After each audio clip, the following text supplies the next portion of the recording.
Chapter 1674. Where's Riaz? Boss Luo took out some food from the kitchen. It was now night time in the underwater city. It was exactly 7 o'clock in the evening. There was no beautiful scenery like dusk. The sky above the city lights was dark blue. He fell asleep. Miss Maid quickly walked over to help. After finishing the final debugging, he fell asleep directly on the serpent. He was probably too tired. Then let's eat. Boss Luo smiled and took off his apron. Life was still very ritualistic. For example, Boss Luo's life. After dimming the lights, he took out a silver candlestick. After lighting the candle, Boss Luo pulled out the chair in front of the table for Miss Maid and invited her to sit. Dinner was a very suitable time for chatting. It could be about the day's experience, some thoughts, or the vision for the future. But the shop owner and Miss Maid did not have more vision for the future. Flammable ice? Boss Luo was listening to Miss Maid's views on magic energy technology. It's a technology that converts heat energy into kinetic energy. Miss Maid nodded and said, the Lemurians have achieved the technology of mining and storing this energy a long time ago. According to the information provided by Riaz, the ordinary civilian magic energy core is only a simple conversion of heat energy. But it's enough to supply energy as a living tool. Then there are the cores of some large tools. For example, the serpent is a more efficient combustion technology. I heard that there is a magic energy supply system under the entire underwater city that uses large magic energy cores. Boss Luo looked at the civilian magic energy core that Miss Maid gave him. This core's energy was used up. It would break with a light pinch. After the broken magic energy core, there was some blue-white powder left. Then, under the effect of the air, it would quickly vaporize and disappear. It felt that this gaseous state would not cause pollution to the environment. It was a completely clean energy source. Although the conditions for the formation of this energy are quite difficult, there are many in the deep sea. Miss Maid paused and said, the population of the underwater city is about 9 million. Although the underwater city is huge, it is enough for the mineral reserves in the deep sea. The social form of this underwater city is quite interesting. Luaccio immediately talked about what he saw during the day when he was shopping. Mademoiselle Maid described it thus: a recyclable ecosystem in a sealed environment. This kind of man-made or even forced state requires a very sophisticated management organization. Miss Maid shook her head and said, and there can't be any mistakes. But the mistake has already been made. Boss Luo smiled and waved his hand. A paper crane flew into his palm. It was the paper crane that Miss Maid sent out to inquire about information yesterday, and now it had flown back. 2 rays of light shot out from the heads of the paper cranes and turned into a screen in the air. They simply recorded some things, which was very different from Boss Luo's all-purpose infinitesimal TV. But Miss Maid did not have the ability to create a mini TV. Boss Luo has been banned recently. It is recommended to temporarily stop spending extravagantly. The intelligence source of the paper cranes began to release some fragments about what happened last night.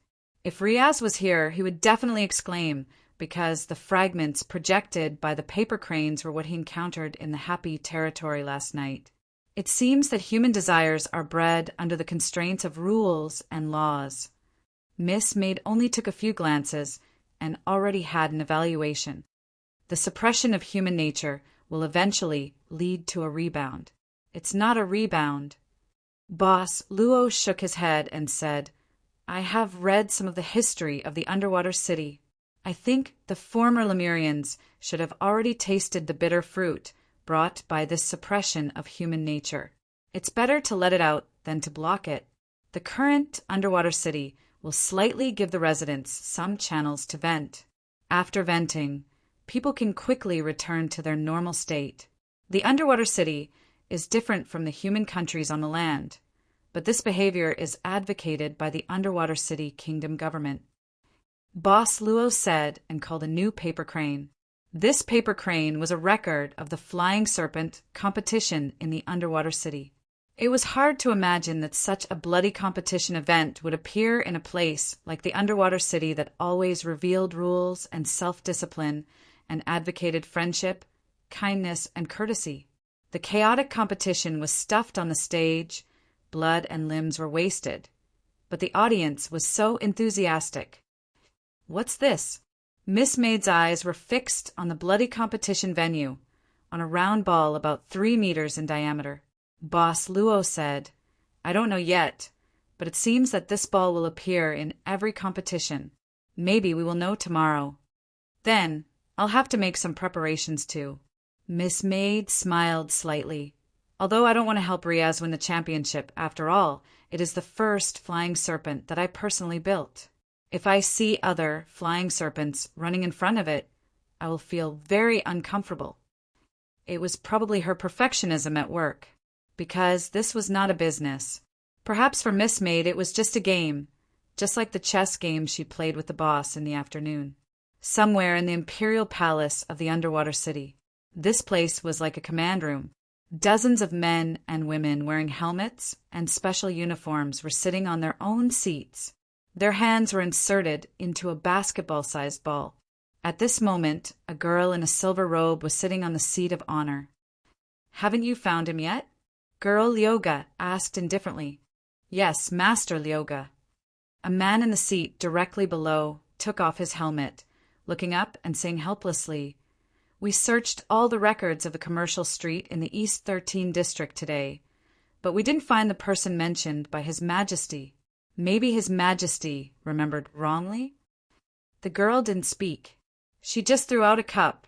The cup fell vertically on the man's forehead, and the bright red juice immediately slid down the man's cheek. "Sorry, Master Lyoga. I'll check again carefully." The man sat down again in a panic, putting on his helmet again.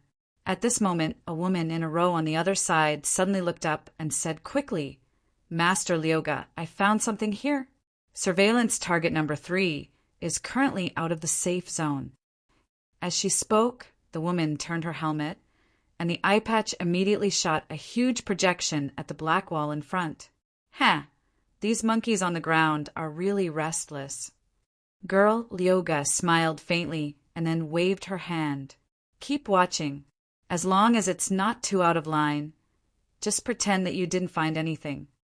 The woman in charge of surveillance said, But the direction that target number 3 is moving in seems to be the first place where the magical energy researchers are. They are still His Majesty's guests." Girl Lyoga said indifferently, "Since they are guests, they can visit if they want. But it's only limited to visiting, understand?" "Understood." The woman quickly sat down again. At this moment, another man stood up and said quickly, "Master Lyoga, we found traces of Levis." Girl Lyoga directly ordered, "Tell the military police to send troops to capture him." "All right, continue to search for the person that His Majesty is looking for. Leave this to the adjutant to command." As she spoke, Girl Lyoga directly pushed open the door of this huge dark room, and after passing through many doors and passageways, she walked out of a square in the palace. From here, she could see the study of the underwater city's emperor, Louis XXXX. The light in the study was still on. In the afternoon, the people from the military came. Judging from the situation, they had not left yet. They were in the study with His Majesty the Emperor, discussing the matter of sending troops to attack the Sea Demon tribe. Recently, the Sea Demon tribe had become more active. His Majesty the Emperor had decided to properly remind these creatures that had completely become slaves of the sea, who was the master of the deep sea. Girl Lyoga slowly walked towards the direction of the palace's study. At this moment, she suddenly looked up as if she had sensed something and looked at a certain position in the lower section of the White Tower. On the platform there, Miss Chin, dressed in white, was overlooking the night view of the underwater city. A bird in a cage. Girl Lyoga laughed softly. "You can't fly out of this underwater city. Above the white tower, Miss Jean, who was on the platform, seemed to have sensed a certain gaze from below. She didn't care and focused on searching for the faint consciousness that Green Lotus Sword Song transmitted to her. Although her cultivation had been suppressed, the technique of the Anita sect was quite amazing. Even though her power was gone, there was still a little bit of her intuition left. With this little bit of intuition, she could roughly sense Green Lotus Sword Song's current location. It was near the venue of the All-Star Flying Pyramid competition that was going to be held tomorrow. If I get closer to Green Lotus Sword Song, it seems like I can trigger its power. As long as I can trigger a strand of Green Lotus Sword Song sword energy, it would be enough for her to break the shackles on her feet and release the restriction that suppressed her cultivation. Tomorrow, Underwater City, outside the palace, in the first academy of the Magic Research Institute under the royal government. At this moment, a few figures were moving slowly against the shadows on the wall. Among these few figures, one of them was Captain Justin, who was heading to the Underwater City to look for support from the Underwater City's emperor. Captain Justin brought his subordinates and wandered around the periphery of Astral 1. After that, he immediately brought his subordinates back to the hotel that Louis XXXX used to receive them. Just as he returned to the hotel room, Captain Justin quickly asked, "How was it?" One of the subordinates smiled and said, "Don't worry, I have completely mapped out the passageway of Astral 1. At this moment, the subordinate quickly took out a pen and paper and began to draw something on the paper. Not long after, the internal structure of Astral 1 was roughly mapped out. They would never have thought that we have people with detection abilities. Another subordinate laughed and said, "Now Astral 1 is no longer a secret to us. This time, the captain's request for help was just a smokescreen. His real intention was to get the magic technology of the Underwater City." Haha. The eyes of the subordinate, who was drawing the map, lit up at this moment. Tomorrow, the Underwater City will hold a grand competition. At that time, everyone will be attracted to it.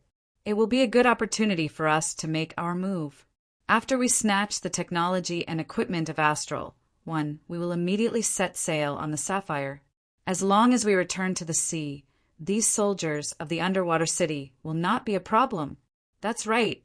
The technology of the Underwater City is indeed terrifying, and the magic energy warriors are even more powerful.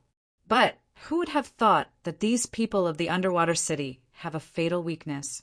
This is destined to make them unable to become the overlord of the land. This kind of magic energy technology should be provided to us, the Black Order. Captain Justin did not say anything and just let his subordinates plan for tomorrow's action. Tomorrow, bang, bang, bang. The sky of the Underwater City was completely bright. The venue of the All-Star Flying Pyramid competition was located in the central district of the Underwater City. This place was less than 7 kilometers away from the palace. Colorful air bombs were shot into the sky one by one and then exploded, followed by ribbons and colorful pieces of paper. People enthusiastically poured into the competition venue. Although the venue was huge, it could not accommodate the 9 million people of the Underwater City. Most of the people could only stand outside and watch the live broadcast of the magic energy dazzle. At this time, the streets of the central district had become so crowded that not even a drop of water could trickle through. Today, in addition to the opening ceremony of the grand competition, seemed to be a special day, a day that allowed the residents of the Underwater City to release some of the hidden things in their bodies to their heart's content. Look, 19. Look carefully, understand, and watch carefully. At the window of a 3-story house facing the street, Levis, who was wearing a black cloak, pointed at the crowded crowd outside the window and said, "Look, these guys look ugly at this time. What's the difference between them and the guests of my happy domain?" 19 in the room rolled his eyes and lowered his head to focus on maintaining the artificial eye that he took out from his eye socket.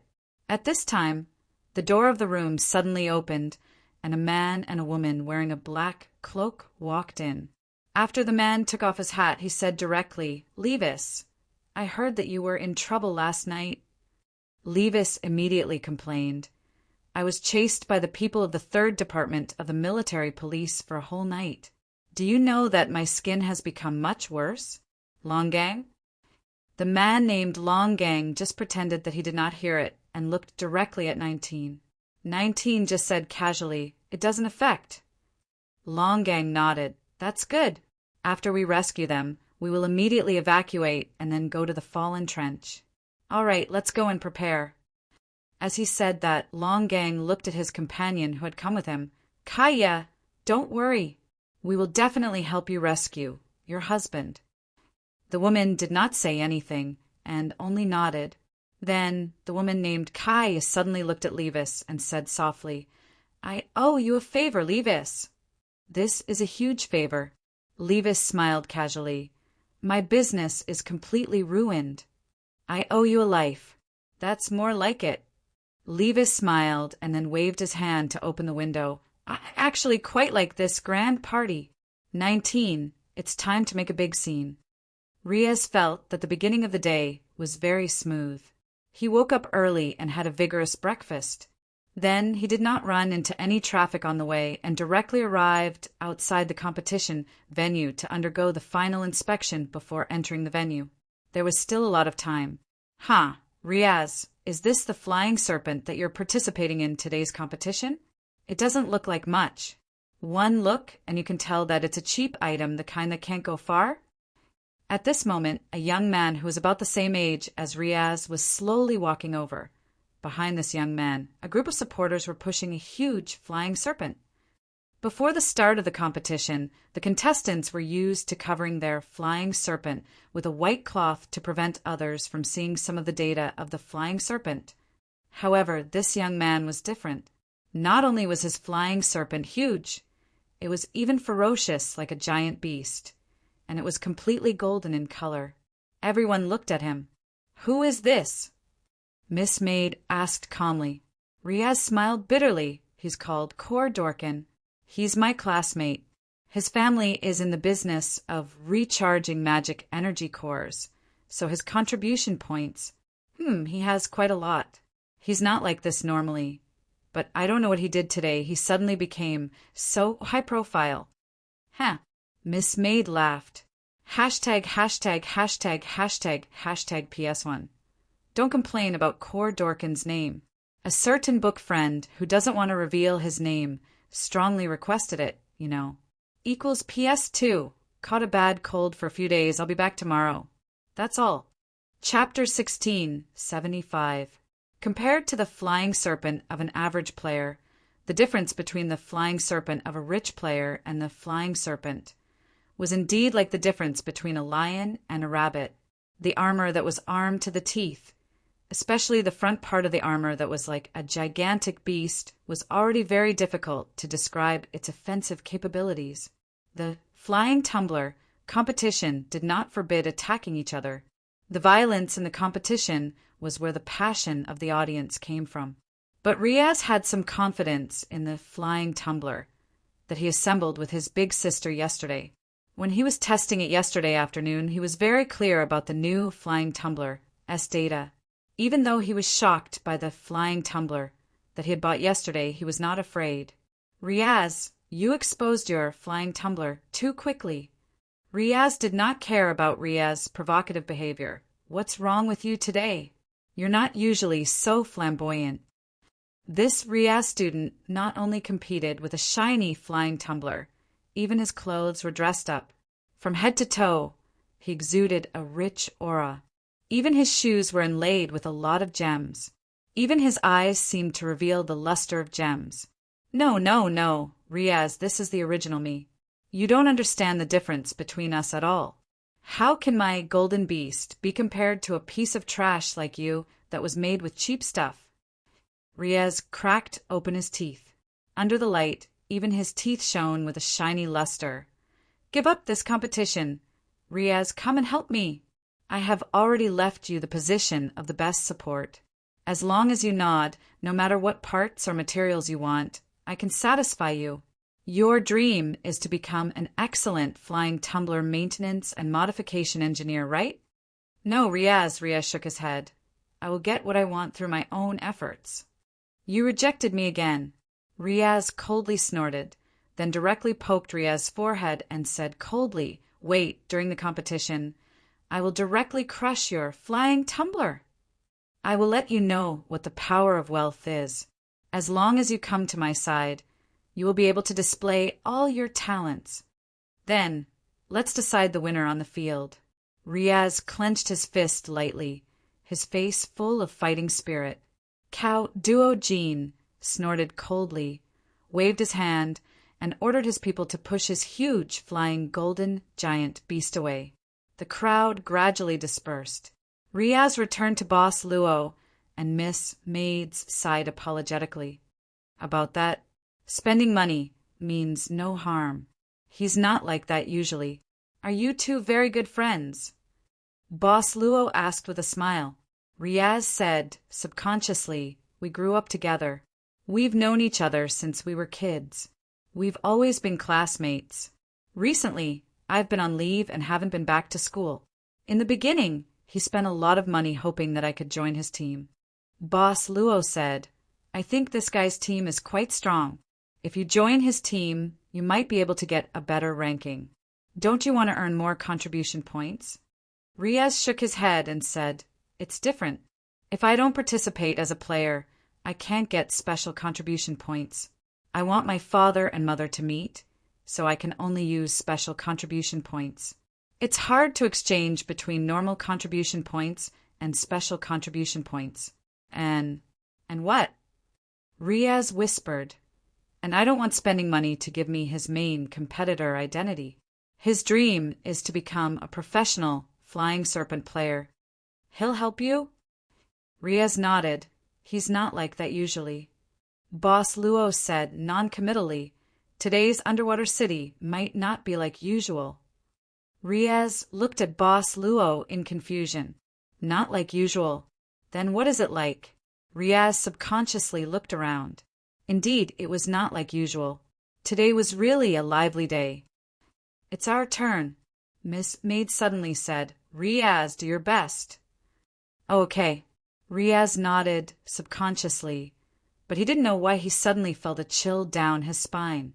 Why did this big sister smile give him a creepy feeling? Outside the palace, in a luxurious hotel under the name of the royal family, there were guards assigned by the royal government here, as a link between the royal government and the world on land. Captain Justin and the others shouldn't be exposed to the public. The guards' purpose was to prevent some random people from accidentally discovering Captain Justin and the others. As for surveillance, it was up to different people. But no matter what, the guards of the royal government had fallen to the ground one after another. The door of the innermost room in the hotel slowly opened, and Captain Justin walked out expressionlessly. 2 guards of the royal government had also fallen outside the door. Sir Justin, the guards here have been taken care of. They won't wake up in less than half a day. A few subordinates hurried back at this moment. Then let's go. Captain Justin nodded. The Emperor of Underwater City should be at the competition site. Okay. The subordinates quickly said, Captain Sapphire is also ready to support us at any time. Let's go. Captain Justin directly ordered in a deep voice. On the streets, there were pedestrians cheering for the upcoming flying tumbler competition. It was like a grand carnival, and people would wear their favorite clothes. Strange clothes. In such an environment, Longang, who was wearing a black robe and had his head covered, didn't stand out. The same was true for the woman beside Longang, Kaya. I heard that your child is also participating in the flying tumbler competition this time? Longang suddenly asked in a low voice. The woman was silent, but she suddenly looked up at the dazzling screen on the road. It was broadcasting the current situation of the venue. She seemed to be looking for something, but clearly couldn't find it. Or the current time wasn't enough for her to stay too long. Don't expose yourself in this operation. Longang suddenly said in a low voice. We can't let people know that the goal of this operation is to get Mr. Osher. Once you're exposed, your child will be in danger too. I know. The woman quickly said, "Unless it's absolutely necessary, I'll be quiet." Long Gang didn't say anything, but nodded silently. Then he clenched his fist and lightly covered his chest. Then he lowered his body and disappeared into the crowd. It was the same for the woman. Quiet! The gendarmerie of the kingdom's government that represented the law entered one after another, and then quickly stood in 2 rows. In the passage, the emperor of the underwater city, Louis XXXIX, slowly walked over. Behind the emperor was the young girl in a silver robe, Lyoga, and a woman in white with a cold expression. At the end of the passage, there was a special stand in the venue of the flying tumbler competition, the special seat for the emperor. It was like a bridgehead, enough to overlook the entire venue. After a while, the emperor, Lyoga, and Miss Chin had entered the special seat. The gendarmerie didn't enter. They just guarded in front of the door or below the stand. There were already maids waiting in the room. At this time, the chairs were already set. Louis XXXIX directly sat in the middle chair, while Lyoga and Miss Chin sat on both sides. "How do you feel?" His Majesty looked at Miss Chin and said with a smile, "This is the biggest event in the underwater city. From today onwards, all the people in the underwater city will party to their heart's content." "Is this considered charity?" Miss Chin said indifferently, "It's like a prisoner who has been in prison for a long time and now has a chance to go out and get some fresh air." His Majesty just laughed it off. Beside him, Lyoga didn't have any expression. Suddenly, the communicator that Lyoga had attached to her ear suddenly vibrated. She nodded and then moved to the emperor's side, whispering something softly. "Just catch them." His Majesty listened and casually ordered, "Don't alarm this side." Lyoga nodded and then left her seat and left the room. Seeing this, Miss Chin said coldly, "Your maid is actually not worried to leave me here alone with you." Louis XXXIX showed a confident smile on his face. "She will not worry, because I am the most powerful magic-powered warrior in this underwater city." "You are very arrogant," Miss Chin said. "I am just confident." Louis XXXIX shook his head and said, "If I am not confident, I can't be the emperor of this underwater city. I am now the emperor of this underwater city. If I am not confident, I can't have a foothold. A timid and cowardly emperor will not be needed." Miss Chin didn't want to argue with this emperor about these issues. She suddenly raised her hand and pointed outside. "That round ball, what is that thing?" She was talking about a huge round ball that was suspended above the competition venue. It was shrouded in darkness, giving her an ominous feeling. "It is some kind of purification device." Louis XXXIX said slowly, "We use it to purify some of the bad things in the bodies of the underwater city's residents. There are also some other uses." "What uses?" Miss Chin frowned. His Majesty said with a smile, "After you become my empress, I will share this secret with you. I am looking forward to the moment when you give birth to an outstanding descendant for me." "I am very curious," Miss Chin said. "Why did the 2 empresses before you die? Logically speaking, with the medical technology in this place, there shouldn't be any incurable diseases." His Majesty said, "Don't worry, they were not murdered. I will tell you why they left me. After she became the empress." This had always been the excuse Louis XXXIX used to deal with Miss Chin, as if she could directly own half of the underwater city after she became the empress. This position is not good. Miss Chin suddenly stood up. "I want to go to the seat below." His Majesty looked in the direction Miss Chin was pointing at and found a torch platform. He shook his head and said, "The line of sight here is the best. You will see it clearly." His Majesty then waved his hand. A large number of dazzling light screens appeared in front of him, projecting the entire venue without any blind spots. At the same time, handcuffs suddenly popped out from Miss Chin's seat and fixed her on the seat. Louis XXXIX left his seat and walked to Miss Chin, suddenly kneeling down on one knee. As long as you are here, you can get everything. His Majesty lowered his head and gently kissed the back of Miss Chen's hand. My future Empress! Miss Chen closed her eyes and didn't say anything. His Majesty slightly moved and stood up. Raising his shawl, he walked out of the stand and appeared in front of the audience. His Majesty's voice spread over the entire venue through the sound expansion technology. People of the underwater city, my people, can't you hold back the passion in your heart? Your Majesty. Wave after wave of cries rang out in an instant, drowning out all other unnecessary sounds. Behind the Emperor, Miss Chen slowly opened her eyes. A trace of worry flashed through her eyes. Her spirit sense didn't become sharper after leaving the Imperial Palace. In fact, her senses towards the Green Lotus Sword song had become blurry. It seemed that something was suppressing the feeling of her spiritual mind. It was a huge black ball floating in the sky above the venue. It seemed to be rotating slowly, and then a crack appeared in the middle. Looking at it now, it actually looked like a huge eye. Miss Chen didn't want to give up today's opportunity to go out without any gains. Her eyes quickly swept over the dazzling light screens in front of her, looking for some inspiration. Suddenly, Miss Chen's eyes stopped on one of the light screens. Then her pupils started to fluctuate. Why is he here? At this moment, as if he had sensed Miss Chen's gaze, the person on the light screen suddenly raised his head, as if he had seen through the light screen. It's him, the owner of the shop, Miss Chen. Chen Chiu's calm state of mind couldn't help but waver at this moment. Perhaps she didn't even need to look for Green Lotus Sword song. The chance to escape had come quietly. Chen Chiu slightly opened her white teeth, but the person on the light screen turned around, as if he hadn't found anything. Chen Chiu couldn't help opening her mouth. So angry. I didn't participate in the ranking match before, so I can only be the last one in the competition. At this moment, Riaz came back with a bit of annoyance, holding a document he had just received from the venue.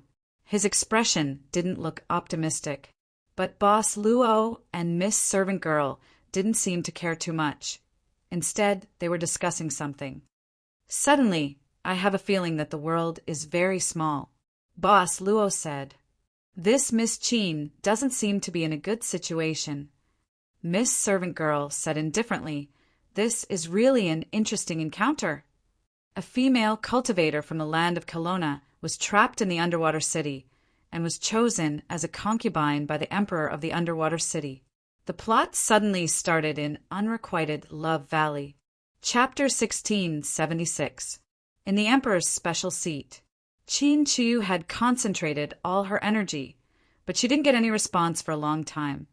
This even made this female cultivator, who had transformed from a fox demon into a human and then rushed to the top of Kelowna's Taoist world as a human, have some kind of illusion. What she saw was just a person who looked like her, not the owner of the shop. It was fine if there was a person who looked like her, but what was going on with the maid next to her? Logically speaking, no matter what the customer asked for, even if it was just a similar idea, they should show up. But Chen Chiu felt that something seemed to be isolating her.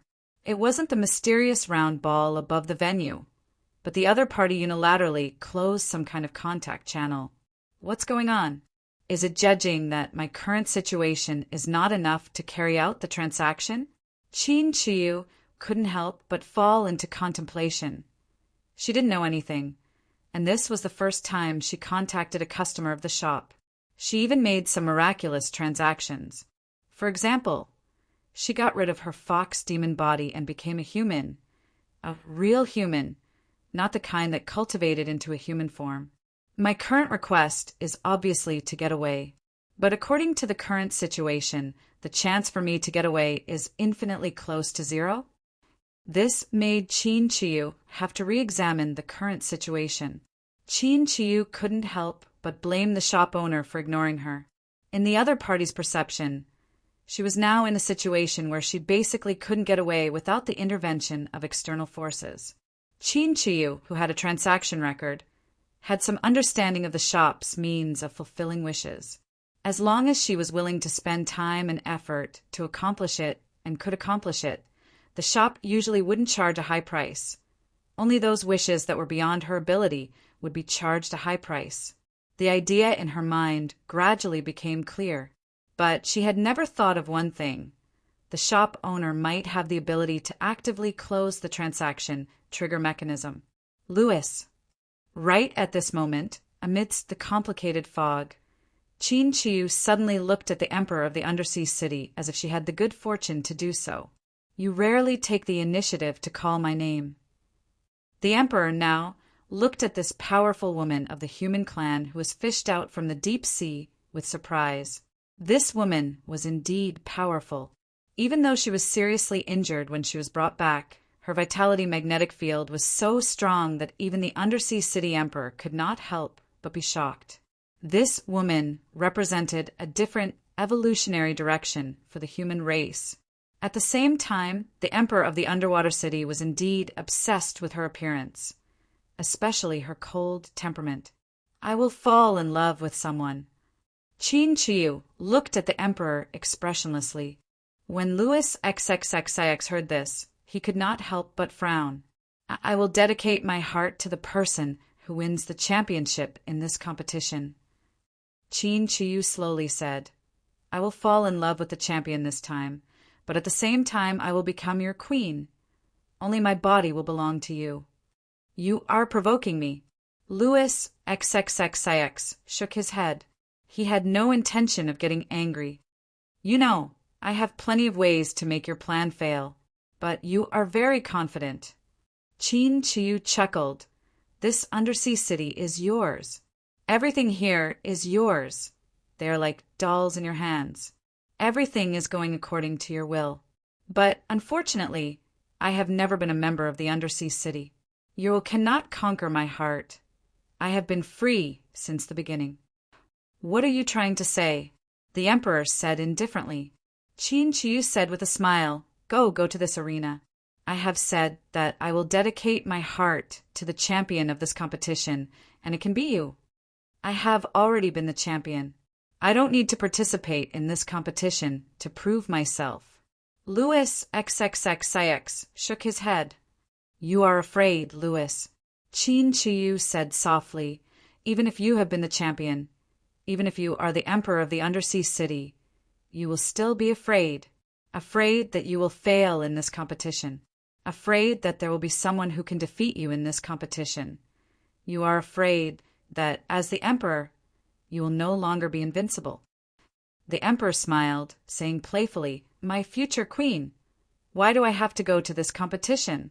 You know, you can't resist me at all. Because your pride doesn't allow me, your future queen, to have a trace of disobedience in my heart. Qin Chiu smiled faintly. Go, for me, become the champion of this competition. Let me see your invincibility as the emperor of the undersea city. The emperor stared at Qin Chiu without saying a word. After a long while he smiled. I will do as you wish. Louis XXXIX suddenly took off his shawl. His face was full of a spirit that could look down on the whole world. He said loudly, I will participate in this competition. After saying that, the emperor directly walked out of the stands. He actually jumped down from the stands. I will participate in this competition. The emperor's voice resounded throughout the entire field, both inside and outside the field. In a split second, the entire undersea city fell into silence. However, after the huge silence, there was a call that sounded like a volcanic eruption. The announcement of the emperor's participation in the competition pushed the people's emotions to the peak. The deafening sound waves seemed to even shake the air. Go, Louis! Qin Chiu looked at the back of the emperor silently. Soon after, she looked for something on the screen again. That was just a brief glimpse on the screen, and now it had disappeared without a trace.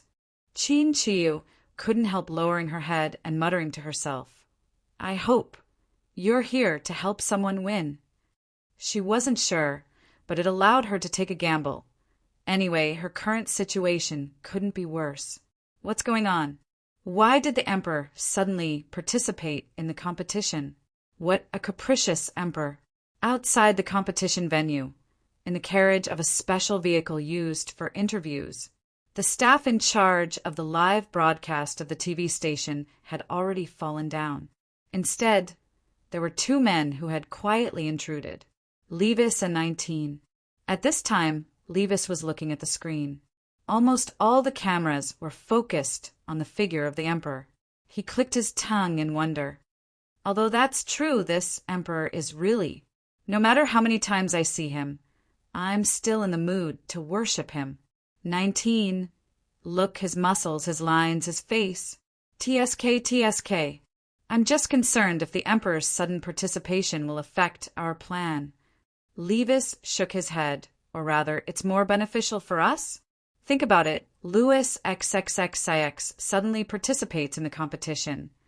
This isn't an ordinary competition, but a flying tuah competition where injuries and even death are unavoidable. I think the officials of the kingdom's government must be scared out of their wits, right? I hope so. 19 nodded. Levis sneered at this moment, then reached into his chest and took out a necklace. A palm-sized crystal chip was tied to the necklace. Levis put his hands on the operation table of the interview vehicle, suddenly taking out a similar crystal chip from the table. Then he inserted his own crystal chip. A good show is about to start. Let's wait for Boss Longang. I didn't expect the emperor to participate. The heavens are really helping me. Outside the Magic Research Institute, Captain Justin and his team were overjoyed after receiving the news through the live broadcast of Magic Ability Dazzling Shadow. This competition was a day of celebration for the whole city, and all the posts were given a precious holiday. Even an important place like the Magic Research Institute was only left with guards at this time. In fact, many of the guards had gathered together to watch the competition.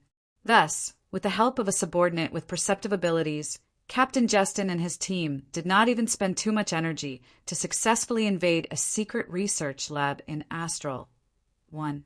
The most important thing is the information on magic ability technology. Next is the finished equipment and magic ability core. Imagine yourself as a robber entering the city. This place has the capital to make a comeback. Under the command of Captain Justin, his subordinates were like locusts passing through in an instant. But at this moment, the door of the Research Institute suddenly closed. What followed was a piercing alarm sound. What's going on? Have we been discovered? No, we didn't alert the guards on our way here. Don't panic. Activate the backup plan. Captain Justin calmly gave the order at this time. Don't forget that we have weapons in our hands that can defeat these soldiers of the underwater city. As long as these people of the underwater city have that weakness, we have the capital to escape no matter how many there are. With that, a subordinate hurriedly walked to the wall of the Research Institute and put his hands on the wall. Soon, the wall melted directly, revealing a large hole big enough for a person to pass through. The subordinate quickly turned around and said, "Captain, this way. I'll open the way in front. The walls of this path can't trap me." Just as he spoke, a small team of 8 people appeared in front of the broken hole. These were obviously not the guards of Astral, one itself, but the military police of the royal government. It seems that our actions have long been in the eyes of His Majesty the Emperor. Captain Justin shook his head and looked at this line of military police. He said expressionlessly, "The military police only appeared after we took action. His Majesty the Emperor is really confident." A person walked out and said in a deep voice, "Mr. Justin, His Majesty has instructed that as long as you return to the hotel now, His Majesty can pretend that this incident never happened. His Majesty is still sincere in cooperating with you. Please go back." At this point, I don't think that your Emperor can still sincerely cooperate with me. Captain Justin shook his head. "If it were me, I wouldn't. However, if you want to keep me here, you have to see if you have the ability to do so." With that said, one of Captain Justin's subordinates suddenly rushed out. This subordinate was holding something like a flashlight in his hand at this time. He opened it, and in an instant, blue-purple light shot out directly. This is... The members of the military police frowned at this time. After knowing that their skin came into contact with the blue-purple light, they instantly showed a horrified expression. Not good. But in an instant, a lot of smoke came out of the bodies of these military police members. Their skin seemed to be burned and turned red all of a sudden, and even festered. 8 members of the military police fell to the ground at this time and wailed in pain. Captain Justin walked past expressionlessly. He walked past a member of the military police who was in pain and kicked him away. No matter how advanced your technology is, how powerful your weapons are. However, as long as you are exposed to ultraviolet rays, you will be burned to death. You are destined to never become the masters of the land. Captain, a large number of military police came in. The subordinate hurried forward at this time. Captain Justin nodded and waved his hand. Let's go! They had ultraviolet weapons on hand that could deal with the people of Heidi City. But for so many years, how could the people of Heidi City not protect their own weaknesses? In this underwater city, there were dozens of types of equipment that could isolate the damage of ultraviolet weapons. At present, the 8 members of the military police who were killed by ultraviolet weapons only relied on the fact that they were in the underwater city and did not wear the isolation equipment. When a group of demonic energy warriors from the underwater city appeared wearing isolation equipment, the manpower that Captain Justin brought at this time was obviously not enough to fill the gap between the opponent's teeth. Sapphire is close to the deep-sea trench. Very good. Captain Justin nodded. Not good. Sapphire has lost contact with us. But in just a moment, the subordinate said in horror. What? Captain Justin's eyes suddenly widened. Emperor, Emperor, Emperor, Emperor. The deafening voices in the venue showed no signs of stopping. Everyone's eyes were focused on the Emperor, who was slowly putting on his battle suit. Even the Flying Serpent players who were about to compete were no exception. Even Riaz was looking excitedly at Louis XXXX, the Emperor, on the huge screen. He was even cheering along with the crowd. In the preparation area, Boss Luo looked at Riaz and asked with a smile, "You seem to admire this Emperor a lot." "Of course," Riaz said excitedly. His Majesty was once the champion of the All-Star game, and he used the ordinary Flying Serpent. At that time, there was no so-called cheating or giving way. His Majesty concealed his identity and won the matches one by one. He's a legend. Oh my God, I can actually compete with His Majesty in the same field. I'm not dreaming. That's amazing, Boss Luo said with a smile. At this moment, Miss Maid suddenly walked over and stuffed a 3-finger-wide chip into Riaz's hands. What's this? Riaz asked in surprise. Miss Maid smiled and said, This is the key. When the core temperature of Flying Serpent rises to the 5th degree, insert it into the socket under the control panel. There will be a surprise. Riaz blinked his eyes. The socket under the control panel? What's going on? When he was debugging yesterday afternoon, he didn't find any socket on the control panel. Hashtag, hashtag, hashtag, hashtag, hashtag. Chapter 16, 77. Underwater City Magic Research Institute, First Academy. The sounds of exchanging fire kept ringing out. Captain Justin and his group from the Black religious congregation were currently being suppressed in a narrow space. All around them, there was the artillery fire of the heavily armored military police. Damn it! These magic energy weapons are far more powerful than what the Emperor showed us before. Captain, my magic power is running out. Captain Justin's face became more and more ugly. Things shouldn't be like this. Every time he came to Underwater City with the former president of the Black Order, Charles, and came in contact with the Emperor of Underwater City, Louis XXXX, he had clearly inquired about many secrets of Underwater City. Even according to the requirements of Underwater City, The Black Order provided some suitable identities for the Emperor of Underwater City so that the people of Underwater City could live on land. The Black Order had obtained a lot of information about Underwater City from these selected people of Underwater City. The weaknesses of the people of Underwater City, the structure of Underwater City, the power of the magic energy weapons of the people of Underwater City, and so on. This time, President Charles died, and the remnants of the order had been integrated by Katerina and Lamias in a short time. Captain Justin had always been loyal to President Charles. But now that President Charles was dead, he was unwilling to succumb to the old woman, Katerina. Therefore, he had the intention to do something in Underwater City, obtain powerful weapons, and rule over the Black Order. Please give up resistance, or we will kill you. This was the second ultimatum from the military police. Captain Justin did not think that these military police had the patience for a third ultimatum. Captain, what should we do now? If we surrender now, I don't know what the Emperor of Underwater City will do to us. Let's kill our way out, as many as we can escape. Captain Justin's eyes flashed with a ruthless look at this time. He took a deep breath and said, "Open the barrier. I will negotiate with the Emperor of Underwater City." Captain, we still have a chance to rush out. Captain Justin shook his head and said, "We are the only channel for the Undersea City Emperor to contact the surface world. They didn't kill us immediately, which proves that the Undersea City Emperor doesn't intend to completely terminate the cooperation between the two sides. Naturally, there is room for maneuvering.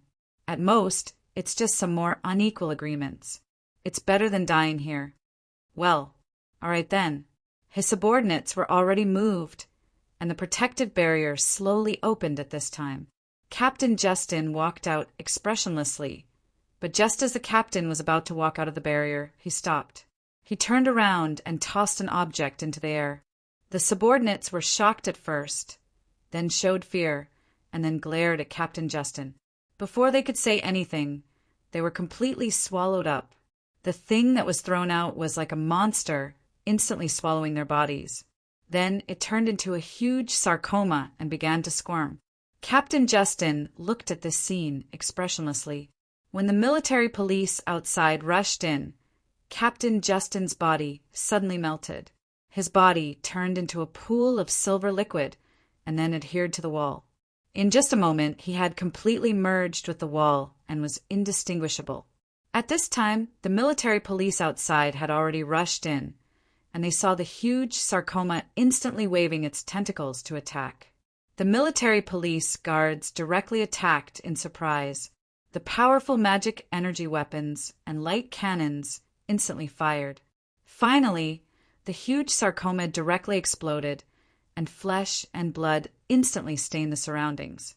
What the hell is this thing?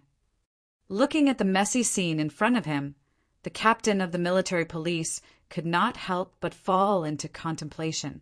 But they had been surrounded, and intruders obviously could not escape. The captain immediately issued a series of orders. Soon after, the place where the battle took place was completely sealed off, but the military police still did not leave. They were still carefully searching the rooms of Astral 1, the prison of Underwater City, the lowest level. This was a place specially used to imprison serious criminals of the Sirens. In addition, some residents of Underwater City who had committed serious crimes were also imprisoned. In fact, with the legal environment of Underwater City, there were very few cases of residents committing crimes. They committed crimes, but it was more because they were tempted by the Sirens and thus fell. They became spies of the Sirens in an attempt to destroy the peace of Underwater City. Once the crimes of these residents were confirmed, the kingdom's government would publicize them. They would also be stripped of their identity as residents of Underwater City and become a scourge like the Sirens, hated by everyone. But what the people did not know was that the lowest level of the prison of Underwater City was actually a huge mineral deposit, the most important raw material used to start the magic energy core. In the deepest part of the mine, the terrain was complicated like a maze. Only the officials in charge of this level could know all the paths here through surveillance. As for mortals, They were necklaces that could guide the way. Losing this necklaces also meant death, because the moment the necklaces were violently torn apart, an explosive device hidden inside the necklaces would blow the prisoner's body into pieces. This was the abyss of despair, and the utopian underwater city was above this abyss, nibbling away at everything here.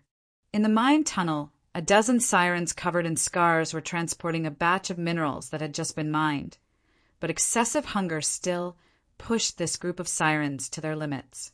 They directly collapsed on the tunnel, unable to move forward. There was too little food in the mine. They finally closed their eyes, and their lives faded away. Soon, a few heavily armed magic energy soldiers appeared and took away the corpses of these sirens. Then they called for new mine slaves to continue the transportation of minerals. Similar things kept happening in the mine of despair. The sirens imprisoned here had even given up resistance. "Over there, don't stop!" At the mining site, a prison guard who was supervising the work waved a long whip and whipped a weak man hard. "If you don't work, I'll throw you in front of those dirty sirens. Do you see that? They're already crazy from hunger. 10 seconds. No, in just 5 seconds you'll be eaten up by them." This was one of the few mining areas that the criminals of the underwater city were in charge of. The criminals of the underwater city had always been the weakest group in this mine. They were in danger of being attacked by the hungry sirens at any time. As for the supervisors and prison guards, they did not care about this kind of hunting. In the darkness, there was no hope of leaving at all. The criminals would soon go crazy. Finally, it was time to drop the food. The food was thrown from above and landed on the ground everywhere. This was the most dangerous time. The sirens and the criminals were hunting for food together. The criminals would easily turn to another kind of food. Therefore, the criminals would always gather together at this time. The strength of the group could always give them some insignificant sense of security. Fortunately, even the Sea Demon clan had reached the limits of their bodies after being imprisoned for a long time. Apart from their large size, they were also very weak. Both sides were carefully looking for their food. The mine warden was enjoying this scene in an absolutely safe fortress. It was just the daily entertainment of the mine warden, Benjamin. Compared to the flying serpent competition that was being held in the underwater city, he was even more enthusiastic about this kind of activity. This is the real cruelty and despair. Benjamin's breathing became rapid as he ate the meat on the table in big mouthfuls. In this chaotic, dirty, bloody, and desperate place, he had supreme power. As long as His Majesty did not give any orders, he was another emperor here. At this moment, the door of the restaurant suddenly opened. Benjamin's good mood suddenly dissipated because of such an interruption. He did not even turn his head and scolded angrily. "Didn't I say that no one is allowed to disturb me during my lunch time?" He immediately turned around. When he thought about whether he should add another worker to the mine below, his face suddenly changed. His hand trembled, and the steak in his hand instantly fell to the ground. Trembling, Lady Lugo. Looking at the girl in the silver robe in front of him, Benjamin's legs instantly went soft and he fell out of the chair. His huge body wriggled like a worm. "Maybe I should throw you down from here and let you personally experience this so-called game." Lady Lugo walked in slowly. Benjamin did not dare to raise his head at this time. Only his body kept trembling. "Lady Lugo, I won't do it again. I won't do it again. It's nothing." Lady Lugo walked in front of the mirror and glanced at the mine below. Then she looked up and glanced at the top of the mine. After all, the income of this mine has always been good. In the darkness, there seemed to be a deeper black shadow, a round black shadow. "I have always been urging the prisoners here not to slack off." Benjamin said hurriedly the amount that His Majesty requested. "I have completed it in advance every month. Don't worry about this. I definitely won't slack off." Lady Luga nodded softly. Nehamin swallowed his saliva at this time and raised his head tentatively, only to see the girl Lu Ge looking down at him at this time. He quickly lowered his head and asked with a trembling voice, "Master Lu Ge, may I know, why are you here this time?" "Waiting for someone." "Waiting? Waiting for who?" Warden Benjamin was stunned and raised his head slightly in confusion. This time, Lady Lu Ge did not look at him. She just looked at the mine below with interest and said with a smile, "Destiny's long gang." "What?" Warden Benjamin's face turned pale with fright. He obviously knew a little about Destiny. To be honest, in the underground mine of this underwater city prison, there were some felons of Destiny. However, within the kingdom's government, they would not call Destiny by its name. Instead, they called it the Rebel Army, a group of desperados who wanted to reach the peak of the kingdom's government. There were even rumors that this group of Rebel Army had reached some kind of agreement with the Siren tribe. As for Longang, he was an important person in the Rebel Army, Destiny. He was always at the top of the wanted list of the underwater city's military police.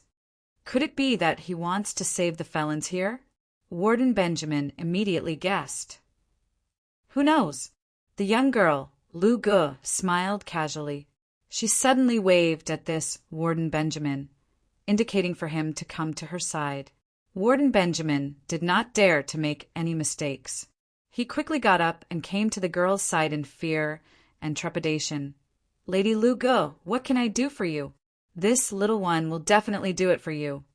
I really like this game of yours." Lady Lu Ge smiled and said, "This is much more interesting than the flying serpent competition." Warden Nehaman chuckled and immediately said, "There are games like this every day. If Lord Lyoga is interested, I will leave the best viewing spot for you every day. Also, I have a special way to encourage people. That is to hang the criminals and put them in front of the Siren tribe. These Siren tribe will go crazy from hunger and will even kill each other."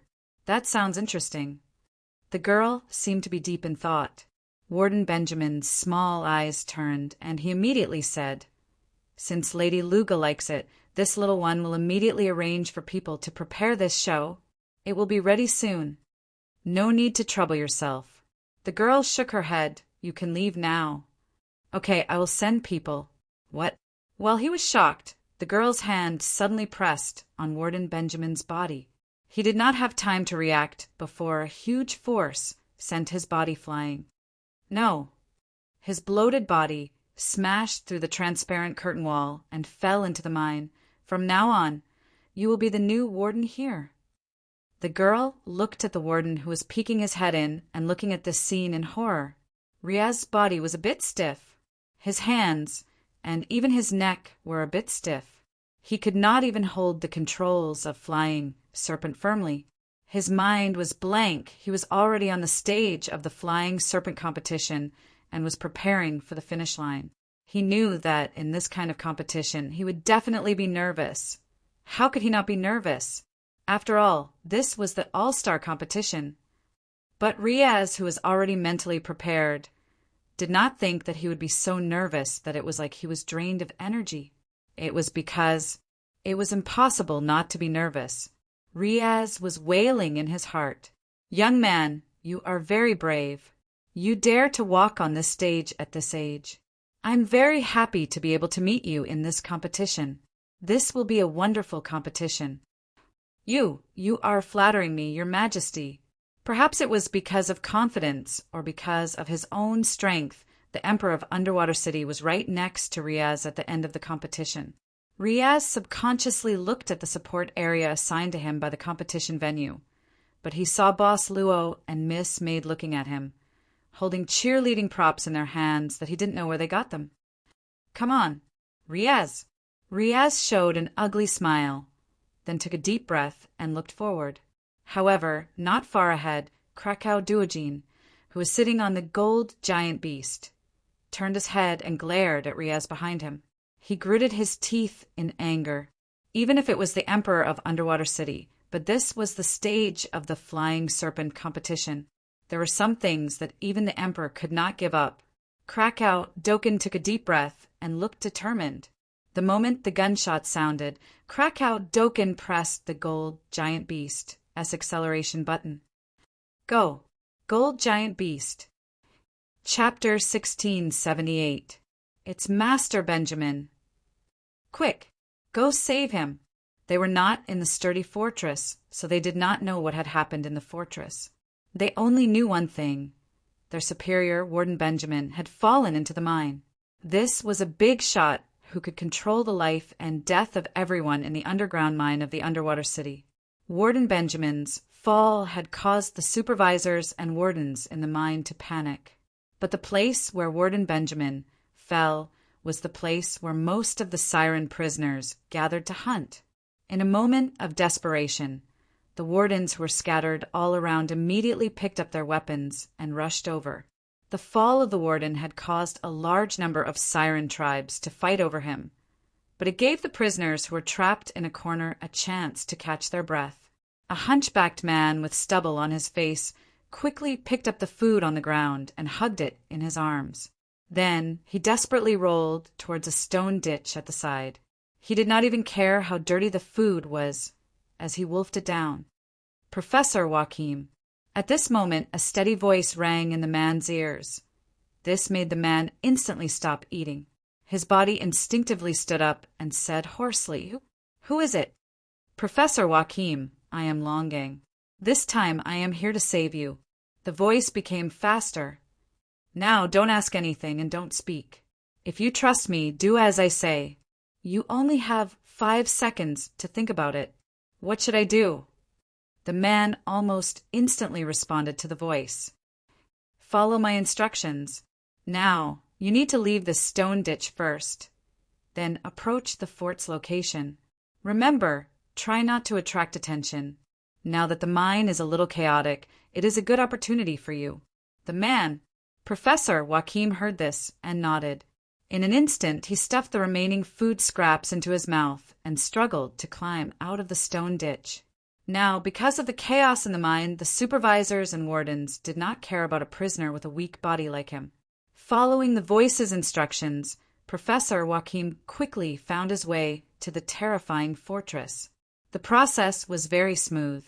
Although Professor Joachim was frightened, he successfully arrived at the place that the voice pointed to. He looked around nervously, but there was nothing around him. Other than black rocks, there was only black rock walls. Where are you? Dr. Joachim asked in a low voice. In the blink of an eye, the stone wall in front of them suddenly moved. Then a piece of rock slowly moved, revealing a hole that was barely big enough for an adult to crawl through. Dr. Joachim mustered up his courage and hurriedly climbed into the hole. Then he saw the light. He had not seen such a bright light for a long time, and his eyes suddenly became stinging. Hello, Mr. Josher. When his vision recovered slightly, Professor Josher saw a man with a resolute face, but his eyes had double pupils. Other than that, around this man's neck there was a ring of fine green scales, but he was wearing this underground mine's prison uniform. Heresy! In an instant, Dr. Josher knew the other party's identity. It was a species born from the crossbreeding between the people of Underwater City and the Sea Demon clan. You are... My name is Longang. Longang quickly said, I know you have a lot of questions, but if you want to leave this place, you can only trust me.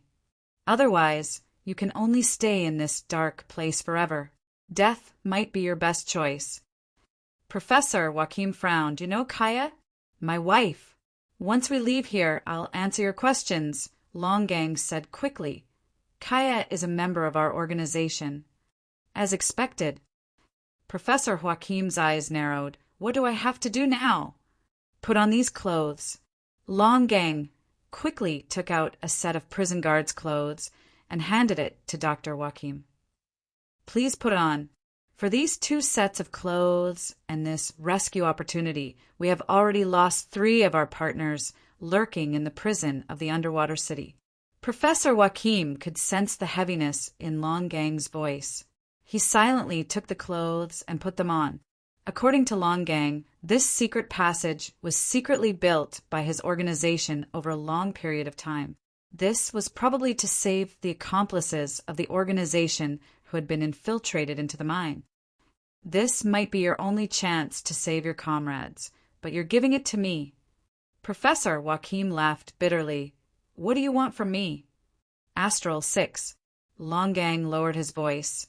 We want to know what happened to you in Astral 6, Professor. The kingdom's government has charged you with treason. After that, half of Astral 6 was destroyed and many people died. We asked around, but we didn't know the truth. After that, you were sent to prison. So, we speculate that you might have come into contact with something in Astral 6.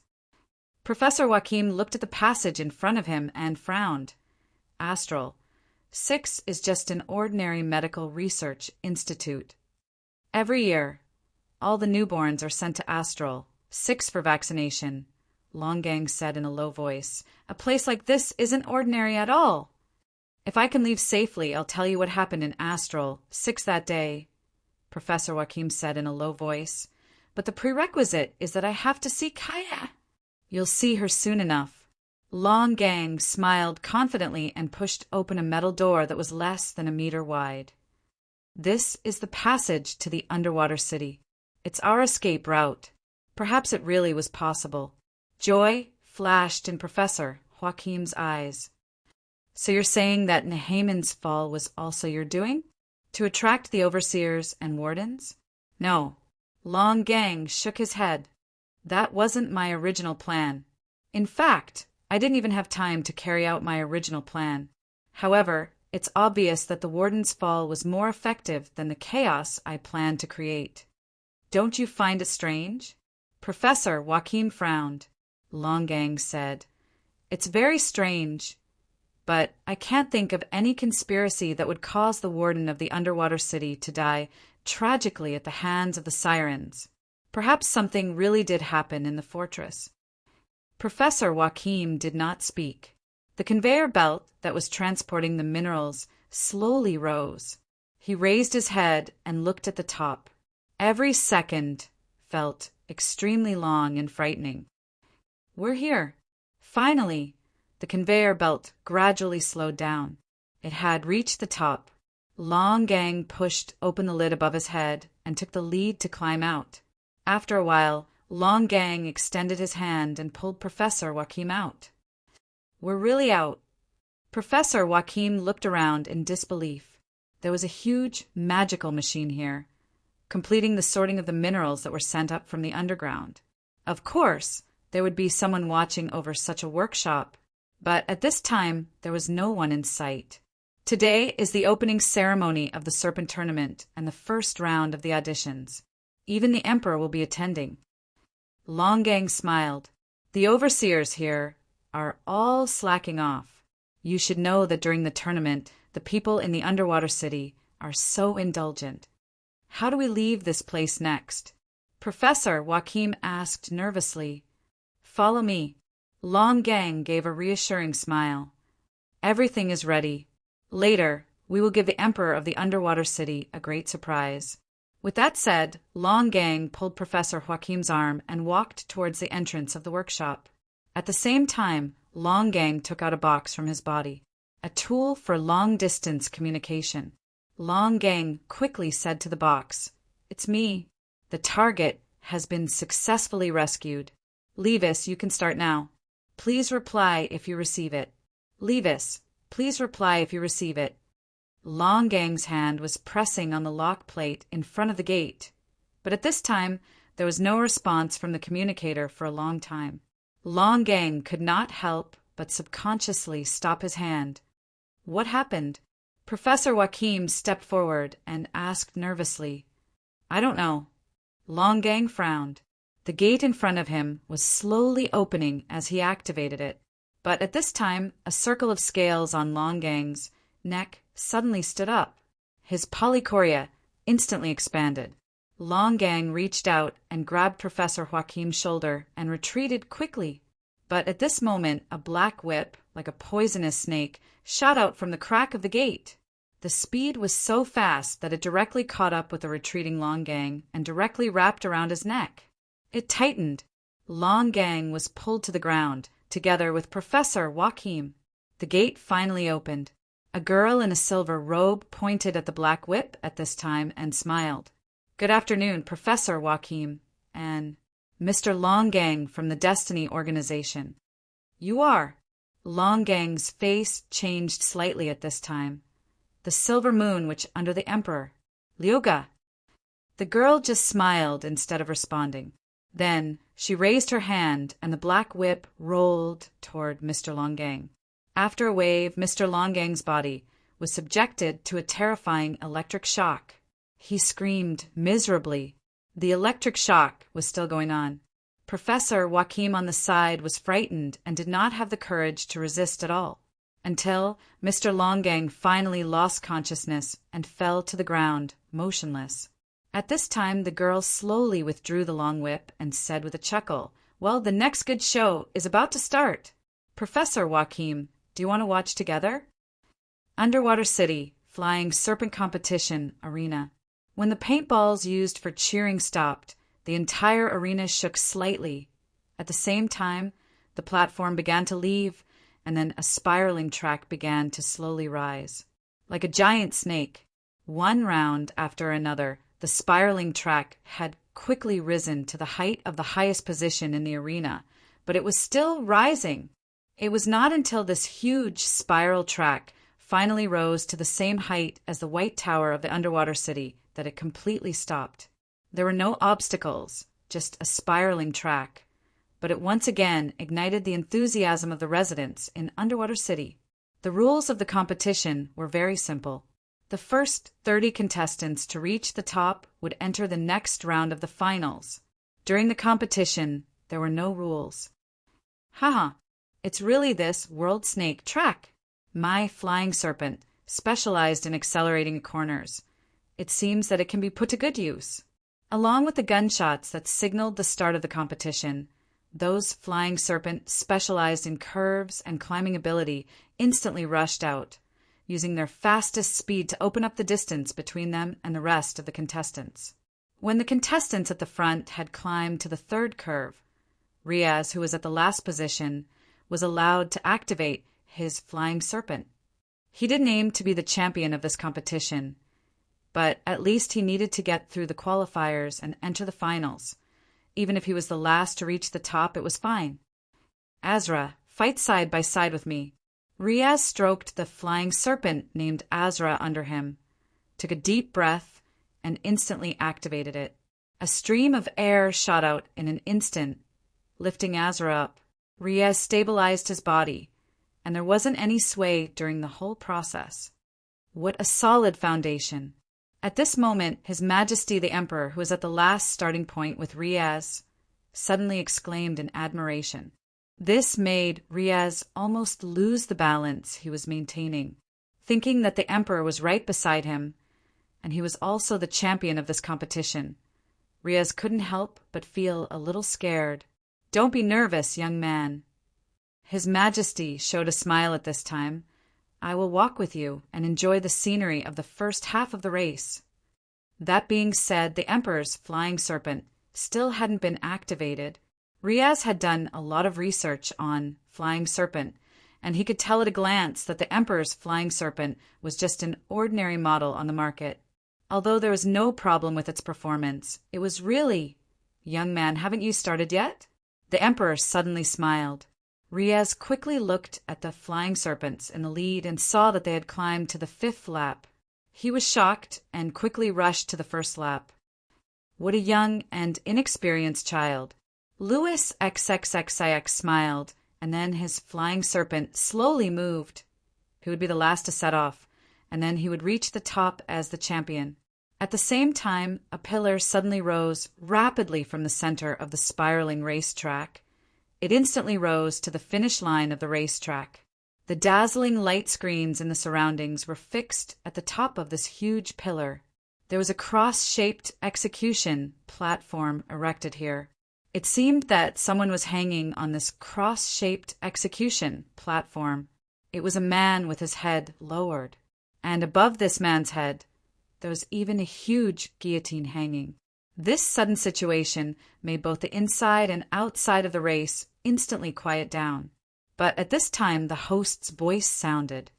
Beloved residents of the underwater city, as well as the contestants of this competition, commendation from the kingdom's government. The identity of this hanging gentleman is a felon who bears the crime of treason. His name is Longang. As you can see, the moment the first contestant to reach the top of this competition breaks through the finish line, the guillotine hanging on this felon's head will fall. He will have the honor of executing a traitor. The audience. Immediately, frantic cheers rang out.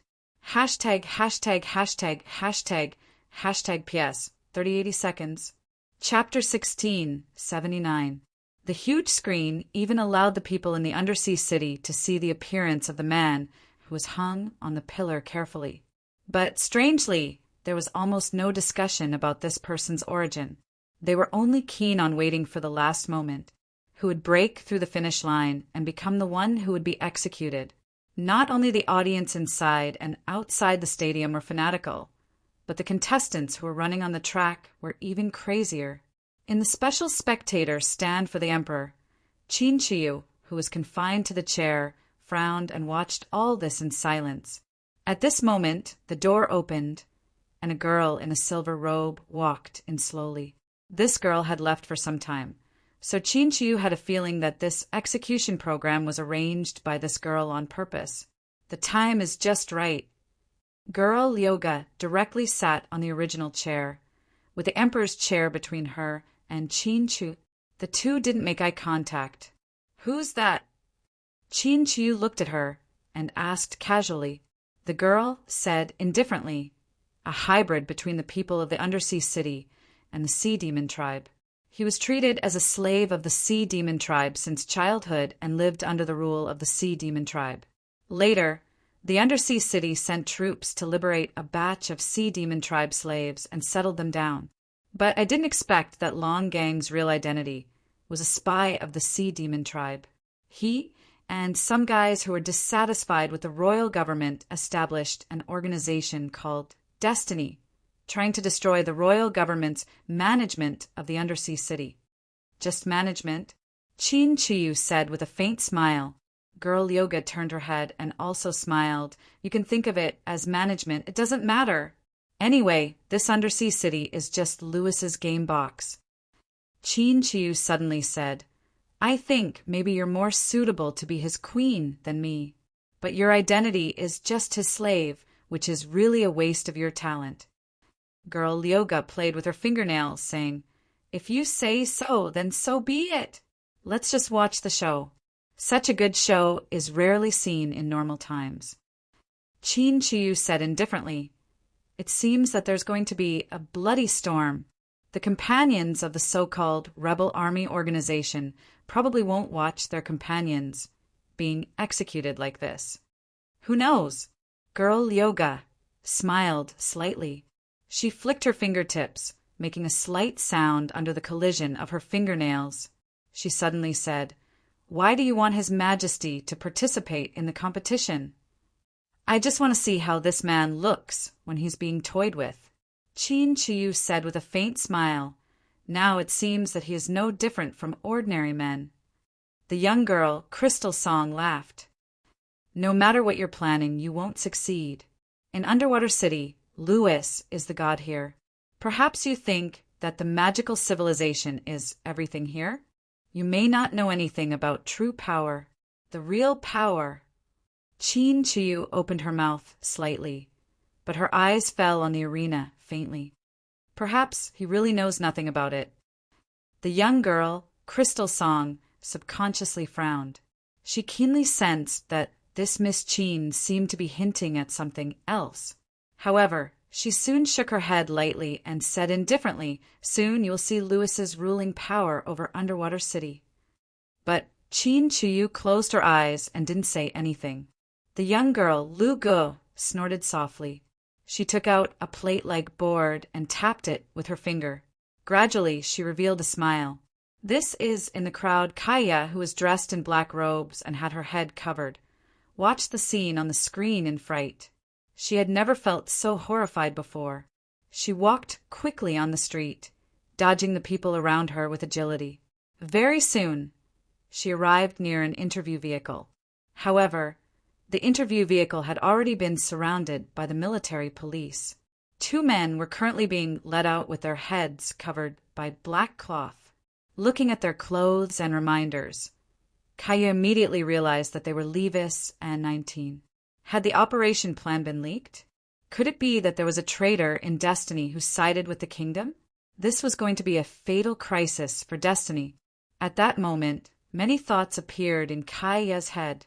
However, at this moment, an ear-piercing sound rang out by Kaya's ears. It was some sort of gathering signal.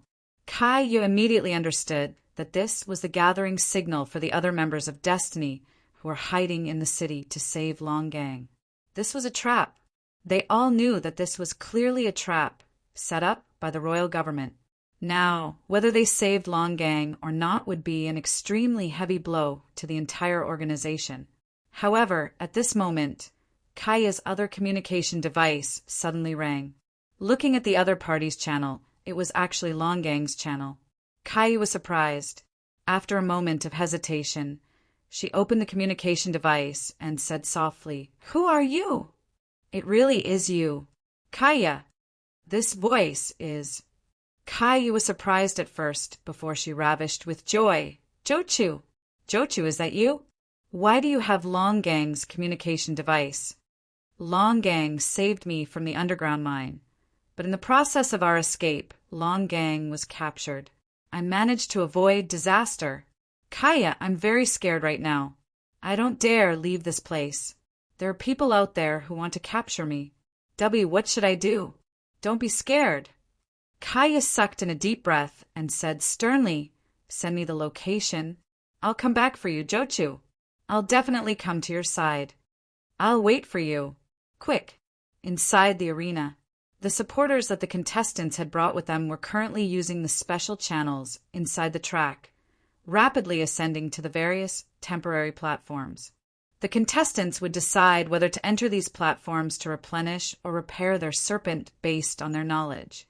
Yes, repair. As long as the contestant did not give up directly or was unable to continue fighting, they could still continue the competition. However, after the initial sprint, the contestants had already split into 3 groups. Currently, the most intense battles were happening in the second group. Serpent could be modified to give it great destructive power.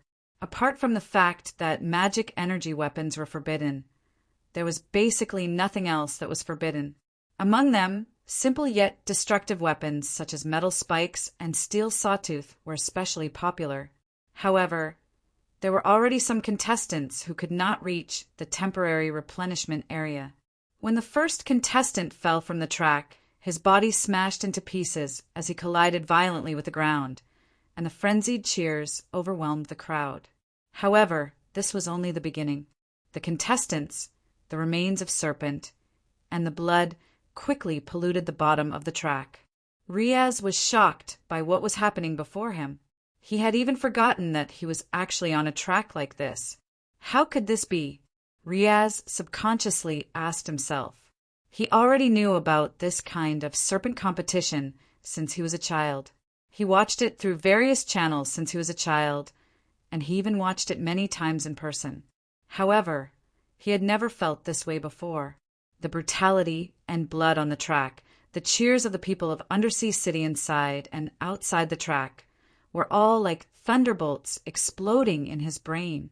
Riaz's face was pale at this moment, and he instantly couldn't feel the joy of being on the track. Finally, Riaz subconsciously stopped his serpent. Riaz quickly got off the serpent, not to give up on the competition, but to quickly rush to the side of an injured serpent on the track guardrail. This competitor's left leg had already been crushed, and his hand was pinched into the deck of the flying tumbler. As for his abdomen, it was directly pierced through by one of the flying tumbler S-spikes. The contestant fell to the ground and was dying. How could this be? Riaz directly grabbed the opponent's serpent and tried to move the serpent away from the contestant. "Help! Save him! Can't you see it?" Riaz crazily yelled at a temporary supply point not far away. However, to Riaz's horror, The reinforcements from the supply point were indifferent at this moment, as if they didn't hear Riaz's voice at all. No, they clearly heard it, but when they saw Riaz move the serpent that was on top of the contestant by himself, they even had confused gazes. It was as if they were saying, "What are you doing? This is the All-Star Serpent Competition. Save. Save me. Save me." The contestant said with a weak voice, and he reached out his hand in horror and tightly grabbed Riaz's arm. "Save me. Save. Wait. Wait. Don't give up." Riaz lowered his head and saw that the contestant's eyes were slowly closing, and he couldn't help but become more anxious. "Who's coming? Help me. I can't do it alone. Who's coming?" He still used all his strength, and his hands were even bleeding from the sharp edges of the serpent's shell. But the heavy serpent couldn't be moved at all. Riaz's only thought was to save this contestant. But what he didn't know was that his actions had already appeared on the screen and occupied a lot of space. Inside and outside the arena, the eyes of the people in Underwater City gradually fell on this young contestant. The host's voice sounded at this moment. It was a mocking voice. "Oh my God, this kind young man, what is he trying to do? He actually wants to save the loser's life. Doesn't he know that he's just wasting his competition time? Of course, look at this young man's result. Even if he doesn't waste this time, he definitely won't be able to run to the finish line." Riaz didn't know that he had already appeared in everyone's sight, but he could clearly hear the host's voice. Riaz's hands were still tightly holding onto the serpent. He could feel that the contestant under the serpent's weight was slowly losing his life. "Young man, what are you doing?" A gentle voice directly sounded behind Riaz. Riaz turned his head with difficulty and saw the Emperor of Underwater City slowly coming to his side on the serpent. "Your Majesty." Riaz was excited. "Hurry, hurry. I can't hold on any longer. He too. Hurry and save him, hurry. Young man." His Majesty got off the flying serpent and calmly said, "Before joining the competition, don't you know the rules here? Unless the competition is over, no one will walk in, and there won't be anything like saving people." Riaz gritted his teeth and said, I know everything, but I don't know why. Right now, I just want to save him. Your Majesty, this is wrong. I can't explain it, but don't you think it's strange? Our underwater city isn't like this. They weren't like this yesterday. Then what was it like? The Emperor asked indifferently. Kindness, tolerance. Riaz said with a hoarse voice, 2 nights ago, a house on East 13th Street caught fire. Everyone was willing to come out and help. Some didn't even wear shoes and ran out barefoot. That's good. His Majesty smiled and said, This shows how much my people love this underwater city. But why isn't anyone coming to save him? Riaz's face was red and his eyes were bloodshot. Because this is the racetrack, the Emperor answered expressionlessly. Then he suddenly pressed his hand on the serpent that was holding the contestant down. Losers need to understand the consequences of failure. When the Emperor reached out his hand, Riaz felt relieved. He subconsciously thought that the Emperor was going to help him. But what Riaz didn't expect was that Louis XXX tore open the armor of the serpent and pulled out some of the parts and the magic core of the serpent. What are you doing? Riaz looked at Louis XXX in horror. His Majesty grabbed these parts and walked back to his standard, flying Tuo. What are you doing? I said that I will accompany you to see the scenery in the first half of the race. I have done it. Now I am going to the finish line. His Majesty tossed out the components and mana core. His serpent seemed to have come to life. The bottom part of the plane suddenly split open, turning into a terrifying, jagged mouth that swallowed the components and mana core. This flying serpent, which was originally a standard model, suddenly had 2 sharp spikes on its left and right sides. Louis XXXIX directly rode on this living flying serpent, started the engine, and set off. If you don't want to give up, then catch up to me. Young man. Louis X's voice sounded in Riaz's ears again. I will reach the finish line. Do you want to catch up to me? But you have to be prepared. If you surpass me, you will become an executioner. Riaz opened his mouth, but the serpent that was holding the contestant down broke from the middle due to the Emperor's destruction. Riaz subconsciously dragged the player out with all his might. But this contestant was no longer breathing. Riaz was stunned. He fell to the ground and looked around in confusion. All around there was a wave of cheers all around, because the Emperor was finally going to show his strength. At the same time, Boss Luo and Miss Maid were taking a special elevator to this temporary supply platform. Luocio and Riaz looked at each other. Riaz, do you need support? Chapter 1680. While everyone was injecting the magic energy, dazzling shadow. A black shadow quickly flashed into a small building. After entering the building, Kaya did not make a sound immediately. Instead, she became even more careful. She checked every room. Suddenly, Kaya turned around and raised her head. She delivered a rather accurate and powerful kick to the side. It's me. The long legs stopped before the person. Kaya was stunned. Afterwards, she hugged the person tightly. She buried her head in the person's chest and breathed in deeply. She murmured his name, Josher, Josher. I can finally see you. Kaya. The man, Josher, hugged her tightly as well. He also breathed in his wife's scent. It made him reluctant to leave. He was lost in it. It was like a dream. Everything that had happened in the mine before was still vivid in his mind. Kaya suppressed her excitement very soon. She grabbed Josher's arms and asked quickly, Josher, how did you escape? Why was Longang captured? Mr. Longang saved me in the mine. Professor Josher sighed. He seemed to have sacrificed many things.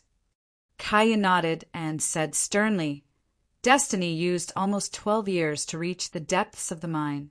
This time, they really did sacrifice many things to save you. You really are from Destiny. Professor Josher looked at his wife silently. His gaze was mixed. I'm sorry, Josher. Kaya smiled bitterly. Back then, the underwater city freed a group of people who had been enslaved by the sirens. My days among the sirens are part of my past. However, things aren't as you imagine them to be. Josher, trust me. The underwater city isn't as beautiful as you imagine it to be. The underwater city.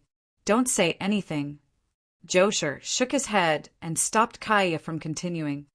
You're trying to say that the underwater city is constantly devouring the residents here, right? Why, you know. Josher smiled bitterly. How could I not know? The 6th Research Institute is called the Newborn Epidemic Prevention Station. It's a place to test the health of newborns.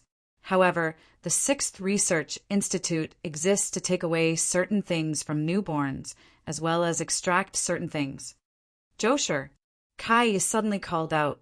But at that moment, Josher took 2 steps back to distance himself from his wife.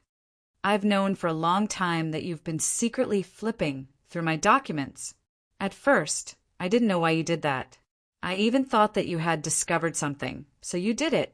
Even when I was arrested by the military police, I always thought that it was because the thing I had done was exposed. But that's not the case. Josher, what are you saying? Kai immediately frowned. I don't understand what you mean. It's fine if you don't understand. Josher shook his head and looked at his wife. This time the reason why Destiny is willing to pay such a huge price to save me is because they heard from you that I might be in possession of some secret of Astral 6. It's not like that, Josher. You approached me, fell in love with me, and married me, all because of Destiny's existence. You wanted to steal the secret of Astral 6 from me, right? No. I admit that part of the reason why I got married and formed a family was to hide my identity better. However, I can guarantee that I have never intended to use this family, you and our child. Kaya's face paled slightly. Why? You can't stand up to the royal government. Josher clutched his head in pain. You can't deal with that demoness and the Emperor. Josher, what's wrong? Kaya panicked and hurried over. However, Josher's eyes suddenly became bright red. He grabbed his wife by the neck and pressed her to the ground. We can't escape. Neither you nor I can escape. Everything here is being monitored. Everything here is being watched by that person. It's happening here, it's happening outside, and it's happening throughout the underwater city. Mind control. Kai, you seemed to think of something at that moment. She said with great difficulty and fear, Silver Moons, Demoness, what did she do to you? However, Josher no longer seemed to hear her. He had completely descended into a state of madness. He grabbed Kaya's hands and his veins bulged. He seemed like he wanted to kill her. Josher. In her desperation, Kaya could only choose to attack. She drew her magic energy short spear from her waist. It was only at the lowest output, but it was enough to send Josher flying. He slammed into the ceiling heavily. Josher. Kaya crawled to her feet in a hurry and flipped Josher's body away. She pressed his hands down at the same time. Wake up, Kaya. Josher seemed to recover a sliver of his rationality now. He looked at his wife with mixed feelings. Our child has the seed to fight against it in our child. Also, the Emperor. The secret of the Emperor's eternal life is in Astral 6. Let's go. Josher. Her husband, who should have been suppressed, suddenly erupted with strength. Not only that, but some of his body's abnormalities rapidly spread to the doctor. He roared out like a wild beast. Kaya immediately retreated in fright. Her body had almost been pierced by Josher's claws. She gasped as she looked at her current husband with a trembling voice. Degenerate! How did you? At that moment, Josher did not charge towards Kaya. Instead, he roared out again and slammed his head against the window, jumping out into the street outside. The moment he landed, there were dozens of blue flashes coming from all directions. They landed on Professor Joachim's body, and in just a few moments, the mutated Professor Joachim's body was turned into a beehive. Kaya watched on in sorrow. She had seen it all. It was the work of the military. Clearly, they had been lying in ambush here since long ago. It was Josher who had invited her here. Perhaps he had fallen under the Silver Moon Witch's control. Kaya's mind was in utter chaos right now. She unintentionally glanced at the magic energy projection screen on the street. The screen was broadcasting the scene of Riaz disembarking from Serpent and saving a heavily injured participant. How did Riaz? Kaya's eyes immediately narrowed. However, before she could think any further, the military had already discovered her and were rapidly charging over. Kaya gritted her teeth and glanced at the doctor's corpse on the street in sorrow. She immediately broke through the roof of the building and jumped up. Chase her. She's up there, within the Emperor's special seats in the arena. The girl, Lu Go, suddenly placed the tablet in her hand to one side. Afterwards, she picked up the cup beside her and drank a faint red drink. She glanced at Qin Chiyu and discovered that her eyes were still closed. As a result, she did not say anything. Instead, she began to pay attention to what was happening in the arena. She extended her hand and adjusted the screen in front of her. She did indeed enlarge the screen. Among all the participants, she enlarged the image of Riaz, who was sitting on the track in a daze. What's so special about this young man? I thought you wouldn't wake up, Lu Gu said with a faint smile. Qin Chiyu said indifferently. Among all the participants, he seems to be the only one unaffected. What effect? Lu Gu said indifferently. How come I don't know what you're talking about, Miss Qin? Qin Chiyu said, Today the underwater city is filled with a strange fanaticism. Those people, those participants have all unknowingly induced a large amount of negative emotions and become violent. Aren't you asking the obvious? Miss Qin, do I look like a violent person to you? Lu Gu asked. If you say so, then so be it. Chin Chiu smiled indifferently and then closed her eyes again. What a truly annoying personality. Lu Ge chuckled. She crossed her legs and adjusted her sitting posture. Then she said to herself, "This child is called Riez. He's the only one who hasn't been injected with the vaccine in all these years." Vaccine. Chin Chiu remembered this sentence, but she didn't ask. She knew this was all the girl would say. This girl's personality was also annoying. "Look, this is Lewis's ability." Lu Gu pointed at the racetrack in front of her and said with a smile, "In the underwater city, Lewis has the ability to make his wishes come true. He said his flying serpent could have life, so the flying serpent would have life and even evolve." Chin Chiu opened her eyes slowly and glanced at it casually. Then she sneered, "What a trick."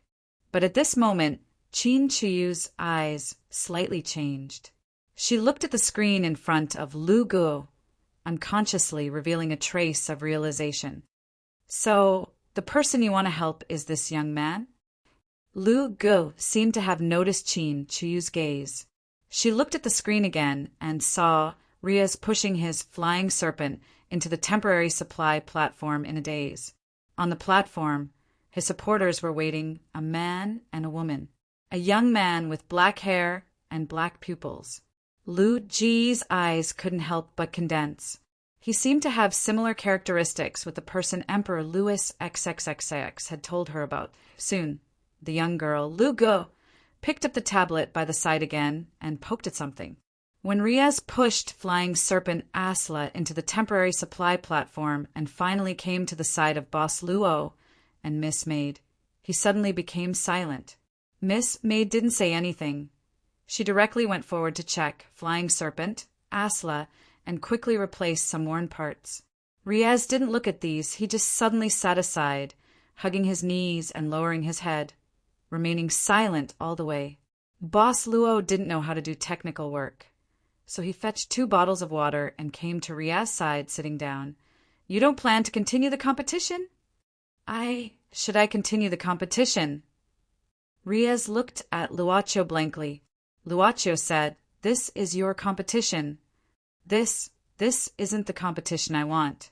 Riez shook his head. "My ideal flying serpent competition isn't like this. This is not a competition at all." "But you already knew this before, didn't you?" Riez was at a loss again. Before, he indeed knew that the flying serpent competition was like this before. Riez looked at his hands trembling. "What's wrong with me? I only know now that I was as crazy as these people in the past. I was excited for those who lost in the competition. I feel that my hands are actually so sinful." He suddenly grabbed his head in pain. I don't know. Underwater city. This isn't the underwater city I know. What do you think this is?" Boss Luo opened the water bottle and handed it to Riez. Water. Riez looked at Luocho blankly. This was indeed a bottle of water. Boss Luo said, "How do you know it's water?" "Isn't this a very simple question?" Riez subconsciously said, "No matter how you look at it, it's water. Everyone knows that this is water. What are you trying to say?"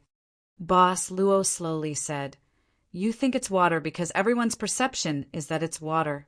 But if you remove the knowledge you've learned from this knowledge, then how can you feel what it is?" Riez opened his mouth and shook his head in confusion. He hugged his knees and said, "I'm very annoyed now. I don't want to think about this problem.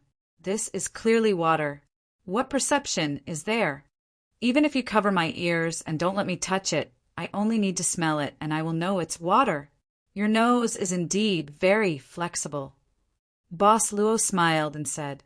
Riez shook his head and felt confused. Nose, breathe air? At this moment, Riez seemed to have thought of something and suddenly stood up. He looked around the huge arena, looked at the surging heads, and even looked at the blue sky above his head. Suddenly, Riez closed his eyes and slowly exhaled. Then he took a deep breath. His deep breath was especially slow, as if he was trying to distinguish something. "Something has appeared," Riez muttered to himself. "They are gushing out from everyone's body a lot. This smell is—" Riez suddenly opened his eyes. It's the smell of Siren tribe. Immediately, Riaz raised his hand and pointed at the huge sphere above the arena and said in horror, "That thing is absorbing these smells. Could it be that everyone's different today is because of it?" Riaz immediately looked at Boss Luo as if hoping to get an answer. But Luaccio didn't say anything and just handed the water bottle to Riaz. Then, under Riaz's confused gaze, he walked to the side. Miss Maid's voice sounded, "Okay, Riaz, Azra has finished replenishing." Riaz subconsciously looked at his serpent and saw that Azra's outer shell was as shiny as new, and nearly a quarter of the outer shell was removed. Azra's body size was almost the same as Riaz's body size. We are only responsible for supporting you." Boss Luo smiled and said, "Whether you want to continue or not, the decision is up to you." "Do I still have a chance?" Riaz smiled bitterly. He looked at the huge ring above his head. The player closest to him was already 10 laps ahead of him. As for the Emperor, he had already destroyed, crashed, and devoured other serpent, and rushed into the first echelon. He was invincible. Hashtag. Chapter 1681. Underwater City, Magic Research Institute, Astral 1. The military police had now thoroughly searched Astral 1 inside and out, but they still did not find anything. However, they did not leave and were still guarding the various passages of Astral 1. Even the underground drainage system and even the ventilation ducts were not spared. In the room where Captain Justin and his party last appeared, the staff was cleaning up the wreckage here. At most, they found some remnants of the invaders here. The military police speculated that Captain Justin and his party had failed to resist after being trapped. In the end, they seemed to have taken a very radical approach and created a huge sarcoma, intending to perish together. What the hell is this? It can actually swallow people and grow stronger. This is something from the ground. You know, the world on the ground has been polluted and is not suitable for us to live in. These people on the ground now probably only retain the appearance of humans, but in the end, they may have become monsters. Oh, really? Underwater City is the best. I really want to watch the flying demon competition. Seeing the blood here, I'm a little excited. If we hurry up, we may be able to make it in time for the final execution. They talked about something on the ground. Then they moved faster and faster. Finally, they cleaned up everything here in advance and left. But what they did not notice was that, at this time, a metal wall in the room suddenly fell off. It turned into a pool of viscous liquid and finally began to move along the gap in the room. Not long after, this pool of viscous liquid found a bigger gap and then slowly seeped in. After an unknown amount of time, the liquid finally seeped into a certain place under Astral 1. The liquid dripped on the floor, drop by drop, and finally turned into a ball. Then it gradually took shape. It finally returned to the appearance of Captain Justin. This was Captain Justin's biggest secret. In fact, he was not human, but a very special kind of monster that lived in the inhuman domain. His original body was once a lump of mud. Later, a magician in the Magician Association, who liked to do strange research, captured him and his companions and conducted some secret experiments. In the end, it gained the ability to transform. Later on, it found an opportunity to kill the magician. After that, it escaped from the inhuman domain and entered the modern world. Decades ago, it was subdued by President Charles. Then, under the identity of Justin, it rose step by step in the Black Order and finally became one of the giants of the Black Order. Captain Justin let out a long sigh of relief at this time and glanced around. There was no joy on his face of escaping a disaster. Instead, it was extremely ugly. Louis XXXIX had already taken control of the Sapphire in the deep sea by now. It was likely that the Sapphire had already been secretly taken down and controlled by the army of the underwater city. Originally, if there was no trip to the undersea city, Captain Justin would at least have a weapon like Sapphire in his hand. He could hide in the sea at all times. But at this time, he had completely become a lone commander. Captain Justin wasn't willing to lose everything like this. His eyes gradually became gloomy. I didn't expect there to be such a place under Astral 1. Captain Justin looked at the passage in front and behind doubtfully at this time and searched his memory. This place obviously didn't appear on the map drawn by his subordinate who had the detection ability. Moreover, this place didn't look like it had been sealed for a long time. There were obviously people moving around here. After a while, Captain Justin heard the sound of footsteps. He quickly stuck to the wall, and his body suddenly became transparent. 2 men wearing researcher outfits slowly walked over. They seemed to be discussing something. Captain Justin immediately listened carefully. It's been so many days, but we still can't figure out the structure of that thing. No, the research has completely reached a bottleneck. The information we have is too little. This is the research that His Majesty ordered us to obtain results. No matter how little information we have, we can't give up. But those strange patterns and that inexplicable method of communicating with energy are really... I keep feeling that that thing has its own consciousness. The voices of the 2 researchers gradually faded away. It wasn't until they left Captain Justin's range that he revealed himself again. A gleam of light suddenly flashed in Captain Justin's eyes. From the conversation between the 2 researchers, Captain Justin quickly speculated something. This secret research institute hidden under Astral. One was currently researching something that even the Emperor of the underwater city attached great importance to. Moreover, they still hadn't been able to find any results. Moreover, that thing might be something with great power, something that even Louis XXXIX cared about. It was very likely to be something like a powerful weapon. A strange smile suddenly appeared on Captain Justin's face. His body faded away again until he was completely transparent. Then he followed the 2 researchers and left. Captain Justin quickly caught up with the 2 researchers and quietly followed them all the way. Soon, the 2 researchers arrived in front of a door. After verification, the door opened. Captain Justin looked inside without saying anything. In a huge ring-shaped space, there were at least 30 researchers working at this time. The instruments that Captain Justin couldn't name were everywhere, and in the center of the ring-shaped research room where many researchers and instruments were located, Captain Justin actually saw a sword. A sword! It was not a sword like the Western sword that Captain Justin had seen before. It was more like a bronze weapon that was more commonly seen in Eastern countries. It was such a long sword that was hanging on the base of a machine at this time. Then, it was sealed by a blue light shield released from the base of the machine. This is what they are researching. A sword? Captain Justin woke up from his brief absent-mindedness. He gritted his teeth and looked around.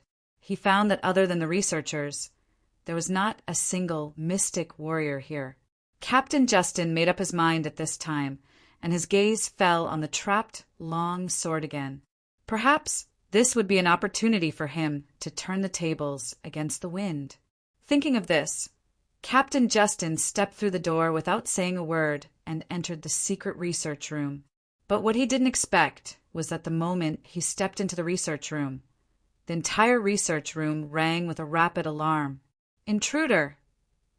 In an instant, the only door was closed. At the same time, the wall in the research room suddenly cracked open. 2-meter-tall, gray-white surgical puppets were directly thrown down.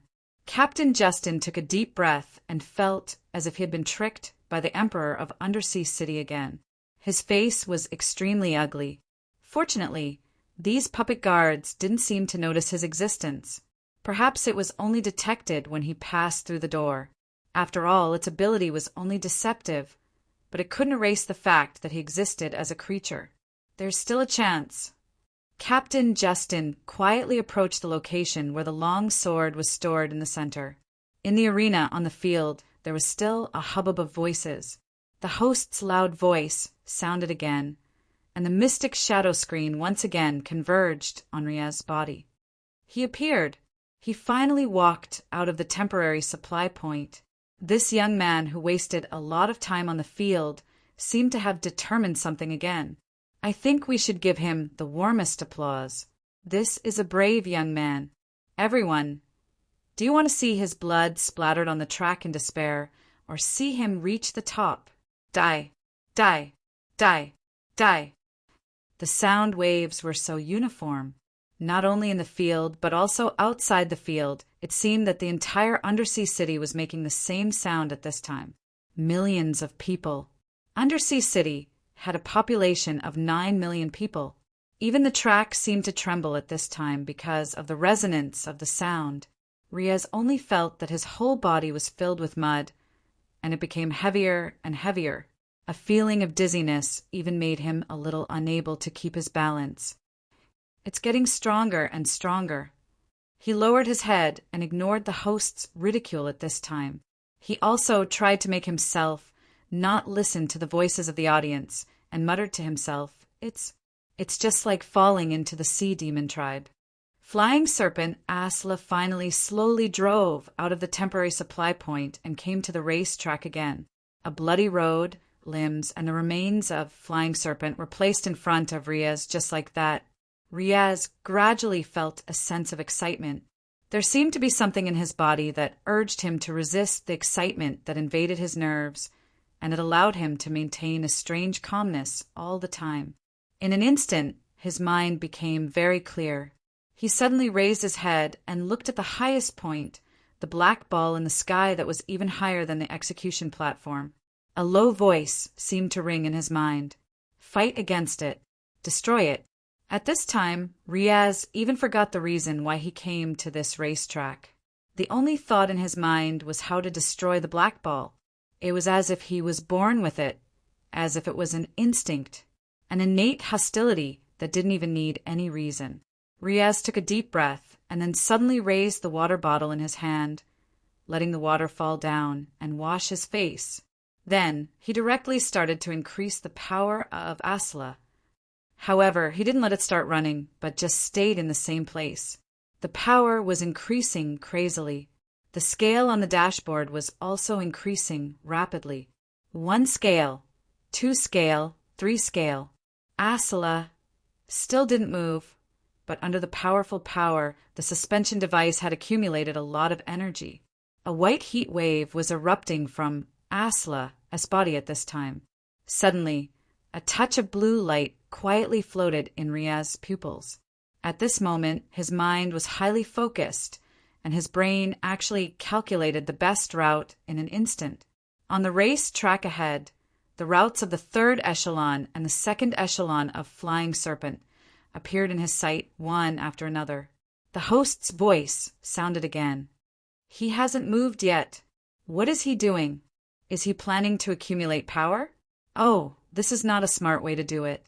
It will only make Flying Serpent unable to bear it and collapse. Oh my God, he might not be able to last until the next supply point and directly explode. I can almost see the bloody appearance of this brave young man. Oh my God, I'm excited too. On the racetrack, Krakow Duogene, who was fighting hard in the 2nd echelon, frowned as he looked at the huge light screen. At this moment, he was controlling the terrifying killing machine of Gold Giant Beast, sawing apart a Flying Serpent in front of him. His opponent's horrified screams faintly made Krakow Duogene unable to extricate himself from the excitement that was born in his body. Destruction and killing were like poisons that flowed in his blood, provoking every nerve in his body. Riaz, why aren't you coming up? Let's fight. Krakow Duogene's eyes gradually turned blood red. I'm going to wait for you here. Wait for you. The Gold Giant Beast suddenly stopped and then opened its 8 huge mechanical arms. It stood directly on the racetrack like a huge spider, swallowing the Flying Serpent that was charging from behind one by one. At this moment, on the racetrack, a Flying Serpent that was emitting terrifying electric arcs was running at full speed. Louis XXXX. At this moment, his Flying Serpent. Rather than calling it a flying serpent, it would be better to call it a wild beast that possessed a terrible shell, like a flying dragon, wrapped in black scales all over. Its sharp wings easily cut the flying serpents that were blocking its way.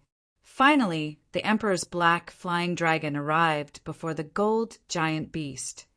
Another brave young man. I like your courage. Tell me your name, young warrior. Louis XXXIX had a smile on his face. Your Majesty, your Majesty. Krakow Dwidjien's eyes were red. Even if it's your Majesty, I will defeat you. I will defeat you. You deserve praise.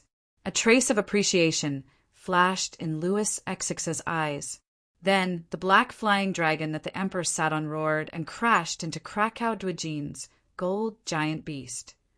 The sharp teeth of the flying dragon tore the body of the gold giant beast apart. I won't lose. I will wait for Riez here. I will defeat him with my own hands. Krakow Duojin inserted his hands into a ball on the control panel of the gold giant beast. Instantly, the power of the gold giant beast increased rapidly. However, at this moment, the black flying dragon bit into the core armor of the gold giant beast and started to devour the core energy of the gold giant beast.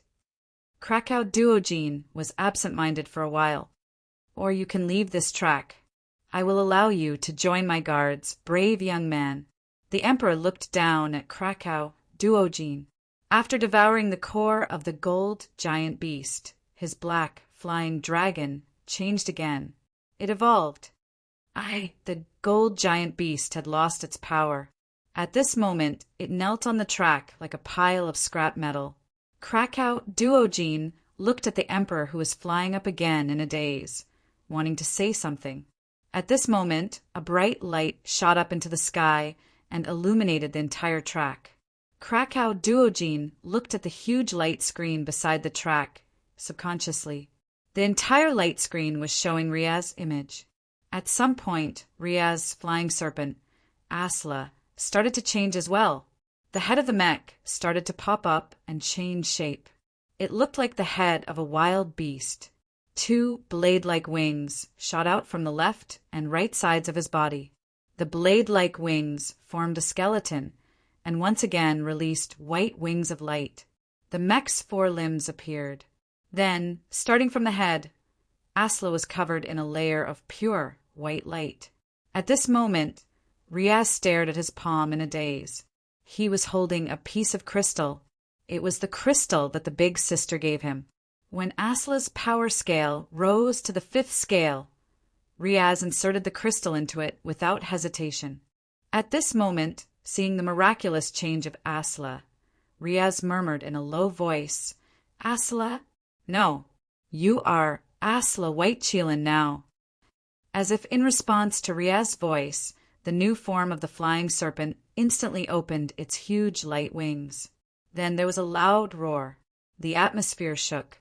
A white stream of light instantly went around the track and broke through the 3rd echelon.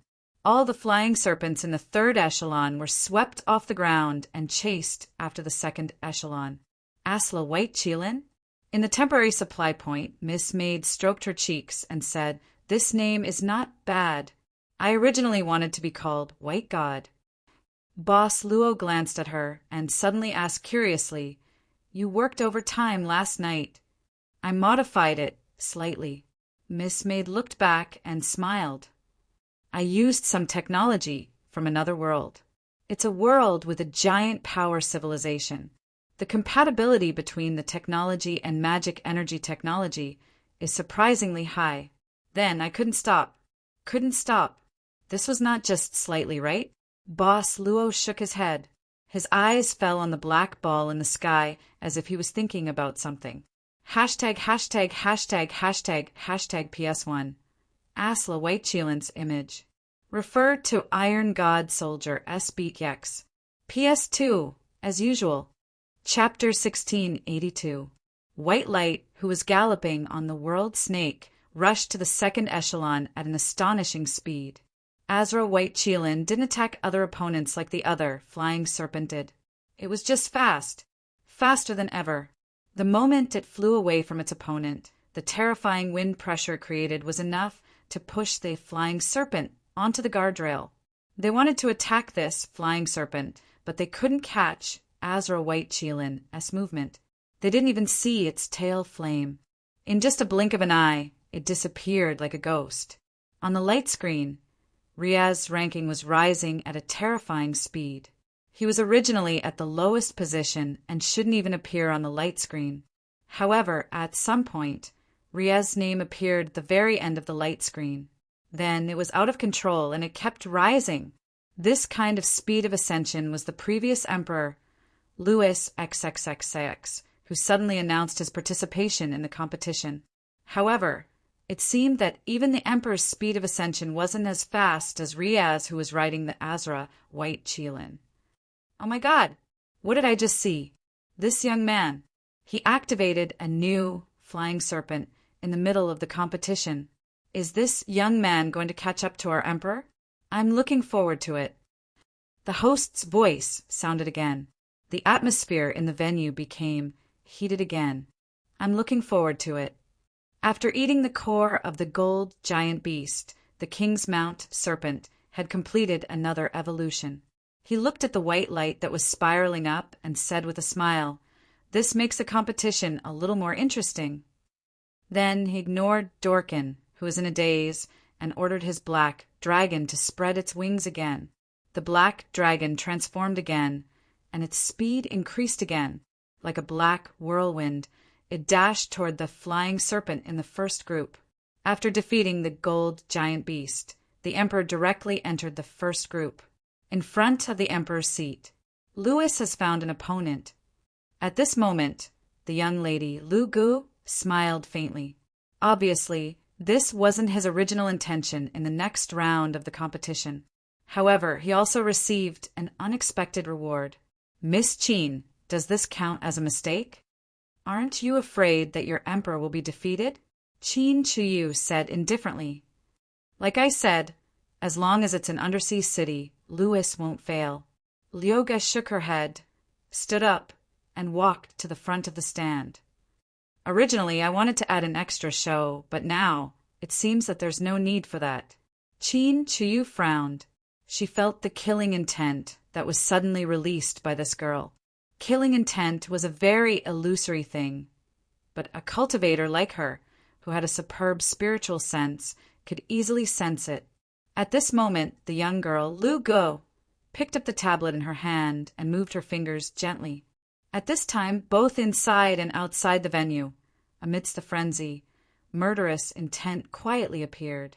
Those were the members of Destiny who were hiding in the crowd, preparing to take action and save Long Gang on the execution platform.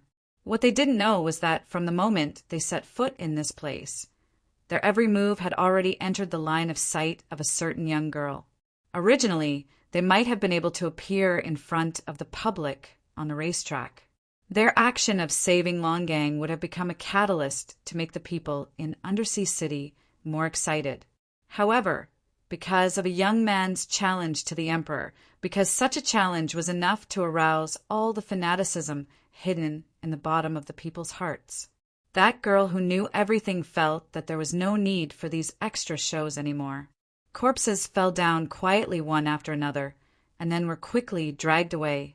The assassination that happened in the crowd didn't even spread out the smell of blood.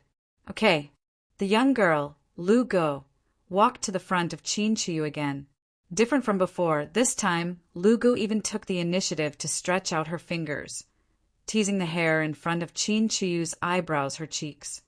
Do you think this young man will defeat Louis? I didn't say anything. Qin Chuyu said expressionlessly. But that's what your eyes say.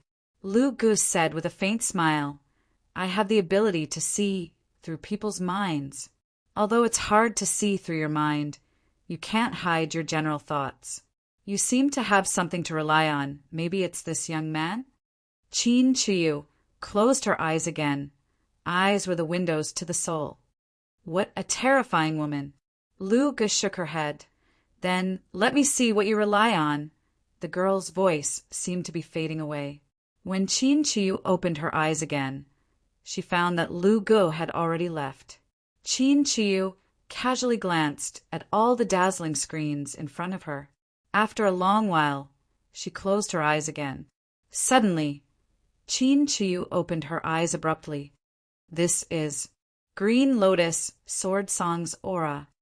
Qin Chiyu lowered her head, her voice fluctuating. My senses have become stronger. A new force to be reckoned with. In front of absolute power, this kind of clown trick. Before he finished his words, the light wings of the Azra white Qilin flapped forcefully, and the contestant and his flying tumbler crashed into the guardrail on the side. Riaz didn't stop. He didn't look back either, because there was no more flying tumbler behind him. He could still walk on the track normally. He just stared straight ahead. As he continued to climb, the feeling of hope fighting against something in his heart became stronger, and he became more focused. Suddenly, Riaz ordered Azra's white Qilin to stop beside the remains of the golden giant beast. At the same time, Krakow Dorkin was covering his bleeding left arm and leaning on the shell of the gold giant beast. When he saw Riaz stop, he frowned and scolded him angrily. Why did you stop? Are you pitying me? Krypton Dokin, next time let's have a good race.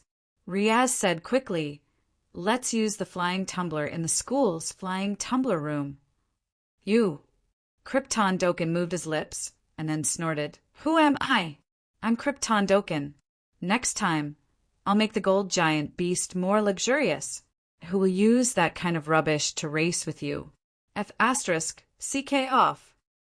Riaz didn't say anything, silently letting the Azra white Qilin float again. Wait. Krypton Dokin suddenly covered his forehead, seeming to be in pain. What's wrong with you? Riaz frowned, and Krypton Dokin's expression seemed a bit abnormal. Krypton Dokin gritted his teeth. Riaz, you're rubbish. Remember, you're rubbish. Only I can defeat you. What Underwater City Emperor? Don't lose to me. I really want to beat you up now. CK off. I don't plan to defeat anyone. Looking at the Azra white Qilin, Krypton Dokin frowned subconsciously. Then a violent feeling began to fill his brain, making him fall to the ground in pain. At the back of the track, most of the contestants who had lost their ability to move after being hit by the Azra white Qilin were like this. Outside the track, the special passage was ascending, leading to the next temporary supply point. However, except for the first echelon contestant supporters, there were no other supporters on this special passage. In fact, because the first echelon contestant supporters had already reached the last supply point, there were only 2 people using this special passage. They were the supporters from Riaz's team. But compared to Riaz, who was rising like a meteor on the track, the audience obviously didn't care about the situation on this special passage. On the rapidly ascending platform, Boss Luo returned at this time, because at this moment there was an extra girl in a silver robe on the platform. Luocio didn't deliberately erase his presence, starting from yesterday's encounter with the ice cream vendor on the street. Girl, Lyoga sized up Luocio and mismade. After a while, she tilted her head and said, I don't know why, but I suddenly have a feeling that I was deliberately led to this place to you. Boss Luo smiled and said, What's the reason? Girl Lyoga thought for a while and said, Curiosity. It's the most tempting force in the world, and it's irresistible. Curiosity can lead to many things. If there's a way to play with fate, then it's curiosity. Miss Maid heard and said, Miss, I don't know what you're curious about. Everything. Girl, Lyoga blinked and pointed at the white light that was flying and said, For example, the technology that this young man used on the serpent. Obviously, this is not the magic technology of Underwater City. As she said, she pointed at Luocio and Miss Maid, Also, your origin. Obviously, you're not from Underwater City. Boss Luo curiously asked, Is it forbidden for people outside Underwater City to enter here? Girl Lyoga shook her head and smiled. How can it be? In fact, we actually welcome outsiders who can reach Underwater City. Even at this time, there are outsiders in Underwater City. It's just that they don't know the rules. Boss Luo didn't hide it and said, We did come in from the outside. Because we're interested in the civilization form of Underwater City, We plan to travel and don't plan to intervene in the affairs of Underwater City. For now. For now. Girl Lyoga narrowed her eyes and laughed. There's no need for now. Boss Luo said casually, I'm a businessman doing all kinds of business. If there's a customer's request about Underwater City, I can only do something. So, Girl Lyoga fell into deep thought. This was a question of whether it was credible or not. It was like a stranger standing in front of you and saying, I may kill you or I may not kill you. It was the same principle. Under normal circumstances, you would only think that the stranger had a mental problem. This was a very abrupt feeling. The girl felt strange, but she couldn't tell what was strange. She shook her head and immediately said, Yesterday on the street, did you meet a young man buying ice cream? Indeed. Boss Luo nodded and said, Unfortunately, when it was my turn, the ice cream was sold out. After the game, Girl Lyoga raised the corner of her mouth and said, If you still want to eat, just come to the palace. We welcome all foreign guests. Seems like a very hospitable emperor. Boss Luo smiled and said, If there's a chance, I'll pay a visit. Underwater City is a dangerous place. Girl Lyoga said indifferently, I hope you too won't go to some dangerous places. Thank you for your advice. Boss Luo nodded. The girl looked around suspiciously. She found these two people. At first, based on her observation of Qin Chiu, her intuition told her that Miss Qin seemed to care about these two supporters behind Riaz. But this time, the situation didn't happen as she expected. At least, there wasn't any violent incident. If possible, the girl was more inclined to directly invite these two people into the palace. It was obviously nonsense that Underwater City welcomed foreign guests. But in the end, it turned into this kind of overly polite conversation, which indeed made the girl a little confused. She secretly thought, when did she become so easy to talk to? Then, enjoy the rest of the game. Girl Lyoga slightly bowed and planned to leave. At this time, Boss Luo suddenly asked, Do you know what that black ball in the sky is? The girl paused and turned around. Are you planning to tell me your origin and intention now? Vacation travel, Boss Luo said seriously. Indeed, the girl didn't turn around and directly jumped off the platform, disappearing in the blink of an eye. Boss Luo shook his head and looked at Miss Maid, saying, Why don't we want to believe other people's words? Miss Maid smiled and said, Because there's deception in the world. And it's them. Master, are you really not planning to do anything? Anyway, regardless of whether I plan to or not, something will happen. Boss Luo smiled casually. Isn't it? We just need to. He raised his head and looked at the flying white light, saying softly, Just watch quietly and wait casually. Then he occasionally reached out to stir the flowing water in the river of time, making circles of ripples. Miss Maid suddenly thought in her heart, God! He has caught up to our emperor. This young man, no matter what the final result is, this is the highlight of this young man. From now on, he can brag about it for the rest of his life. The host's voice always sounded, hashtag, hashtag, hashtag, hashtag, hashtag PS. 3280 seconds. Chapter 1683. The Magic Research Institute, Astral. 1. Secret Underground Research Room. At this time, the moment the rapid alarm sounded, the defense mechanism had been activated and the only entrance was closed. Not only that, but on the surrounding walls, heavy metal gates fell directly, completely sealing the entire research room into a secret chamber.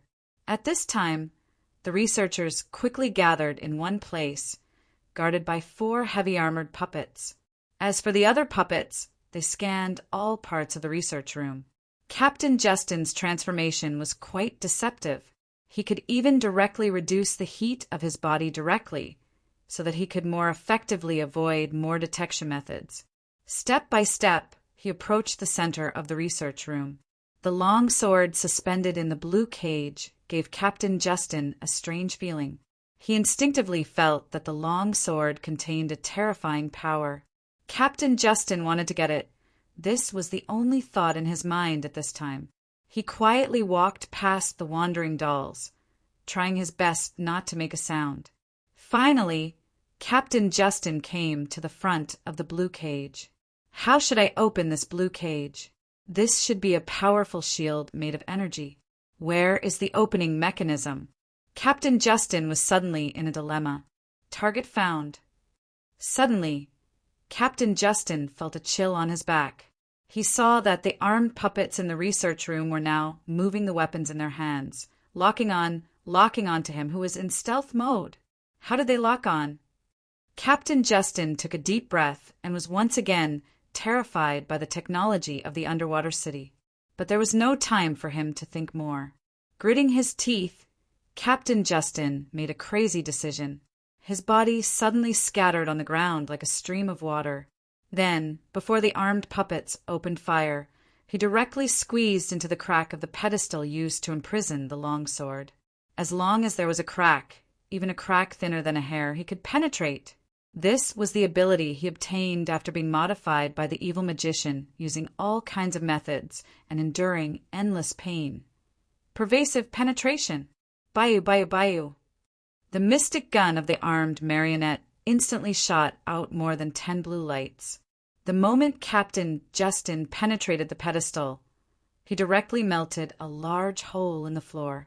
But this could not stop Captain Justin from invading the interior of the pedestal. He did not understand the internal structure of the pedestal. He did not understand anything. But this did not stop him from doing what he wanted to do next. Destroy. No matter how sophisticated the instrument was, the interior was always fragile. The more sophisticated something was, the easier it was to cause great damage from the inside. Boom! In an instant, the huge pedestal directly exploded. The moment thick black smoke rose, the blue energy light shield that sealed the long sword instantly became unstable. It twisted, collapsed, and finally, directly annihilated like a bubble. It's done! Captain Justin showed a hint of ecstasy. In the thick smoke, his liquid-like body instantly elongated into an arm and grabbed the long sword. Louis XXXIX, I will make you regret. Captain Justin could not help but feel a sense of satisfaction. He had touched, and his palm had already grasped the hilt of the long sword's hilt. A sense of fulfillment made Captain Justin feel even happier. But it was a pity. The moment his palm touched the hilt of the long sword, he did not get anything. No, he got something. A terrifying, lacerating power spread from the hilt to Captain Justin's palm in an instant, and then covered his whole body in an instant. In the research room, Captain Justin's miserable scream directly sounded. At the same time, the long sword suddenly trembled, and then hundreds and thousands of green sword chi burst out, forming a terrifying sword chi storm. Crush, lacerate, destroy. All the armed puppets were instantly smashed into pieces by the sword chi storm. Even the researchers here did not escape from the raging sword chi storm. Finally, everything calmed down. The research room was now filled with countless terrifying lacerations, and at the same time it was dead silent. Only the long sword was still hanging high at this time. Suddenly, the long sword hummed again. This time, there was no sharp sword chi burst out, but it directly soared into the sky, breaking the layers of thick decks on the top, and finally broke through astral. 1. Throwing it in the direction of the underwater city. On the field, Chin Chiyu suddenly opened her eyes. She felt an extremely heavy pressure from the soul, from the spiritual level. The entire undersea city was like a violent abyss at this time. The negative emotions that seemed to be substantial were constantly impacting her gradually perfected Taoist heart. The techniques of the Huan Zhen sect placed too much emphasis on the cultivation of the state of mind. Otherwise, she wouldn't have broken her cultivation and ended her lifetime of cultivation prematurely because of a painting that contained excessive madness and regret. At this time, she seemed to be in the middle of an ocean of desire, drifting in the wind and rain. Chin Chiyu instantly spat out a mouthful of red blood. Her face paled a little, and her eyes gradually became unfocused. The terrifying negative energy that shrouded the entire arena had even condensed into something similar to a magnetic field. And the reason for the formation of this terrifying magnetic field was Chin Chiyu's eyes were locked on the World Snake Racetrack. The reason for all this was the duel between Riaz and Louis XXXX. A young man who walked out of East 13th Street had counterattacked all the way and finally reached the point where he was facing the most powerful emperor in the underwater city. There was nothing more that could arouse the enthusiasm in the hearts of the residents of the underwater city. How they wished to see the emperor of the underwater city kill the challenger on the field. How I wished to drink the blood left by this brave young man under the World Snake Racetrack. This wasn't a joke, and it wasn't an exaggeration either. This was the truth.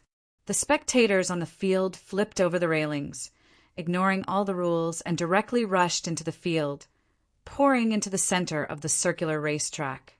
They raised their heads, stretched out their hands, and their eyes were blood red.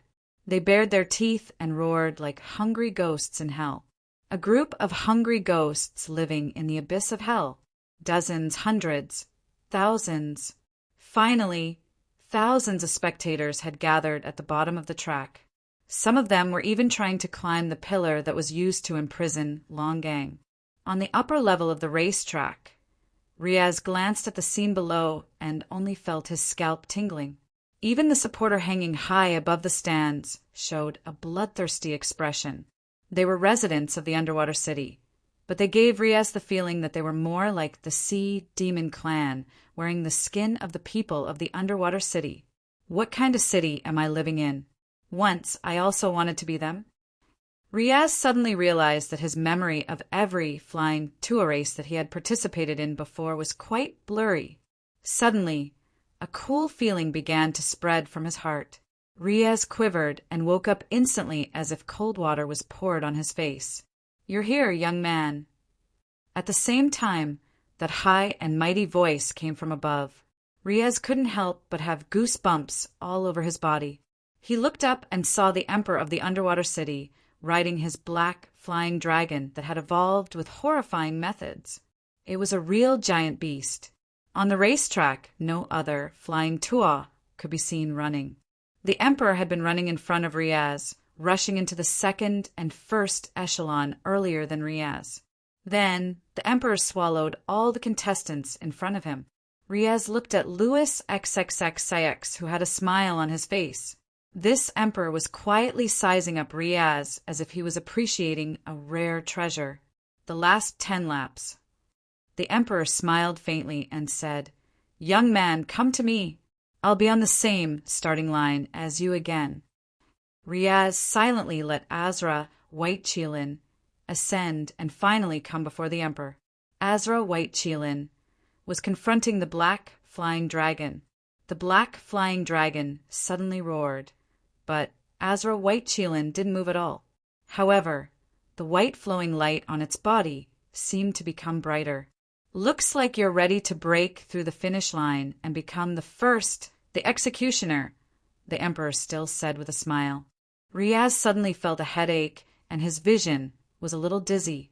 He lightly touched his forehead, which was covered with a layer of sweat. He gritted his teeth and said, "Why do you have to make this kind of competition?" "Why?" Louis XXXIX said casually, "Of course, it's to better manage this underwater city." "Young man, under what circumstances do you think people will be stable on the side of justice and kindness?" Justice in the heart, kindness in nature, it doesn't need to be at any time. It can be at any time, Riaz said in a low voice, but these words weren't his original intention. He was confused by the emperor's question, but the answer suddenly jumped out from his mind. It was like an innate instinct. Louis XXXIX smiled and said, "But have you ever thought about it? People with justice in their hearts will also kill because of hatred. Of course, killing is too far away for someone of your age. Let's put it another way, envy.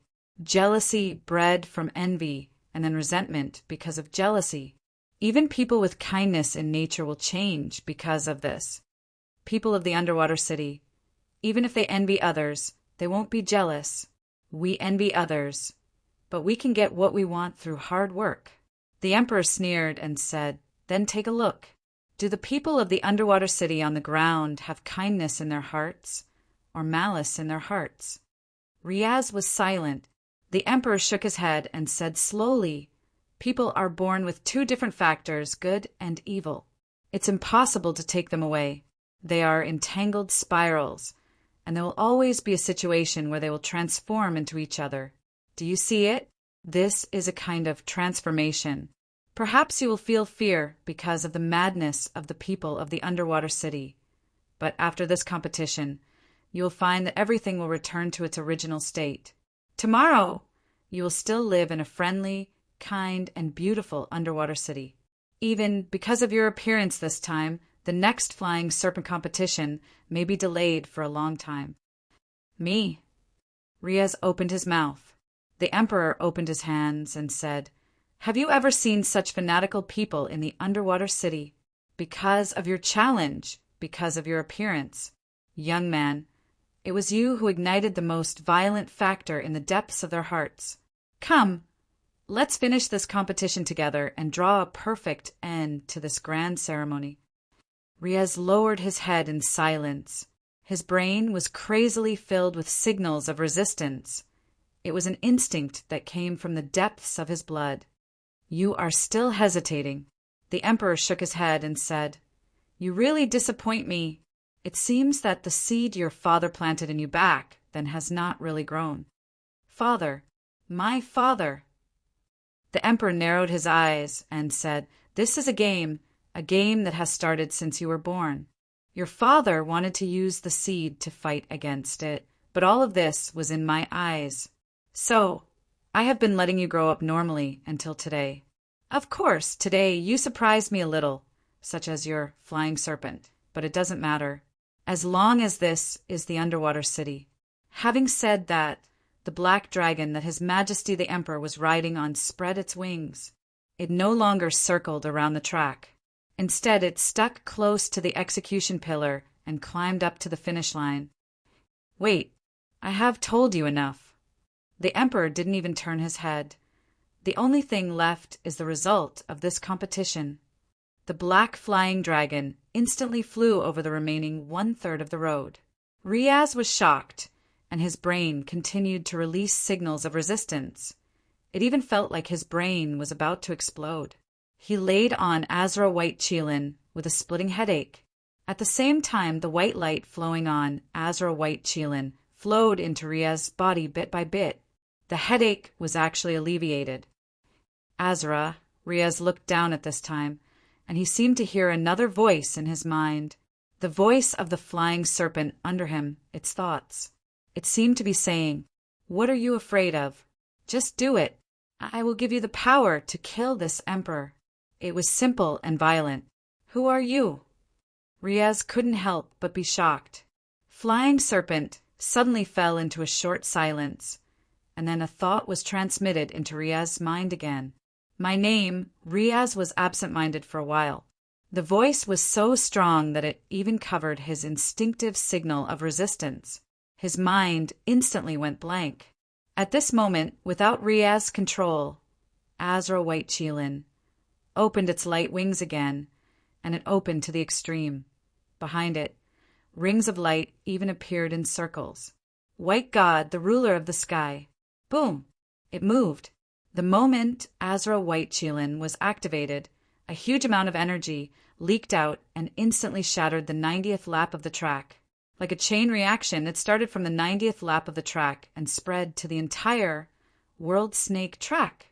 As a result, this huge circular track that was comparable to the White Tower in the underwater city began to collapse. ######PS. Next chapter, a little later. Chapter 1684. The most direct disadvantage of the collapse of the World Snake racetrack was that the residents of Underwater City in the arena were on the verge of death. They were just ordinary people not fully armed demonic warriors. They were facing the boulders that weighed more than 500 kilograms. However, in the arena, the residents of Underwater City, who had completely gone crazy, were fearless of the imminent death. Facing the collapse of the racetrack, a strange fanaticism appeared on their faces again. Louis XXXIX saw all of this in his eyes. Regarding the collapse of the racetrack caused by Riaz's sudden outburst, a trace of anger flashed in the Emperor's eyes, but it quickly disappeared. He just whispered something, calling something. It seemed to be a name, a syllable. M.O. As if responding to the Emperor's call, the White Tower of Underwater City instantly burst out a huge brilliance. The top of the White Tower directly projected a huge blue light beam into the arena. The light beam swept into the arena in milliseconds. When the blue light beam disappeared, the entire World Snake racetrack had disappeared, including the boulders that fell because of the collapse. Even the debris was gone. The light of the White Tower dissipated, and it returned to its original white and flawless state. In the arena, because the entire track had disappeared, all the temporary spots that had been set up were naturally gone. The contestants who had fallen from the sky, as well as their supporters, seemed to be protected by some kind of power as they slowly descended. However, Boss Luo and Miss Maid were not included among them. All of this originated from the power of the White Tower, and this power seemed to only affect the residents of Underwater City. But this height naturally could not pose a threat to Boss Luo and Miss Maid. Like the rest of the contestants and the supporters, they slowly landed on the arena. Miss Maid's shoes touched the bottom of the arena first. Her hands held the hem of her skirt, and she gently let go the moment she landed. The black flame quietly extinguished in her palms. Perhaps if the White Tower did not have that flash, it would be replaced by the black flame. 10 points. Boss Luo subconsciously gave a score. His landing was naturally much simpler, and he did not have to compromise so much. He just stood there and was done. White God. After landing on the ground, Boss Luo looked at Miss Maid and blinked his eyes. It's just a little bit of disguise, who would believe, the servant girl said casually. This is the demonic dragon clan of the giant power civilization. After he died in battle, his soul was split into several parts. One of them was sealed into a tool and turned into a secret treasure. It was a gift once given to me by a customer in that world. The previous owner didn't say anything, so I did. By the way, this customer hoped to obtain a true lover. So after completing the transaction, her husband was resurrected. Oh. Miss Maid had a lot of small gifts from customers. Boss Luo had seen this kind of thing more than once, so he was used to it. But why did he specifically mention the specific content of the customer's transaction? So this serpent is now a product of soul and magical technology? Miss Maid said the giant energy civilization has technology similar to that of the magical energy civilization. It is a strange world where creatures and machines can coexist. The souls of beasts can give new life to machines and form a symbiotic relationship. Riaz's workshop doesn't have any usable materials, and the secret treasure is useless. It can be used to replace Asla's magical core circuit, but it can awaken White God, which is a bit surprising. After that, the recovery process will take a little longer, about 30 minutes. Obviously, for Asla's transformation, Miss Maid was at most loaning the materials and would recover them later. If it wasn't because of the boss interest, Miss Maid didn't intend to open her little treasury. Master, do you think the transformation this time is out of line? Miss Maid suddenly asked. Boss Luo shook his head and said casually, You can do anything you want. Miss Maid's eyes lit up, but Boss Luo said again, But he can't control White God's power. He was naturally referring to Riaz. The current Riaz, as Boss Luo said, couldn't control Asla White Qilin, that had awakened part of White God's soul. Or he had become Asla White Qilin's tool. He was even useless. After destroying World Snake, S-Track, Asla White Qilin, even caught up with the king's black flying dragon. The white shadow and the black flying dragon circled around the execution pillar like a black and white spiral. Asla, White Cheelin, was only a head higher than the black flying dragon. "Young man, you disappoint me." The king's voice sounded faintly. At this moment, Riaz, who was shocked by White God's awakening, was like a frightened little animal. He knew what happened. Because of White God's sudden awakening, Asla White Cheelin's instant destruction almost caused huge casualties. How many spectators were there in the arena? Riaz didn't know. Similarly, he didn't know how many spectators there were outside the arena. What he knew was that if it wasn't for the light shot out from the White Tower, World Snake's collapse would have caused unimaginable casualties. It's not me. It's not me. Riaz's eyes were blank. His body was trembling. He was really scared. When you walk onto this arena, you are you. Louis X's voice suddenly turned cold. No matter the reason, no matter the motive, you are already here. What you did is your responsibility because you are here. It's not like this. It's not like this. Riaz had a splitting headache. He was wrong? How could he be wrong? He only wanted his mother and father to meet once on their wedding anniversary. It wasn't his wish to destroy the track. It was Asla White Cheelin. It was caused by White God hiding inside. He never wanted to cause destruction. Asla was transformed by that big sister. It was her. It's not me. His Majesty shook his head. As a descendant of the underwater city, don't you have the courage to admit your responsibility?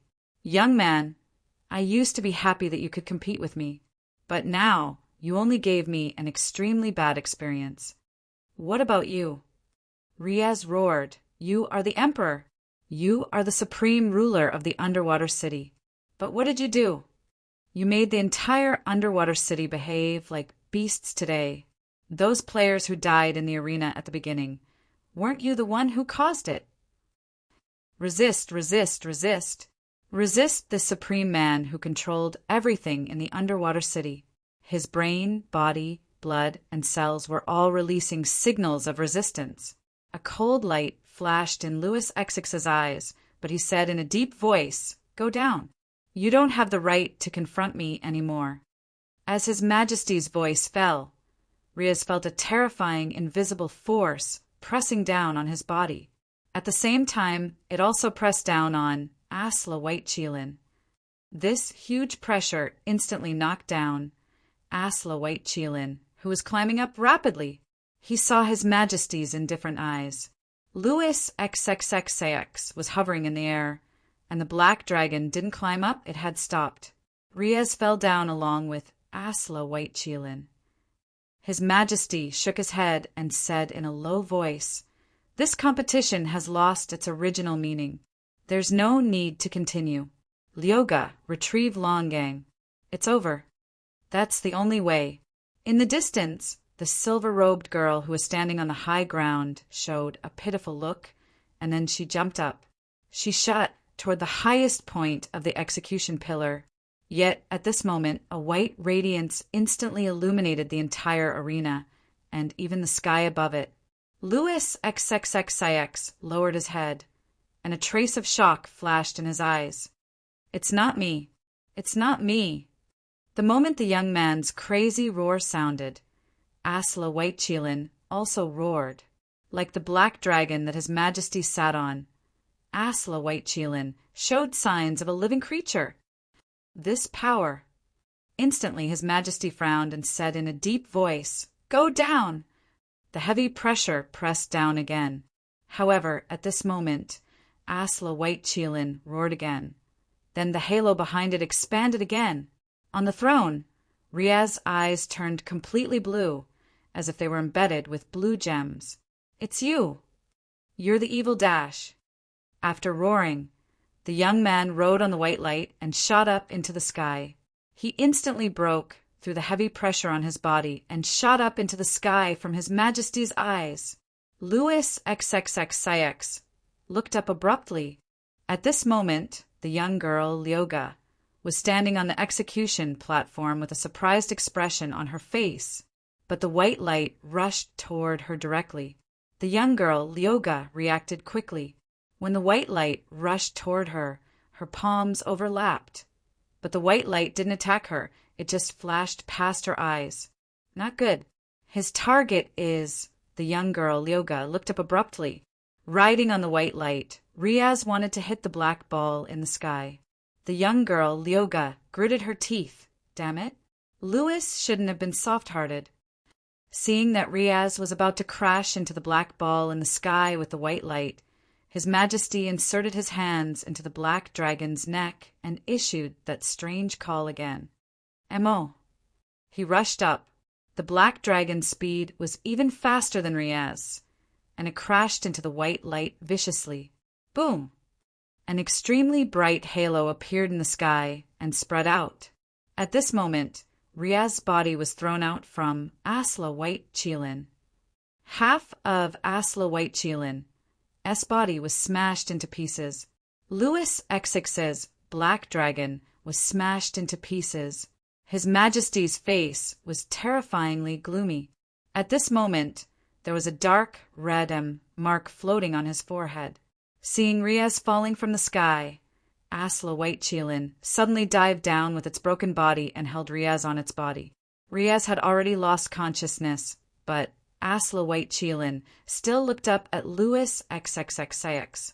Its pair of crystal eyes seemed to be alive. No one can shake the foundation of the underwater city. His Majesty slowly raised his hand and opened his 5 fingers, aiming at Asla White Chilin, saying in a low voice, "Destroy." The white tower in the underwater city burst out a horrifying radiance. The entire underwater city even began to shake. As for the 9 million people in the underwater city who were in a frenzy, they didn't react at all. But at this moment, the sky and the earth seemed to darken. A green light streaked across the sky. A trace of disbelief flashed in His Majesty's eyes. Then he opened his mouth. After this green light disappeared, a white-clothed figure appeared in the sky, holding a sword and gently pulling it. The white-clothed fairy held a 3-foot-long green sword and sized up the land with cold eyes. Behind her, the huge black sphere suddenly cracked open. "Thank you for taking care of me these past few months," the white-clothed fairy said slowly. "The debt of healing my injuries and the enmity of imprisonment will be written off after this sword meeting." The voice was cold, but it was extremely clear. It entered His Majesty's mind and also entered the ears of the young girl on the execution platform. Lugu. His Majesty opened his mouth several times and finally revealed a trace of powerless paleness. Do you know what you've done?" The white-clothed fairy said indifferently, "I don't need to know. This thing affected my Tao, so I'll just kill it. If you want to take revenge on me, I'll take it right here." As she spoke, the white-clothed fairy waved the 3-foot-long green sword in her hand, and a green sword light shot out instantly. On the execution platform, a shallow wound appeared on the face of the young girl. Lugu! A trace of blue blood flowed out slowly from her wound. The silver-clothed girl's eyes were filled with shock and anger, but she sneered and said, "So this is a warning. How annoying." The silver-clothed girl's eyes were filled with shock and anger, but she sneered and said, "So this is a warning? What an extremely disgusting personality." Swish, swish, swish. 3 more green sword lights shot out. 3 shallow wounds appeared on the face of the young girl. Lugu! So it became neat. But at this moment, something came out from the cracked black sphere. A black liquid was dripping from the crack. When such a drop of black substance fell to the ground, the white tower of the underwater city instantly lost its brilliance and became dim and lightless. Hashtag, hashtag, hashtag, hashtag, hashtag PS. 3380 seconds. Chapter 1685. The color of the sky changed to gray, just like the white tower that had lost its luster. A large amount of black matter kept overflowing from the cracks of the black ball.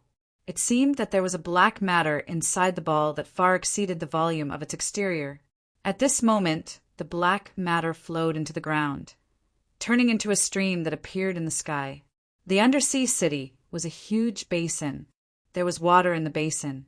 The moment the first resident of the undersea city was drowned by the black matter, a violent will began to fill the entire undersea city.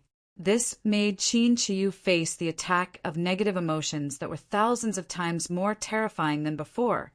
But at this moment, Green Lotus Sword had been found. After cutting off the shackles on her body, her cultivation was restored. Even though that evil will was crazily magnified, she wasn't affected at all. What on earth is this undersea city? But the change in front of her made her vigilant. Louis XXXIX didn't move at this moment. He was silent, so silent that it was scary because of the current situation of the undersea city. Like leaking oil, the black matter began to slowly expand its territory on the streets. The crazy people didn't know when their feet had been drowned. However, the moment they came into contact with the black substance, they quieted down. "That's it," His Majesty suddenly said faintly. Qin Chiyu keenly caught the change in Louis XX's tone at this moment. She gazed at him, only to see that Louis XXXIX was also looking at her. "Haven't you always wanted to know how the previous 2 queens died?" His Majesty said softly. Qin Chiyu frowned again. Louis XXXIX said in a low voice, "I killed the reason you'll know soon." Seeming to have figured something out, Qin Chiyu lowered her head to look. Then her expression changed slightly. Those people who were drowned by the black matter had walked out, or rather, they had crawled out. But the people who crawled out of Seabed City could no longer be called people. They were like beasts at this time, like some kind of mutated creatures. They were strange, and they were walking strangely on the streets of the city. They even began to kill each other. This is the original appearance of the people in the undersea city? Qin Chiyu couldn't help but ask in shock. "It doesn't matter." His Majesty shook his head. "Since there's a mistake, we have to correct it. If we can't fix it, then we'll start from the source." As he spoke, His Majesty suddenly took out a strange dagger. At the same time, he extended his arm. Louis XXXIX used the dagger to cut his own wrist. In an instant, blue liquid with specks of golden light. Blood oozed out from the wound on his wrist and dripped to the ground. The drops of blue-gold blood did not fall to the ground. Instead, they scattered with the wind. A gust of wind brought the Emperor's blood to the front of the White Tower. When the drops of blue-gold blood landed on the White Tower, the instant they came into contact with the White Tower, which had originally disappeared, was once again released from within. Qin Chiyu instantly felt the arrival of some kind of great terror. She instinctively waved the Green Lotus Sword Song in her hand, and an azure light beam shot out directly from the top of the White Tower. The target was her. The Green Lotus Sword Song instantly burst out a huge and sharp sword chi, chopping towards the azure light beam. The sword chi was actually annihilated by the azure light beam. Qin Chiyu instantly acted as if she was facing a great enemy. She reached out her palm, pressing on the surface of the Green Lotus Sword Song. Eventually, the light beam rapidly flew over, completely swallowing the figure of this fairy in white. His Majesty made a gesture of clenching his fist abruptly. The moment the blue light beam hit Qin Chiyu, it directly exploded like fireworks. In the sky, thousands of tiny blue lights fell to the ground like meteors falling to the edge of the black matter. Meanwhile, they directly penetrated the bodies of those mutated people in the undersea city. At the same time, after the blue light beam exploded, a figure in white appeared again. However, compared to before, she looked a bit more flustered. Qin Chiyu's white clothes were torn in many places, and there was even a faint trace of blood at the corner of her mouth. She took a deep look at Louis XXXIX but didn't say anything. The Green Lotus Sword Song directly swung towards the sky. chopping out a huge green sword light, as if it wanted to cut open the special space of the undersea city. However, at this moment, a silver figure blocked the huge sword light. Girl Luga. Miss Chin, your wedding with Louis hasn't started yet. How can you leave so quickly? Girl Luga directly punched towards this sword light. The sharp sword chi instantly cut off this girl's arm, causing flesh and blood to fly everywhere, followed by her body. Her flawless silver robe was now riddled with holes.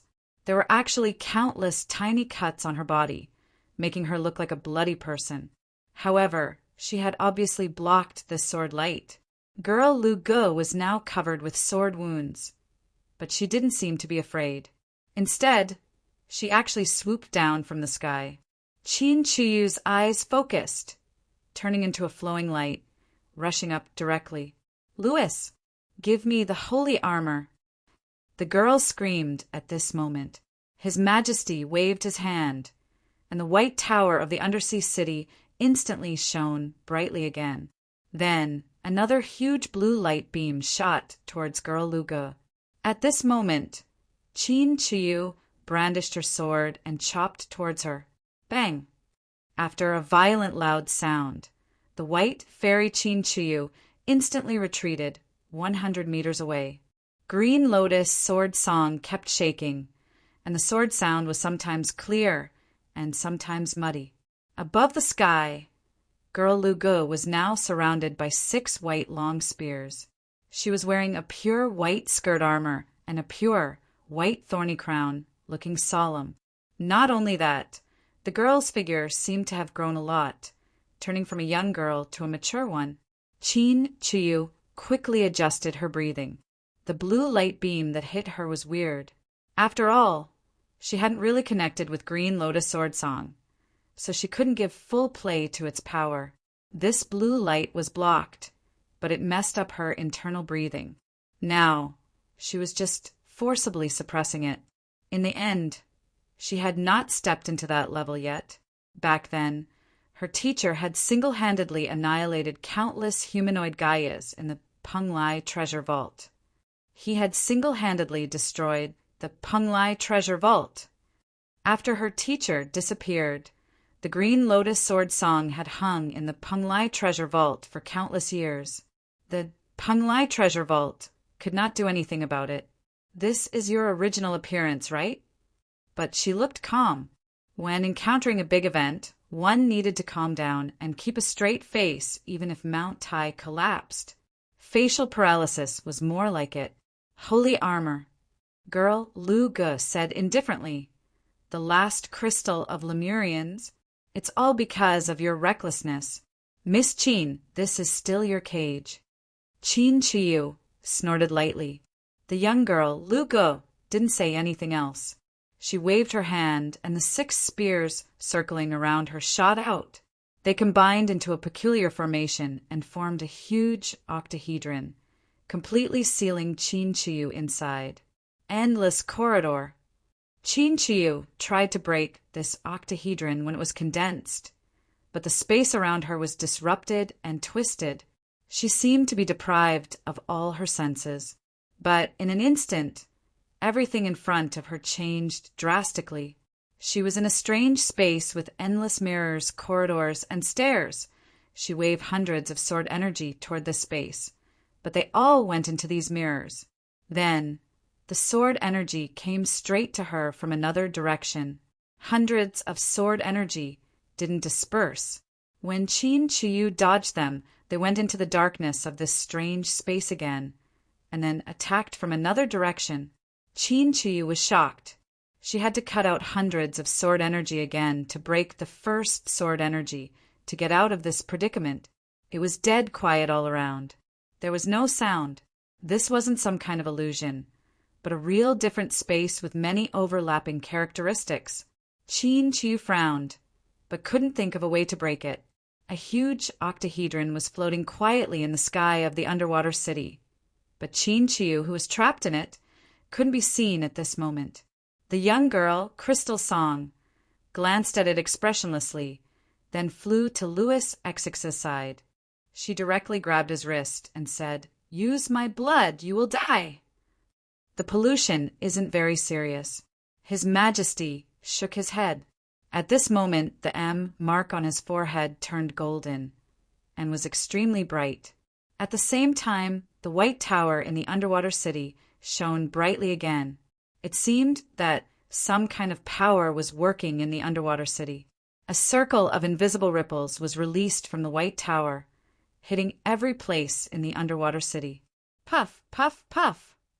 In an instant, 9 million people in the underwater city fell to the ground and lost their consciousness. On the ground, the black substance that had leaked out from the black sphere was retreating bit by bit. It was like time was flowing backward. The black substance was not only retreating bit by bit, it was even flowing in reverse, all the way back into the black sphere. The crack started to heal.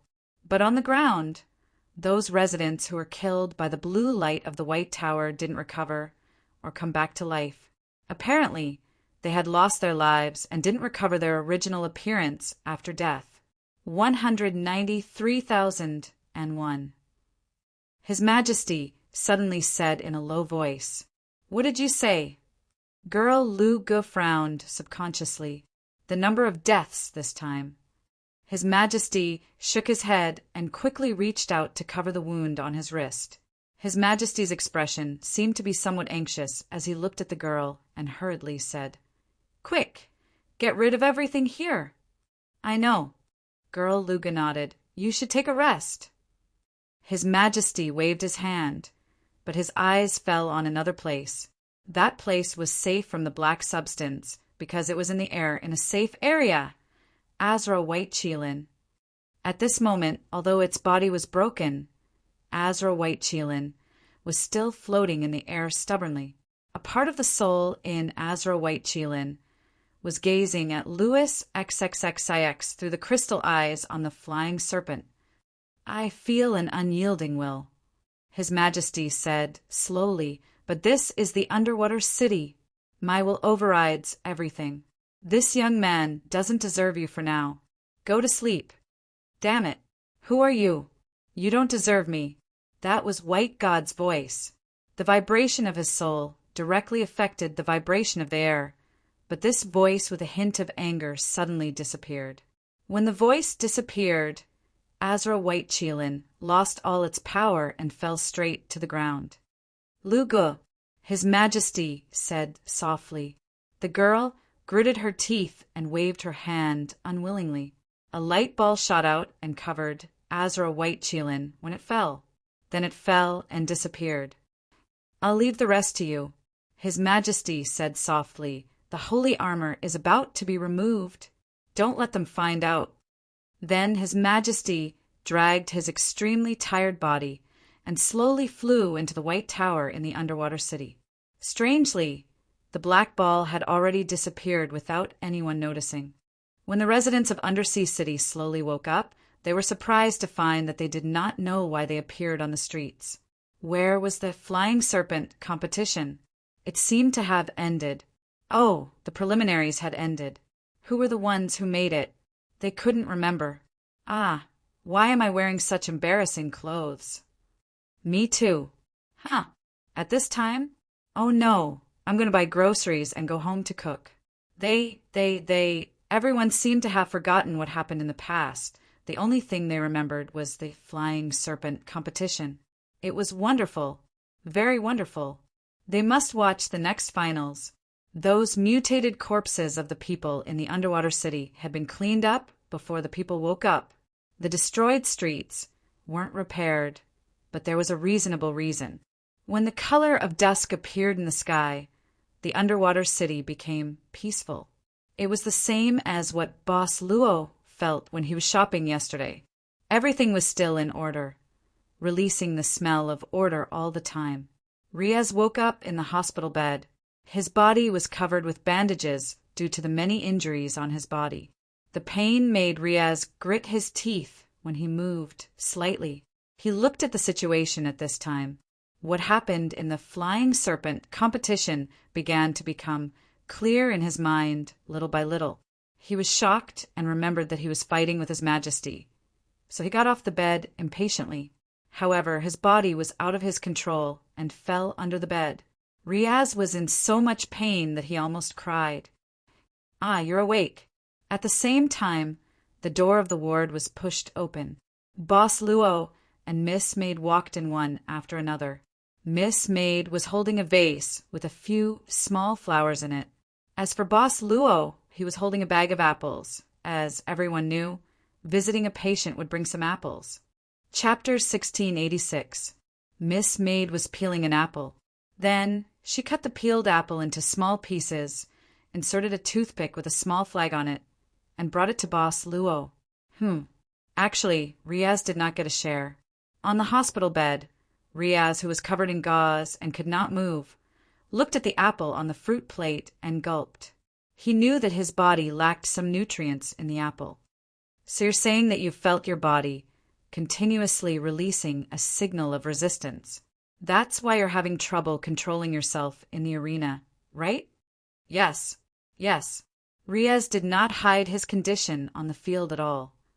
Especially after I saw the huge black ball, the signal became more and more intense.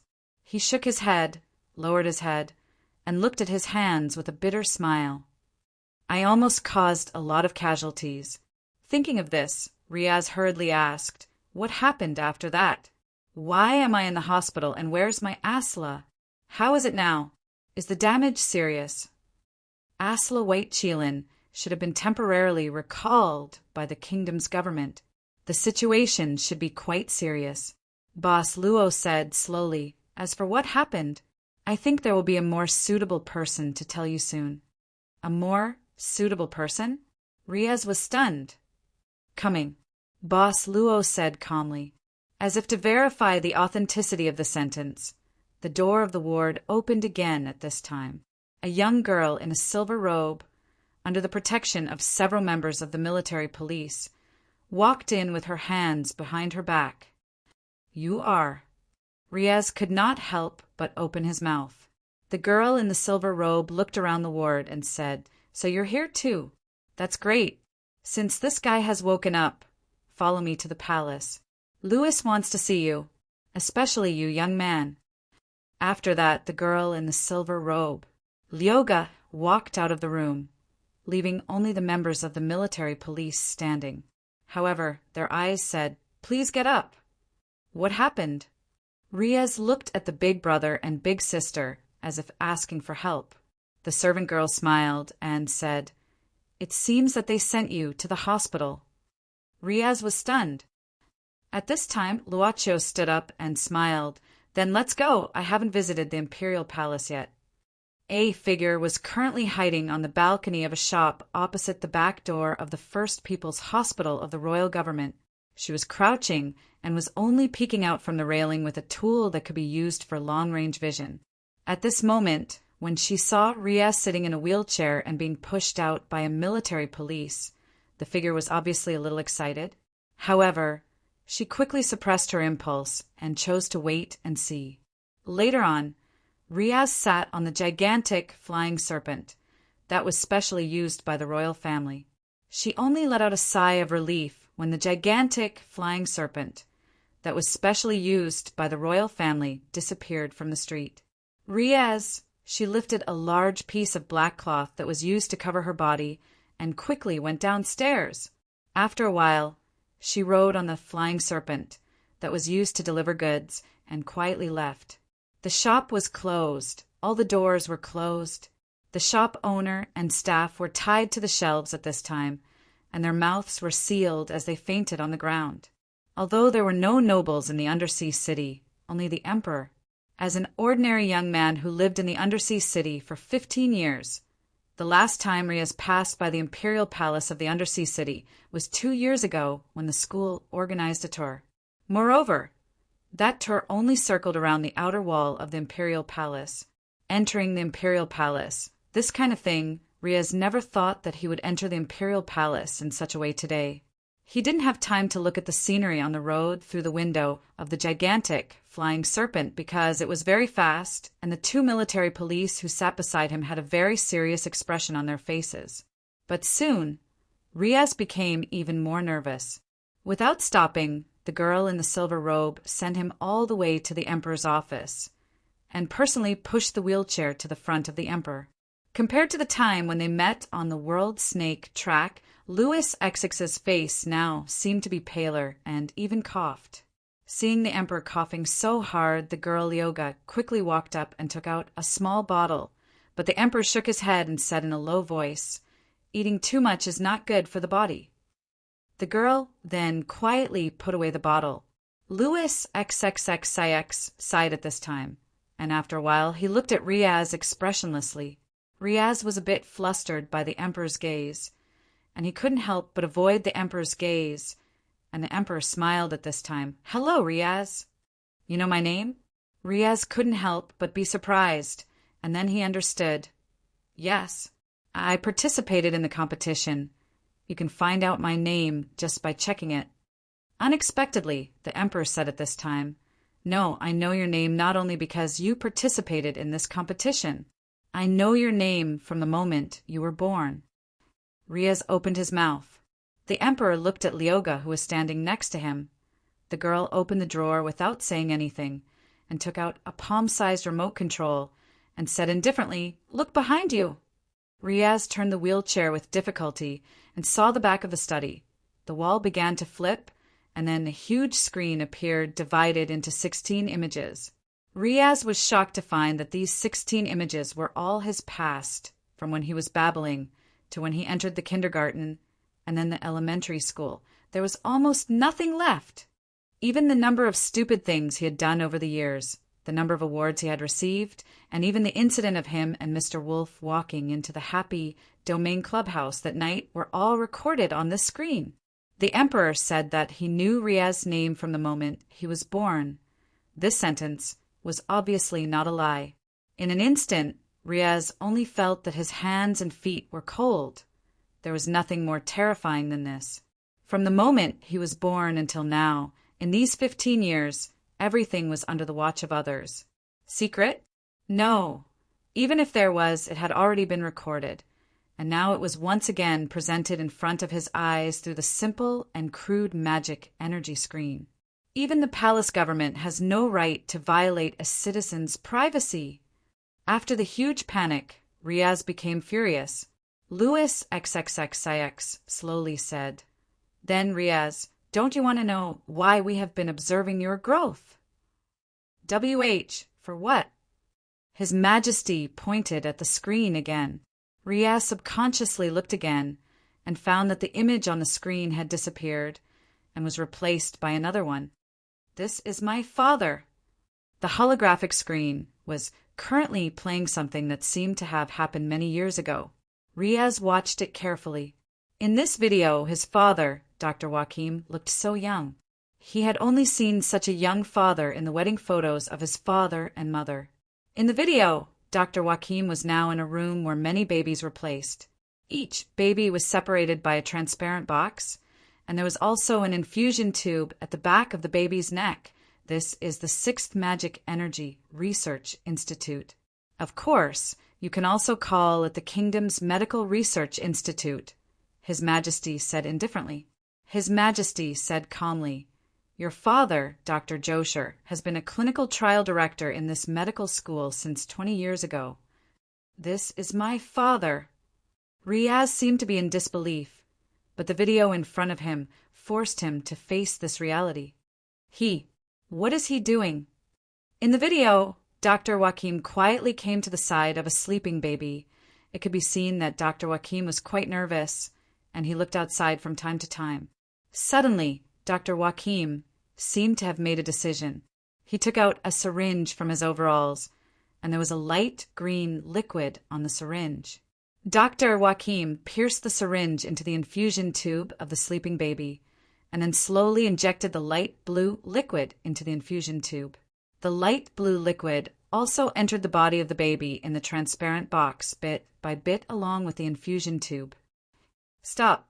Stop!" Riaz instinctively shouted. His lips were pale, and his voice was trembling. "What is this? What is this?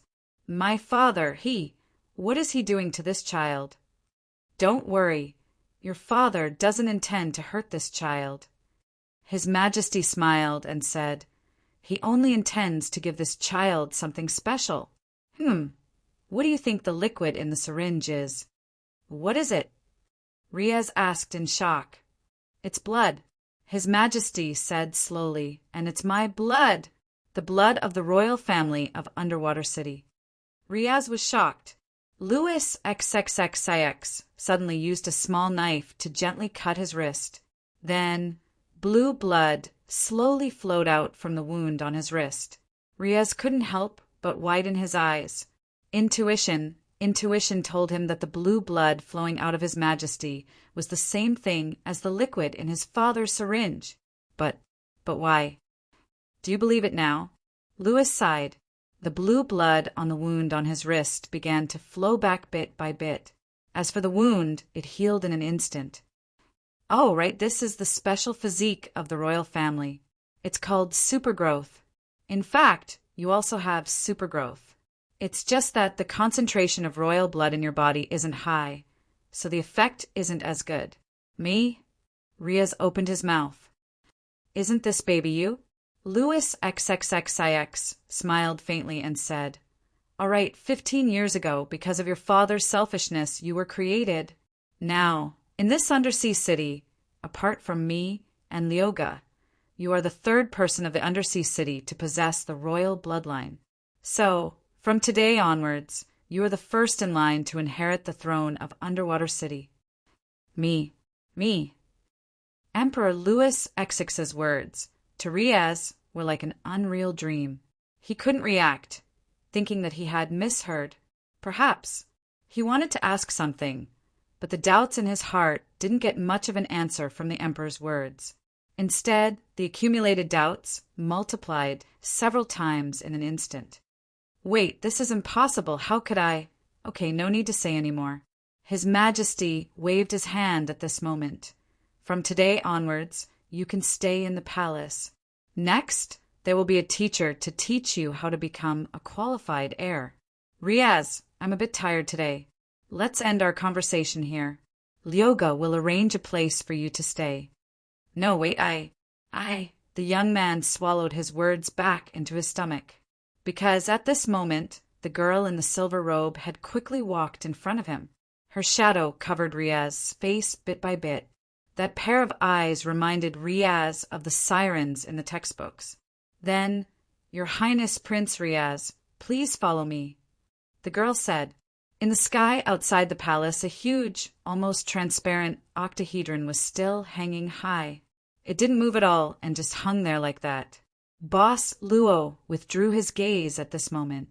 From today onwards, he and Miss Maid were arranged to stay in another place. It was a rather simple and elegant room used for negotiation. They had been waiting here for nearly 1.5 hours. Outside the door, only the 2 guards of the palace were standing. After a while, the door of the negotiation room slowly opened.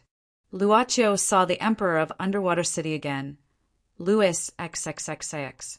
Louis XXXIX, who was wearing the Emperor's costume, was naturally different from that day when he was selling ice cream on the street. However, at this moment, the Emperor was holding a small thermal box in his hand. After His Majesty came in, Lyoga followed. Louis XXXIX chuckled and said, Sorry, I had to deal with some things first, and took some time. I hope you two don't mind. It's okay, we were the ones bothering you. Come, try this. His Majesty sat down at this moment and opened the thermal box. I took the time to make this. Come and try it. Inside the thermal box, there was a small bucket of ice cream. Yes, it was vanilla flavored. ######## PS as usual. Chapter 1687. Outside the palace, everything was peaceful. Inside the palace, everything was in order. The 4 of them sat on 2 couches facing each other, eating vanilla ice cream together. The ice cream technology was brought to me by a friend on the ground. Louis XXXIX put down his spoon. It's a pity that this friend passed away a few days ago. I only found out about this when his subordinates visited Underwater City. At this time, it was enough to say a word of condolence. Boss Luo also stopped eating and said in admiration, "No wonder the ice cream trucks are sold out so quickly. It seems that it's not only the product, but the taste is also unforgettable." Even Miss Maid finished her portion, which was rare. Clearly, she had high recognition of His Majesty's craftsmanship. At this time, Miss Maid brought a handkerchief over for Boss Luo to wipe his mouth. Opposite him, Miss Maid Lyoga was doing the same thing. "Let's talk business." Louis XXXIX put down the handkerchief and said directly, "Did you help to modify Ria's flying serpent?" "Yes." Boss Luo also nodded directly. His Majesty said even more directly, "I'm very interested in this technology. I don't know if you're interested in selling it to me." Boss Luo said casually, "I don't know if Your Majesty's so-called transfer is a buyout or simply learning it." His Majesty thought for a while and said, "What's the buyout price? What's the price of learning it? Sell the White Tower to me, and I can sell this technology to you." Boss Luo also thought for a while and said, "If you only want to learn it, you can exchange it with the holy armor technology that this lady used before." Huh. Hearing this, Miss Maid Lyoga sneered. "What a sky-high price. Are you really a businessman?" Boss Luo was indifferent. His Majesty waved his hand, indicating for Miss Maid to be quiet for now. Louis XXXIX looked at Luaccio and said slowly, "I can't sell the White Tower. As for the holy armor technology, this is one of the top secrets of Underwater City. Are you sure you can only use it to exchange for your technology? Mighty power, the ability to coexist between soul and machine. It was also the crystallization of technology from a certain civilization era. The Lemurian civilization, the Age of Mana, is also an era," the servant girl said calmly. "There isn't much difference between the Lemurian civilization and the Age of Mana. Why can't we exchange? Mighty energy." His Majesty frowned and pondered. "I'm afraid I'm too ignorant. I've never heard of such a civilization." Boss Luo smiled and said, "At present, the various countries in the surface world only regard Undersea City as a fantasy legend." His Majesty shook his head and asked, "What's the buyout for?" Boss Luo said, "We will not sell this technology to a third party until the price of other customers is lower than the White Tower." Black-hearted, this was the young lady Lu Ge's discontent in a low voice, the sound of muttering. His Majesty smiled bitterly and said, "I told you I will not give up the White Tower. As for the holy armor, to be honest, I cannot reveal it to the public. If possible, I hope you can change to another condition." Of course, it was not only the holy armor's manufacturing technology. If they only learned the soul and machine symbiosis technology of the mighty energy civilization, the Undersea City could be used as a trade under the Altars list. For example, they could use souls to exchange. The Undersea City had a population of 9 million people. This also revealed a piece of free information to Luaccio. This Undersea City completely belonged to Louis XXXIX. The lives and souls of the 9 million people in the Undersea City were regarded as the private property of Louis XXXIX. This was the judgment of the altar. In this case, Boss Luo said again, "If you can give me 20 of those black balls yesterday, that's fine too." At this moment, the young lady Lu Gu squinted her eyes. Killing intent instantly filled every corner of the room. But in the next moment, a surge of killing intent that was 100 times stronger than the young lady's erupted, like a volcano. Huge waves instantly drowned the waves in the lake. The young lady Lu Ge's face turned pale. The servant girl picked up the teacup calmly, as if nothing had happened. His Majesty saw all of this with his eyes. His expression was calm, but no one knew what he was thinking in his heart. He sighed slowly again, shook his head, and said, "Change the condition. You give me 2 million people." Boss Luo said the third and fourth condition, or what? His Majesty's gaze hardened. The third option had already caused an unnatural change to appear in his calm expression. As for the fourth option, Boss Luo didn't say anything. He just glanced at the Emperor. Instantly, Louis XX's expression changed again. He took a deep look at Boss Luo, then kept silent. After a long time, he said slowly, "It seems that our first negotiation was not successful." "It doesn't matter," Boss Luo said casually. "Business is not necessarily successful on the first try. Both sides have their own considerations." "Lu Gu," the Emperor ordered, "treat these two guests as state guests. Take good care of them during this time. Don't neglect them." Perhaps it was because of the confrontation earlier, the young lady in the silver robe was much quieter now. She nodded silently. After that, Louis XXXIX left the negotiation room with the young lady Lu Gu. As for Boss Luo and the servant girl, they were arranged to stay in a courtyard in the palace. What was interesting was that Riaz was also arranged to stay in this courtyard. What is the fourth condition? In the Emperor's study, Lu Gu frowned. Along the way, Louis XXXIX didn't say anything. This was a rare silence from Lu Gu. The Emperor shook his head and said, "Compared to the previous three conditions, the fourth condition is better off not mentioning. But I don't know how much this so-called technology of the giant ability civilization can help me. By the way, how is the analysis of Azra White Qilin?" Lu Gu shook her head and said, "It's all disassembled, but none of the researchers in Astral. One could understand what was inside, except for the part about magical technology. Not even a little." Louis XXXIX was surprised. Lu Gu smiled bitterly and said, "They said that this technology might be as simple as 1+, but in reality, no one has ever instilled the concept of 1+ in them. The crystallization of a civilization era. Giant ability civilization." Louis XXXIX leaned back in his chair. "Since Lemuria sunk into the sea until now, we have been observing the development of a surface world through different methods. So, there is no such thing as a giant ability civilization," the young lady said bluntly. "Not after us," His Majesty suddenly said. "Before us. Who knows? You mean this giant ability civilization might be before Lemuria?" Lu Gu couldn't help but say in surprise, "Is this a hypothesis, or do you really think so?" "Just treat it as a pure hypothesis." The Emperor shook his head and said, "We need to make assumptions about the unknown, and we must have a skeptical attitude before the truth. This is the rule of the royal family." Lu Gu snorted and said with a sneer, "You make it sound nice, but you are the only one in the royal family since ancient times. That's why Riaz is so important." The Emperor sighed and said, "Only he can assimilate my bloodline. After so many generations, there is finally another one."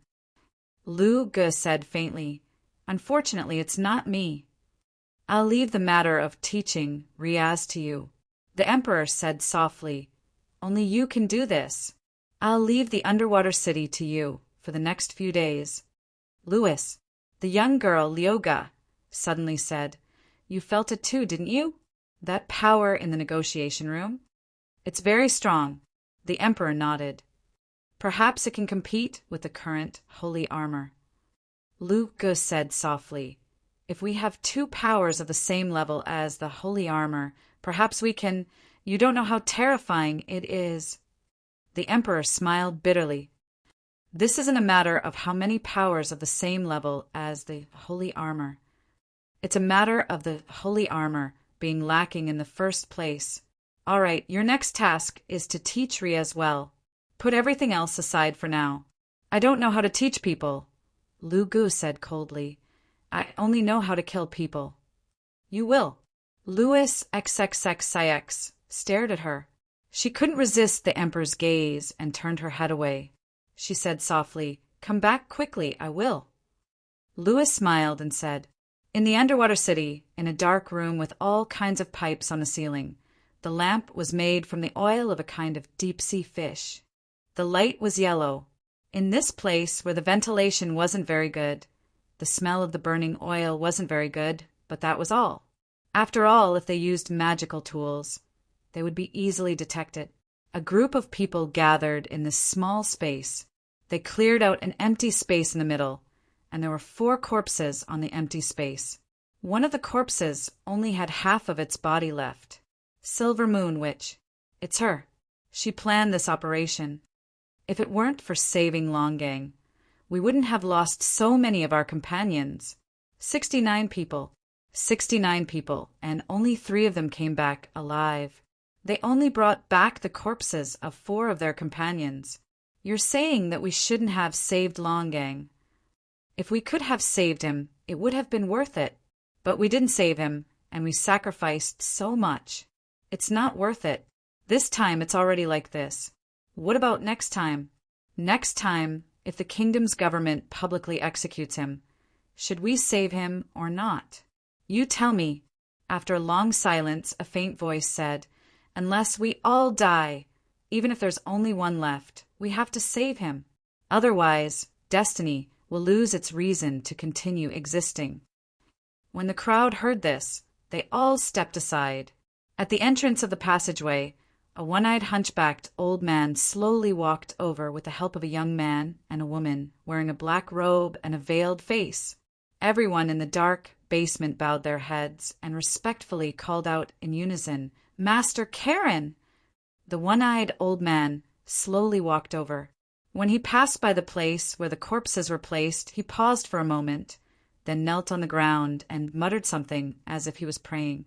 After a while, the old man stood up, looked around at the people here, and said in a deep voice, "The original intention of the establishment of destiny is to liberate the people of Undersea City from the Emperor's box, so that those who have become slaves in Undersea City can obtain true freedom. This is the philosophy of the establishment of the Destiny Organization. When all of you joined the organization, you already knew about the true history. You also understood how difficult it was for the Destiny to fight against the Emperor. I asked you at the beginning, no matter how difficult the road ahead is, no matter how many times you have to face difficulties and despair, are you ready to face them head-on?" Master Karen paused and then said loudly, "Now, tell me, what did you answer me at the beginning?" They instantly moved in unison, held their heads high, and put their hands on their hearts, and answered in a loud voice, "The mission will be accomplished." Master Karen nodded. "Remember what you said in the past and today. Now, who can tell me how much we lost after this operation?" A man quickly walked out at this time and carefully described the rescue operation this time, how many members were lost in total, how many hidden identities were destroyed, and how many resources and strongholds were lost in this rescue operation. This man spoke very carefully, but the atmosphere at the scene became heavier and heavier. In the end, the man who reported suddenly changed the topic. "Master Karen, although this time we lost so much manpower and resources to save Longang. In the end, the reason why Longang was captured by the kingdom's government was entirely to save Professor Joachim from the underground mine. What are you trying to say?" Master Karen frowned. "In order to save Professor Joachim, we even sacrificed so many years of arrangements in the underground mine. Master Karen, I respect every decision you make. However, for a researcher of the kingdom's government, you gave up the opportunity to save our companions trapped in the mine. Is it worth it? I need a reason for you to make such a decision. Otherwise, I won't accept it. Are you doubting me?" Master Karen spoke again in a low voice. The man said sorrowfully, "My wife and children fell into the hands of the kingdom's government because I was exposed. They're in the underground mine, and I don't know if they're alive or dead. I've suffered every day. In order to open up the underground mine and save them, I've never dared to let myself rest these past few years. Every time I close my eyes, it's as if I can see the painful expression on my wife and children's faces. They might not be able to hold on any longer, or even... Master, I just want to know why. Please tell me." "It's not time to announce this matter yet. I'm sorry, please understand. Master Karen shook her head. This and everything is for the greater good. Then let her tell me. After saying that, the man rushed forward and forcefully grabbed the black-robed, masked woman beside Master Karen. Tell me, what is it for? Why do we have to pay such a heavy price to save Joachim? Is it because he's your husband? Tell me, Kaya. He forcefully tore apart the woman's black robe. It was Kaya. Hashtag, hashtag, hashtag, hashtag, hashtag. Chapter 1688. In the current Destiny, Kaya was one of the more senior members. She had once been in the same stronghold as Long Gang and had been rescued by the magically powered warriors of the underwater city. Afterwards, she had secretly joined Destiny with Long Gang. Come to think of it, Kaya had already served the organization for over 20 years. The moment her identity was revealed, everyone present could not help but be surprised. Of course, most of them were surprised by Kaya's actions of covering her face and participating in the meeting. All right, explain yourself now. After revealing Kaya's identity, the man said sternly, Just what is Josher's value that we have to sacrifice so much to save him? Is it just because he's your husband and you, Kaya, are one of the founding members of the organization? Kaya could not help but frown. If she did not answer this question properly, she would probably plant bad seeds in the organization. After the incident with Long Gang, the organization was in turmoil and their morale was at its lowest. Enough. Master Karen tapped the crutch in his hand. The matter of rescuing Josher was decided after a discussion between Long Gang and I. If you don't trust him in this matter, that means you don't trust me and Long Gang.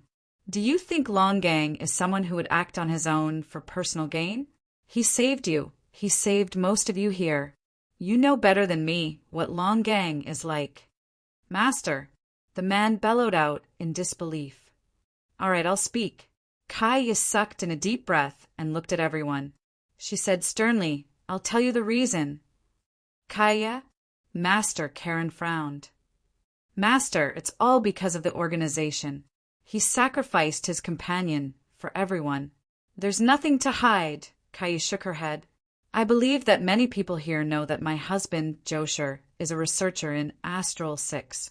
We also vaguely know that Astral 6 hides the secret of the Emperor controlling and enslaving the people of the underwater city. It's very likely that Josher already knows this secret. Really? The scene was filled with whispers of discussion. However, the man who had revealed Kaya's identity said furiously, Are you joking? You and Josher have been together for almost 20 years. Your child is almost an adult. Don't tell me you didn't know about this all along. However, Kaya walked up to him and met his furious gaze, not backing down at all. Josher is a secret researcher in Astral 6. He's probably the emperor of the underwater city. He needs to keep everything a secret. He even needs to guard against me, his wife. If it wasn't for the incident with Astral 6 and his capture by the royal government, I wouldn't even have known about this. You don't have to trust me, but do you not even trust Long Gang? He's your brother. The man sneered and said, Don't think I don't know this secret. He is your brother. For you, he was willing to take the risk and rescue your husband. What's so strange about that? Kaya stared at him coldly. Faced with how aggressive he was right now, she suddenly said emotionlessly, 3 years ago, when you were being pursued by the military, who was it that risked his heart almost being pierced to save you? Who was it that was on his last breath when he returned, but he still carried you back? The man instinctively shifted his gaze away from Kaya. He gritted his teeth and said, He's a hybrid of the sirens anyway. His vitality is naturally much greater than ours. Who knows if he didn't do that for his own reputation? Kaya did not say anything. She simply delivered a knee strike. The attack was sudden and vicious, directly knocking the man to the ground. He vomited blood as his body twitched. He was in excruciating pain. He saved you. Your life should have been his. Now I'm taking it back for him. Kaya's face was cold. She did not hide the killing intent in her eyes at all. She drew her gun from her waist and directly pressed it against the man's forehead. The man trembled in fear, but he said hysterically, "I've also done meritorious deeds for destiny. I've also risked my life. What right do you have to kill me? Why is it that your husband is worth saving, but my wife and the people who are still suffering in the mines aren't worth saving? What's the point of keeping destiny like this?" He even extended his hand to grab Kaya's gun and pressed it against his forehead. "Kill me! Kill me! Kill me! Kill me! Kill me! Why don't you kill me? Kill me! What are you all doing? Separate them!" Master Karen could not watch this any longer. Her furious voice rang out before everyone. Only then did the men snap out of their stupor. They shivered before quickly rushing over and separating the two of them with great effort. "The kingdom's government is as stable as iron, but we're having internal strife. Have you forgotten what you said before you joined the organization?" Master Karen said furiously, "Lock them up. No one is allowed to let them out before we calm down." A man heard that and could only walk before Kaya. He said softly, "I'm sorry." Kaya sighed. She loosened her grip and the gun slipped from her hand, falling to the ground. She closed her eyes and allowed them to take her away. The discussion this time was probably unable to continue. Seeing this, Master Karen could only dismiss everyone for now. The members of Destiny all had different identities. They lived in different places in the underwater city and had different occupations.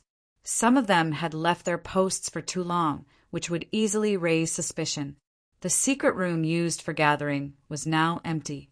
Only Master Karen and the young man who had helped Kaya in the beginning remained. "Kong Hai, do you think Destiny should lay low for a while?" Master Karen constantly rubbed the handle of her cane as she raised her head to look at the young man beside her. Kong Hai was the young man's name. However, the young man said, "The greatest problem with Destiny is that they've never seen hope. This uneasiness will only wear away at their passion as time goes on, even if they lay low, even if they nurture a new batch of people.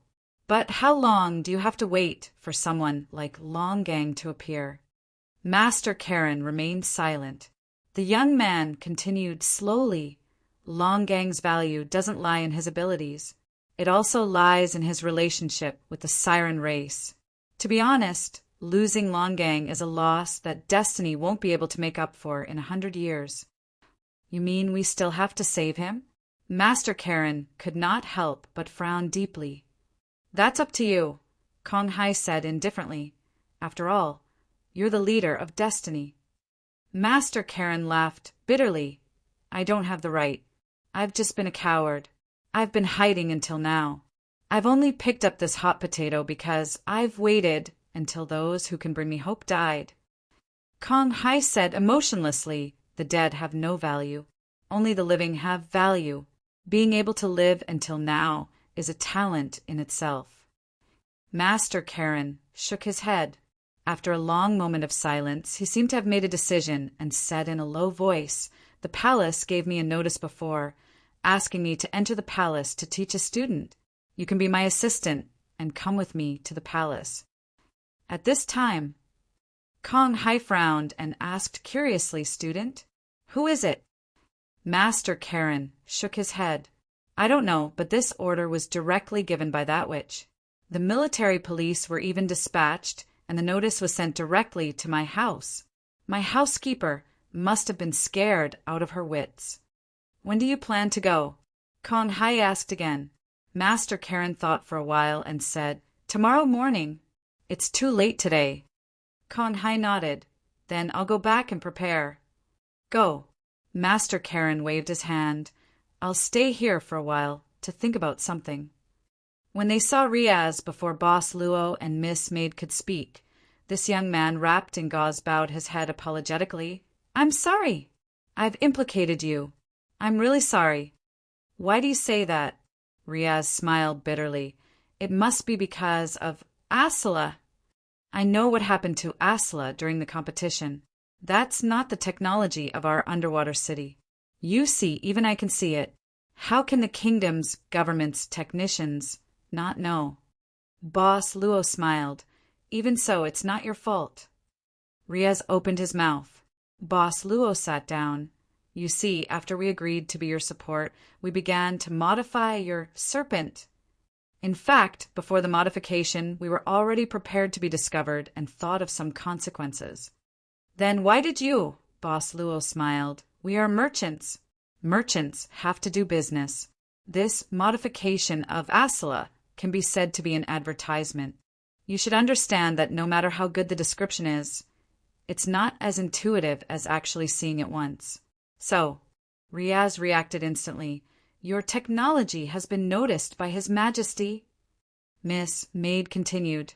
Riaz, now we are temporarily staying in the palace as VIPs, but it's not convenient to disclose business matters to you. Riaz nodded. It's okay, as long as I didn't implicate you. Luaccio suddenly asked, You don't blame us for using you to participate in the serpent competition? Riaz bitterly smiled and said, Just like you said, everyone has to be responsible for their own words and actions. Back then, when I asked you to help me participate in the tournament, I should have considered many things. The good side, the bad side, I should have considered them all. But I'm too young, so I can't blame anyone. Besides, because of Asla White Chilin, I've already competed with His Majesty to the end. This is something unimaginable in the past. Let's just treat it as a draw. If you think it's fair, then that's good. Boss Luo smiled casually. Riaz said helplessly, But if there's a next time, can you tell me in advance?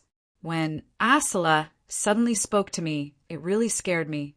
What did it call itself, White God? Don't worry about it. Miss Maid smiled slightly and said, That's just a defective thing. Because it's defective in itself, it's easily angered and arrogant. Riaz was stunned, but he didn't dare to ask more. The magical thing hidden in Asla was probably what these two used to make a deal with His Majesty, right? Unfortunately, now Asla has been taken back by the kingdom's government. Riaz said apologetically, Will this cause you losses? If the kingdom's technical personnel crack the technology on Asla, then your business with His Majesty will, Miss Maid said indifferently. How long has it taken for the underwater city to develop its magical technology to this point? Riaz said subconsciously, Magical technology has existed before the age of destruction, including the current underwater city. I'm afraid it's at least, well, I don't know how long it's been. They need at least the same amount of time to make a new Asla White Chilin. Hearing this big sister's confident words, Riaz couldn't help but be shocked. He didn't doubt it, but he became more curious in his heart. You, who are you? Merchants who sell everything. This time, it was the boss's answer. Also, we sell products to every customer, even every person, as long as they sincerely want to trade with us. Riaz shook his head. What a strange rule. Are all the merchants in the surface world like this? Boss Luo smiled and said, Speaking of which, the business model of the underwater city may be better than the business model of the surface world now. Riaz's eyes lit up. Can you tell me about the surface world? The Academy has few records about the surface world. Even if there is, it's the environment before the underwater city sank. To what extent has the surface world developed now? By the way, apart from mobile phones, are there any other technologies? Boss Luo glanced at Riaz and suddenly asked, You seem to have something on your mind, right? Riaz was startled. Then he smiled bitterly and nodded. A lot of things have happened. My mind is in a mess now. I can't sort it out, so I want to do something to divert my attention. Boss Luo smiled and said, If you think it's okay, we can be your audience. Riaz subconsciously opened his mouth, but in an instant, some kind of resistance signal in his body suddenly jumped. It was just that this kind of jump came and went quickly. He immediately felt that it didn't matter, even if he said it out loud. So Riaz opened his mouth and said helplessly, Well, after seeing His Majesty the Emperor today, I seem to have inexplicably become the prince of the underwater city. Hashtag, hashtag, hashtag, hashtag, hashtag this as usual. Chapter 1689. In an upside-down and chaotic space full of stairs and corridors, a figure in white was sitting cross-legged in the air. In front of her, an ancient sword was hanging straight, making a slight sound from time to time. Too quiet would drive people crazy. The sound of the sword was a relatively good thing. Chin Chiu didn't stop until she had explored this space for a long time. She couldn't find the exit, nor could she figure out a way to break it. She just kept calm. However, in this special space, there was no spiritual chi at all. But relatively speaking, the power in her body wouldn't dissipate for no reason.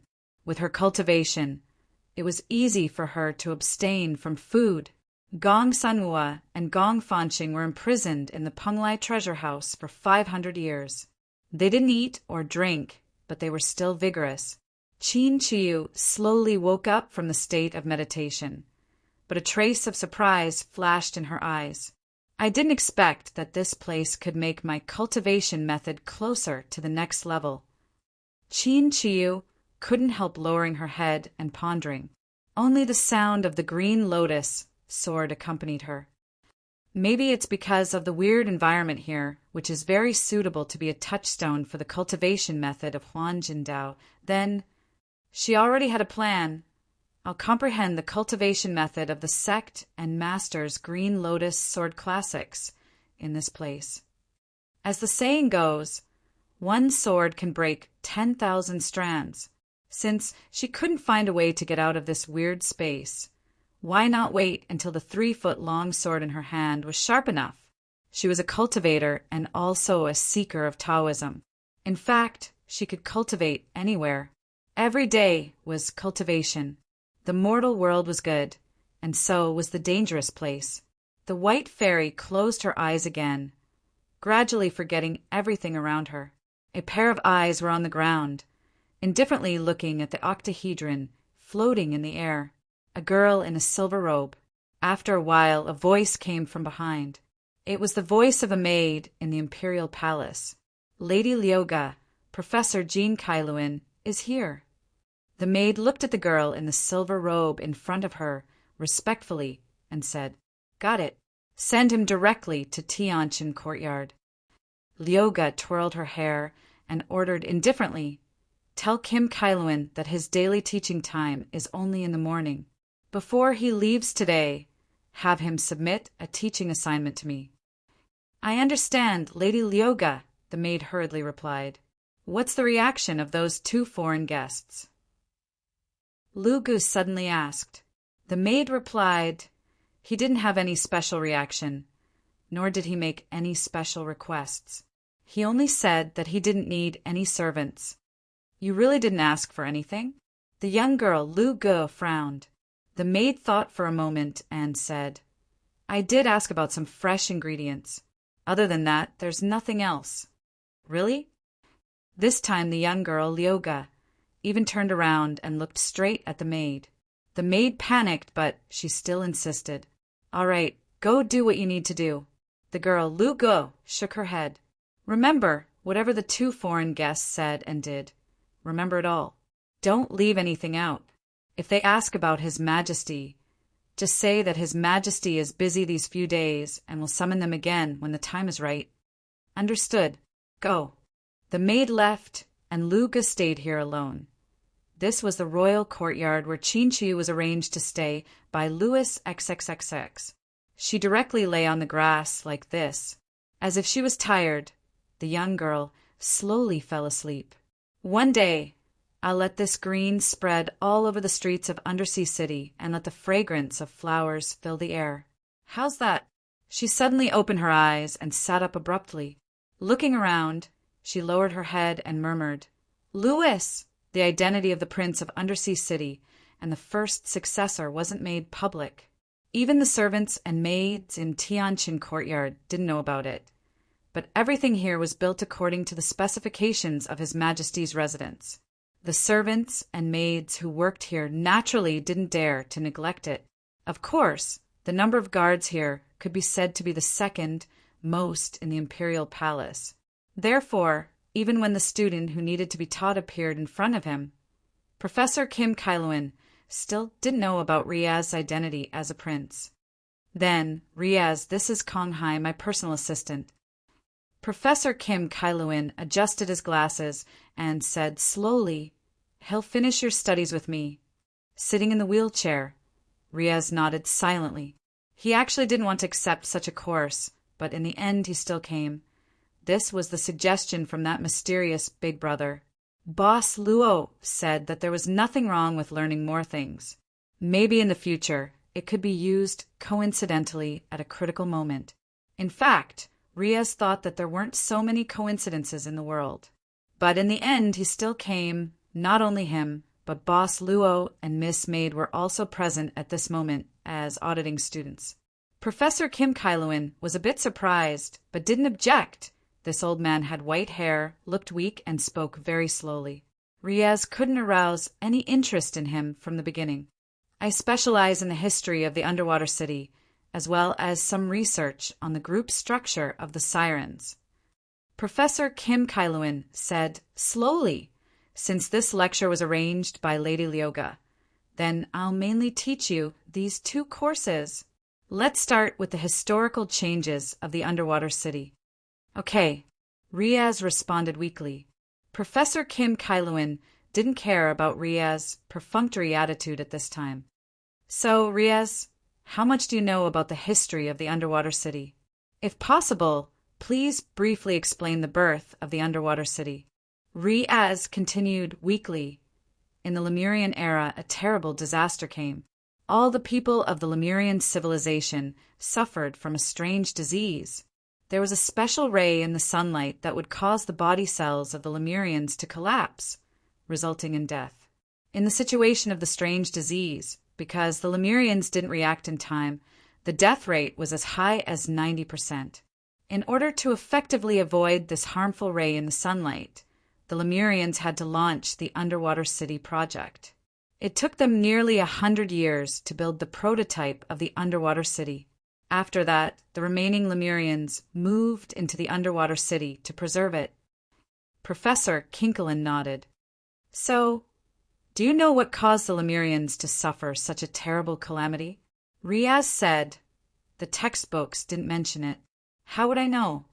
Professor Kim Kailuan smiled and said, of course the textbooks didn't mention this kind of thing, but you can learn from me. How is it? Are you a little interested in this course now? Riaz thought about it seriously and then said solemnly, well said, but I still choose. Flying tutor maintenance and modification. Do you have it here? Professor Kim Kailuan couldn't help but frown. Flying tutor maintenance and modification? No matter how much you study this kind of course, you'll only become a technician in the kingdom at most. I'm not saying that technicians aren't good, but the reality is that the kingdom has a lot of technicians. You're not one of them. Don't you know how many technicians have to go into other professions because of the problem of job saturation? If it weren't for the citizens' allowance in the underwater city, how many technicians would have to stay at home and receive gifts from their parents to survive? Riaz was determined to become a master of flying tutor maintenance and modification. At this moment, the soul of Flying Tutor was burning in his heart. Are you looking down on technicians like us? That's not what I meant. Professor Kim Kailuan shook his head. Without technicians, magical technology won't flourish. I'm just saying that there are too many of them. However, in the underwater city, there has been a shortage of people who are engaged in other fields of study and research. For example, do you think that studying history is useless? Apart from arguing with others, what else can it be used for? Riaz shook his head. Professor Kim Kailuan said with slight anger, studying history isn't just about learning from books, and it's not just about arguing with others. You have to know that learning history is more important than using historical knowledge to equip the mind. It's not about the accumulation of basic knowledge, but the application of historical knowledge, including some ideas and practices of our ancestors. You have to get rid of the dross and absorb the essence. Once you understand history, you'll be able to see the path of the future from history. You can develop your own advanced ideas. When the time comes, you'll be able to take up a high position in the kingdom's government. You can provide His Majesty with decision-making, and even be on guard against the Emperor. You can even create more changes that are beneficial to the underwater city from the system. You can stay behind the scenes and devise strategies. Isn't this better than the boring life of a technician who goes to work at 9 in the morning and leaves at 9 in the evening? Do you know that even with the development of magical technology today, we still can't eliminate the difficult problem of hair loss? Riaz turned his head and looked bitterly at Boss Luo and Miss Maid, who were sitting obediently at the table behind him. His expression was written all over his face. I want to skip class. However, Boss Luo gave him a kind smile. Riaz sighed. All right. Professor, please tell me the cause of this disaster. Professor Kinkelin took a sip of the tea Kong Hai handed him and calmed his breath before slowly saying, according to records, the disaster was caused by the excessive use of magical technology. Research has shown that during the process of using magical energy, the Lemurians' internal genes will be altered.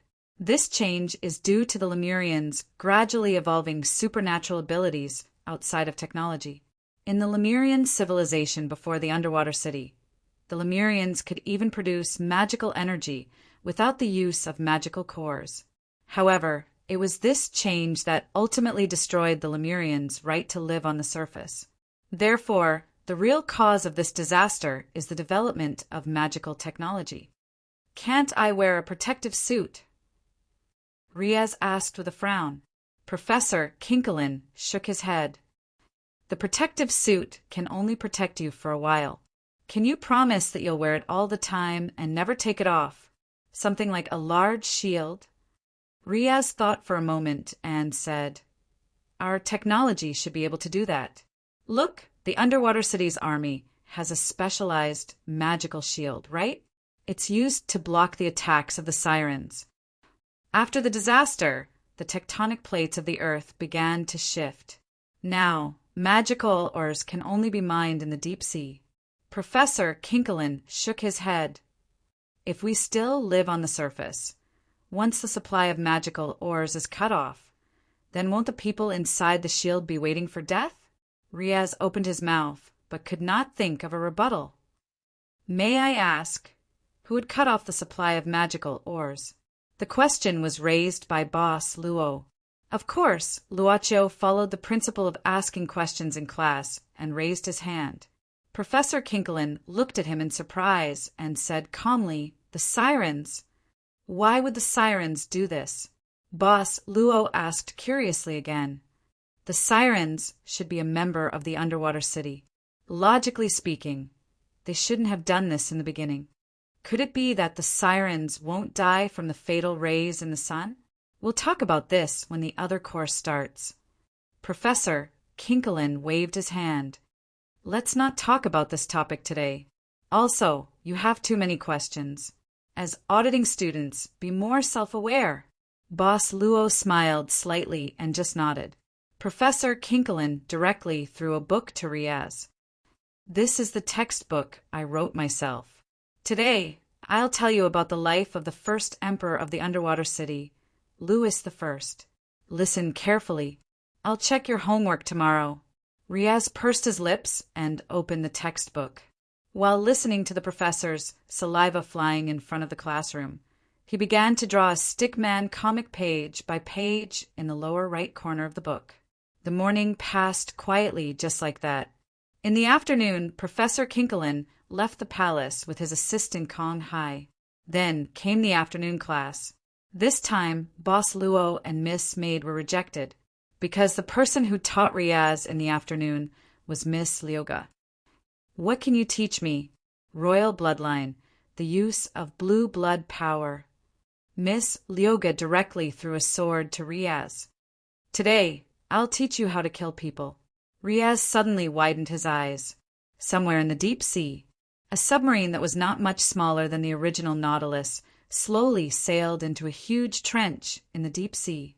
Soon after, the submarine launched a small exploration ship and slowly sailed into the trench. After passing through a long and dark cave, the exploration ship finally arrived at its destination. It emerged from the water. This place was hidden in the rock layers of the seabed. There was a space with land. The moment the cabin door of the exploration ship opened, the current emperor of Underwater City, Louis XXXX, slowly walked out. At this moment, His Majesty stepped onto the land and walked forward. The road ahead was dark, but with every step he took, there was a large amount of breathing sounds around him, as well as the appearance of numerous scarlet eyes. They seemed to be some kind of creatures. They came to Louis XXXX like hunters who were about to share their prey. Some even put their claws on Louis XX's body. He seemed to have gotten used to this kind of situation. Even though many things had already shot out their tongues and licked his body, he still remained indifferent. Finally, he slowly walked to a long staircase. At this moment, a huge force suddenly hit Louis XX's body. It whipped him fiercely and directly left a horrible wound on his back. It was a long, whip-like black tongue. In the darkness, a sharp voice slowly sounded. "Louis, you don't know the rules again. Climb up, you lowly slave." The emperor slowly exhaled and quietly knelt on the ground. He climbed up the stairs. Hashtag, hashtag, hashtag, hashtag, hashtag. Chapter 1690. Every day, the guards dispatched by the royal palace would escort Professor Kim Kailuan from his home to the royal palace. Then they would teach Riaz his studies. This was the 4th day after the official lecture. I have to say, although this child has no interest in learning, he is quite intelligent. Professor Kim stroked his beard as he sat in the carriage of the royal flying ta. Kong Hai was reading a biography. It was about a great sage of the Lemurian civilization before the age of the underwater city. It was said that Professor Kim Kailuan spent most of his life researching and sorting out information before writing it. The name of this great sage was Leeds. At this moment, the book flipped to a new page. Kong Hai suddenly said, "It's already the 4th day. Are you still not going to tell the lady you locked up that your student is her child? You think I should tell Kaya now?" Professor Kim looked out the window. "That's your problem." Kong Hai flipped another page of the book. Telling her now won't help. Professor Kim shook his head. Apart from making her more agitated, it won't do us any good. There is a feeling that cannot be understood with common sense. It's called maternal love. A parent's love for their child is enough to make the weak become extremely strong and crazier than anyone else. The pages of the book were about to flip open, but it stopped at Kong Hai's thumb. His index finger subconsciously clasped it, and together with his thumb, he gently rubbed this slightly rough paper. Although the underwater city's magical technology was quite advanced, it was not omnipotent. It could not replace all materials. The materials to make paper were quite scarce in the underwater city. Paternal love, maternal love. What is the love between family members? He looked at Professor Kim with a thirst for knowledge. "You won't understand."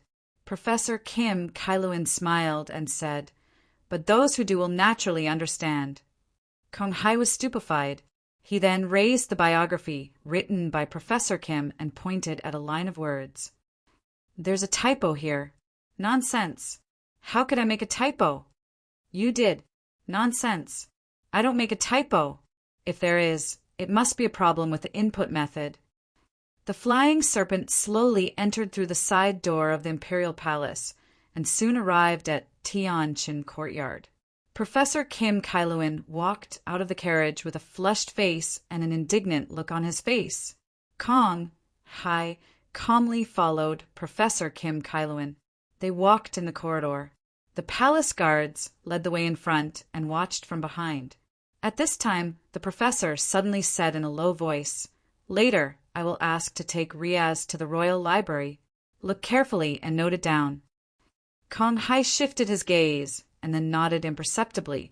But when they arrived at Tianjin Courtyard, they heard a noise coming from the courtyard. It was Ria's voice. "No, I just won't train. Today, I'll accompany this old geezer Kim Kailuan for a day. If you don't eat and starve to death here, Riaz, don't want to spar with you." Professor Kim Kailuan and Kanhai walked in and saw Riaz sitting on the ground. His body was still wrapped in gauze. In the past few days, Riaz's injuries didn't heal because of his super growth physique. Instead, they got worse day by day. Well, he was beaten up in another class every afternoon. Professor Kim Kailuan and Kanhai looked at each other. The professor frowned and walked in. At this time, the girl, Lu Go, was standing a few meters away from Riaz. She wore clothes that were convenient for exercising. As for the corridor under the eaves, Boss Luo and Miss Maid were playing a board game that was popular in the underwater city. "Master Lu Go, what happened?" Professor Kim Kailuan quickly asked. "Nothing." The girl casually glanced at the professor and then looked at the young man, Kanhai, behind the professor and said indifferently, "I just feel that the progress is a bit slow with only afternoon classes. So, from now on, I plan to join the morning classes." Professor Kim Kailuan hesitated, looking at the girl, Lu Go, who didn't seem to want to leave. He didn't know what to do for a moment. In this palace, in the royal government, there was almost no fierce person who dared to refute this girl. Although Lu Ge didn't hold an official position in the royal government, all the officials knew that this girl was equivalent to His Majesty the Emperor's shadow. "Professor Kim Kailuan is here." Boss Luo put down the chess piece in his hand and smiled. "Looks like it's time for class. I'm also looking forward to the professor's class today. Is it starting now?" Professor Kim Kailuan opened his mouth and seemed to be in a dilemma. "I'm leaving. I'll come back in the afternoon." Lu Gu said expressionlessly, "Wait, Master Lu Go. Today I want to take Riaz to the Royal Library to look at a few unique books. Is that okay?" Professor Kim Kailuan quickly asked. "Up to you." Lu Gu said indifferently, "You can decide for yourself when it comes to learning. You'll know where you can and can't go in the royal palace." After saying that, the girl turned around and left. Professor Kim Kailuan then looked at the student who had been listening in for a few days with gratitude.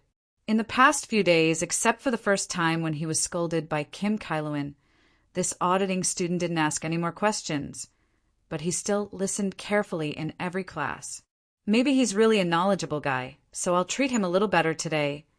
I just don't know who these two auditing students are, even the kingdom's Silver Moon, which has scruples about them. We're going to the Royal Library today. At this time, Riaz had already walked up to Professor Kim Kailuan energetically. "In other words, we don't have to stay in this courtyard today." "Why, you don't want to?" Professor Kim Kailuan smiled. "What are you waiting for? Let's go." Riaz said excitedly, "I'm going to die of boredom in this place. The Royal Library must have many books about the modification of serpent. I'm already hungry and thirsty." At the same time, the girl, Lyoga, who was returning to her residence, suddenly stopped. The communicator she always wore on her ear suddenly rang. The girl immediately turned around and jumped onto a building in the royal palace at an extremely fast speed. Then she shuttled across the royal palace and arrived at the White Tower in a short while. She didn't go through the door at the bottom of the White Tower. Instead, she jumped all the way up along the outer wall of the White Tower. After a while, she had already reached the top of the White Tower and walked in through the open passage on the first floor. This was a spacious platform. At this time, a small exploration ship was anchored there. There was a side door at the side, which was unlocked and let in light. The girl, Lyoga, quickly walked over and pushed the door open. She saw Louis XXXIX changing his clothes in this room. He had already changed and was now putting on his coat. "I'm back." His Majesty showed a gentle smile at this time. "I said I'll be back." The girl didn't say anything. She just walked directly to Louis XXXIX, raised her head and looked into his eyes. His Majesty said helplessly, I've already sped up all the way. It's already very fast." The girl still didn't say anything. She just suddenly flipped open His Majesty's coat and pulled off his underwear. "Why do you have to do this?" Louis XXXAX shook his head. "Next time. I'll go." The girl lowered her head and said in a low voice. She stretched out her trembling hand, but didn't dare to touch Louis's body. At this time, there were more than 100 shocking and bloody wounds on his body.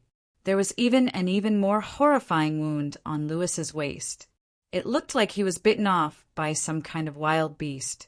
She knew that if it was like this in front, it must be the same behind Louis's back. Or perhaps it was even more serious. "It's not a big deal." His Majesty calmly put on his clothes. "You know my body. I'll get better soon. Don't stay here. Walk with me and eat something." The girl silently followed behind His Majesty. At this time, Louis XXXIX seemed to have thought of something. He took out an object from his clothes. It was a glowing bead. "I saw it on the way. I know you like it, so I brought it back." "There's no such thing in the deep sea," the girl said in a low voice. Louis XXXIX smiled. "By the way, how's Riaz these days? Have you gotten used to living here?" Girl Lyoga shook her head. "I don't like him." His Majesty said, "It's only been a few days. Some things can't be rushed. Time, and as long as I'm here, there will always be time. Give him some patience." "I've asked Kim Kailuan to teach him cultural lessons," the girl suddenly said. His Majesty thought for a while and said, "It's quite suitable. In the underwater city, he's the best in history. Since he's the best, that's enough." "There's one more thing," Girl Lyoga said again. "The person we secretly sent out to operate on the surface through the Black Order sent back a message.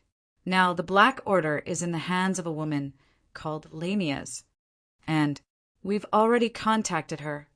Lyoga frowned and said, "But the other party's attitude is ambiguous for the time being. She didn't take the initiative to contact us. In addition, the human world on the surface seems to be going through a huge change at this time.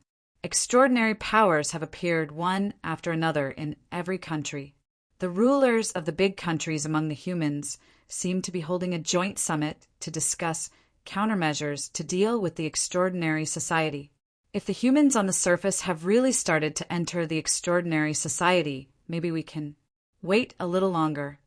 His Majesty was silent for a moment and said, "Wait a little longer? After eating, I'll go check on Ria's class." Today, Kim Kailuan brought him to the library. "Oh," His Majesty smiled and said, "Speaking of which, I haven't been to the library for a long time. It's a good time to take a walk." "Let's eat later." The girl grabbed Louis's hand and said softly, "The smell of blood on you is too strong. Let me help you deal with it. If you want to be the emperor, you have to pay attention to your image." "You're so thoughtful." His Majesty smiled. After pressing a button, he closed the door of the lounge. Britain, Fog City. In the White Palace, Her Majesty the Queen, who was old but still energetic, was reading newspapers and drinking tea in the courtyard. At the side, Lancelot stood ramrod straight, his gaze unwavering as he looked straight ahead. "This report is quite interesting." Her Majesty the Queen suddenly took off her glasses.